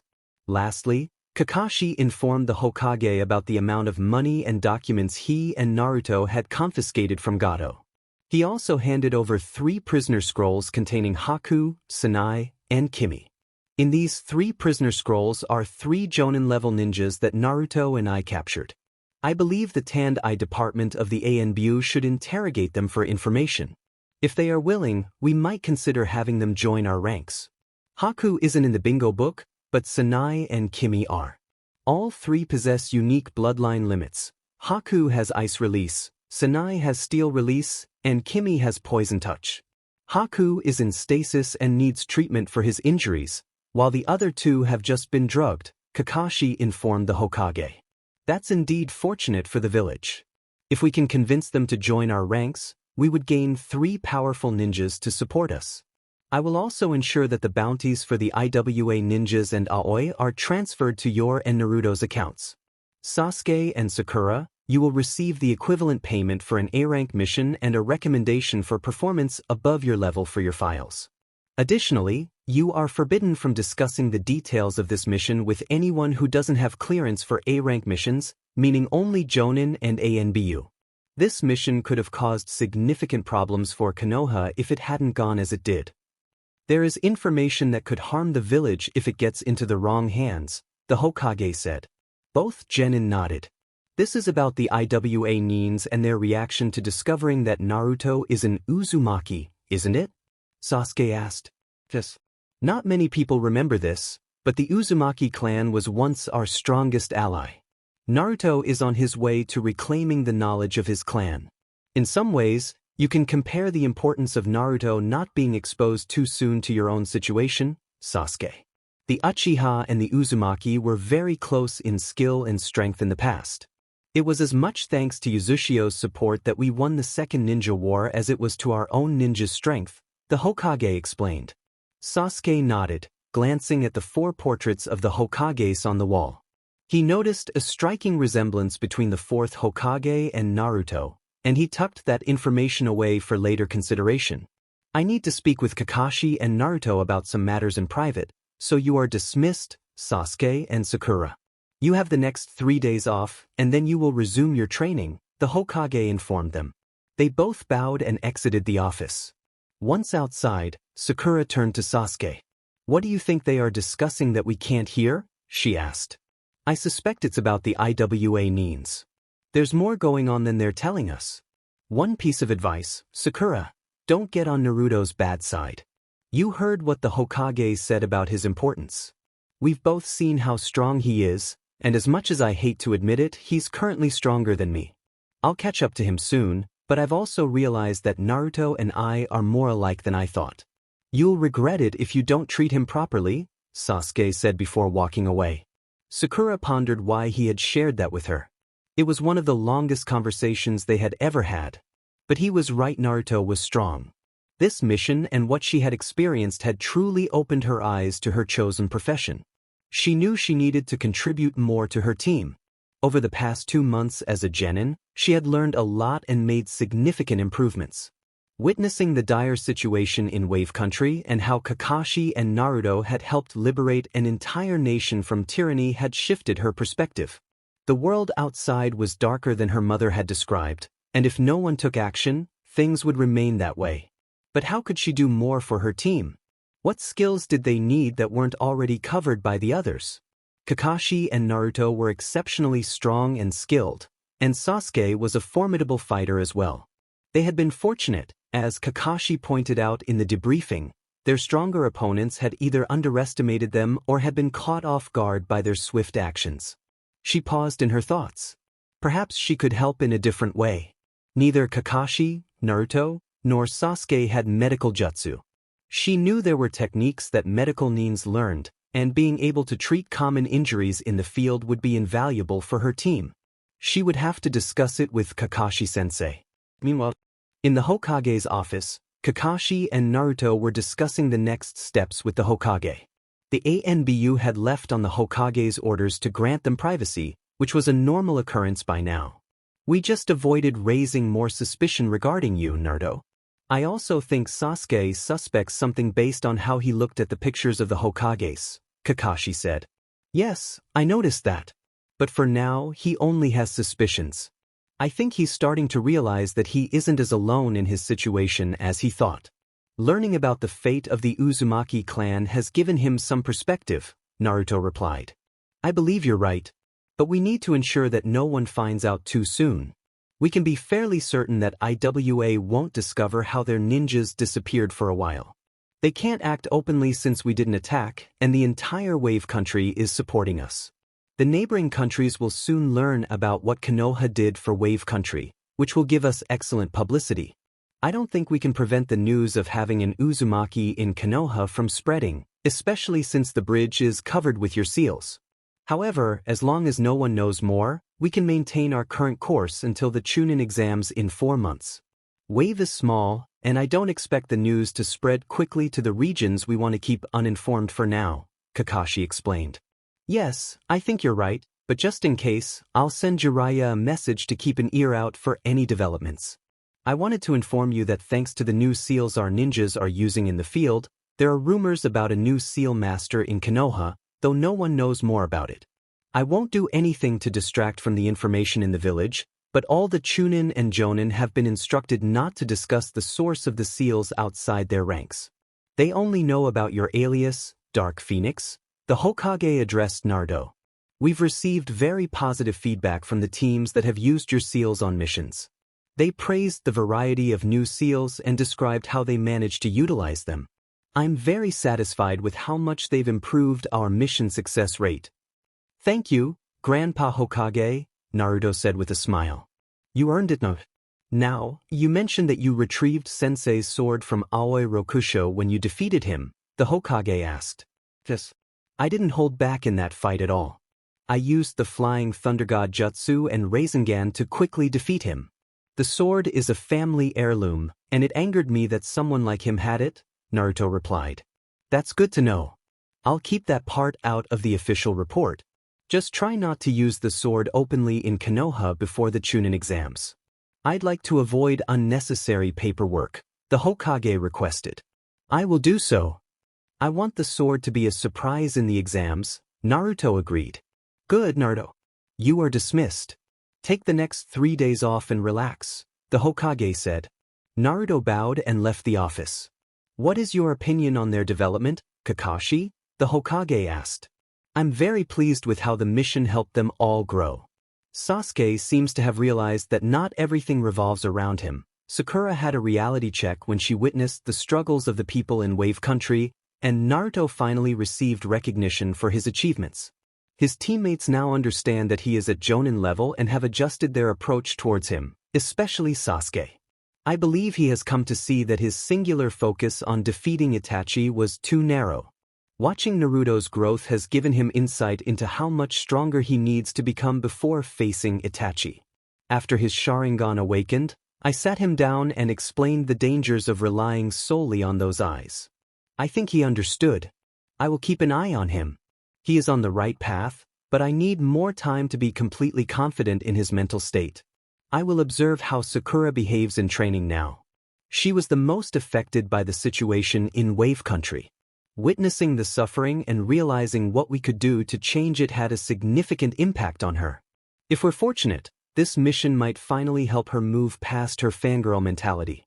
I don't expect her to abandon her feelings for Sasuke, but perhaps she will prioritize getting stronger first. Her training definitely showed when she and Sasuke were tasked with dealing with the thugs in the city. Experiencing her first kills shook her, but she overcame it, and I think she gained a deeper appreciation for the weight of the assassination mission that Naruto had to endure, where he faced a staggering number of enemies. I wish there had been a way to spare Naruto from that part of the mission, but there was no alternative since I can't create that many shadow clones and transform them to avoid detection. He handled the guilt as expected for a rookie. He was sick to his stomach that night and solemn for the next few days. He understood why it was necessary and didn't let it affect his performance for the rest of the mission. I spoke with all my genin about their first kills, and I think they coped well enough. Continuing our training routine with occasional C-rank missions will work perfectly for now. I want to keep my team as isolated as possible for the next month to help them adjust to the new circumstances. If you have a C-rank mission that will take us out of the village for a while, that would be great. I can train them during the mission with some physical exercises. They will be using resistance seals the whole time anyway, even if we don't explicitly train. Yes, I see the need for that. We do have a C-rank mission that I can hold back for your team in 4 days. How is your own training progressing? The Hokage asked. Very well, Tokatsuma. I have completed my work on developing more variations of my Raikiri. I have some ideas to expand my jutsu repertoire with lightning-based techniques and have mastered 100 of my copied jutsus that were previously at a basic level. I plan to reach 300 jutsus at mastery level over the next 2 months. Physically, I am back to the level I was at during my ANBU days. I will need to talk to Naruto about a method to seal off the use of my Sharingan. If I could use the eye consciously like Sasuke does, it would save chakra. Perhaps a seal could achieve the same effect. I've come to realize there's very little Naruto can't do with seals if he puts his mind to it. In that way, he is very much like his father, Kakashi commented. That he is. Continue your work? Kakashi. I plan to announce my intention to retire again in 2 months. I won't mention your name, but many will suspect it. I will inform the Jonin and ANBU just before the Chunin exams.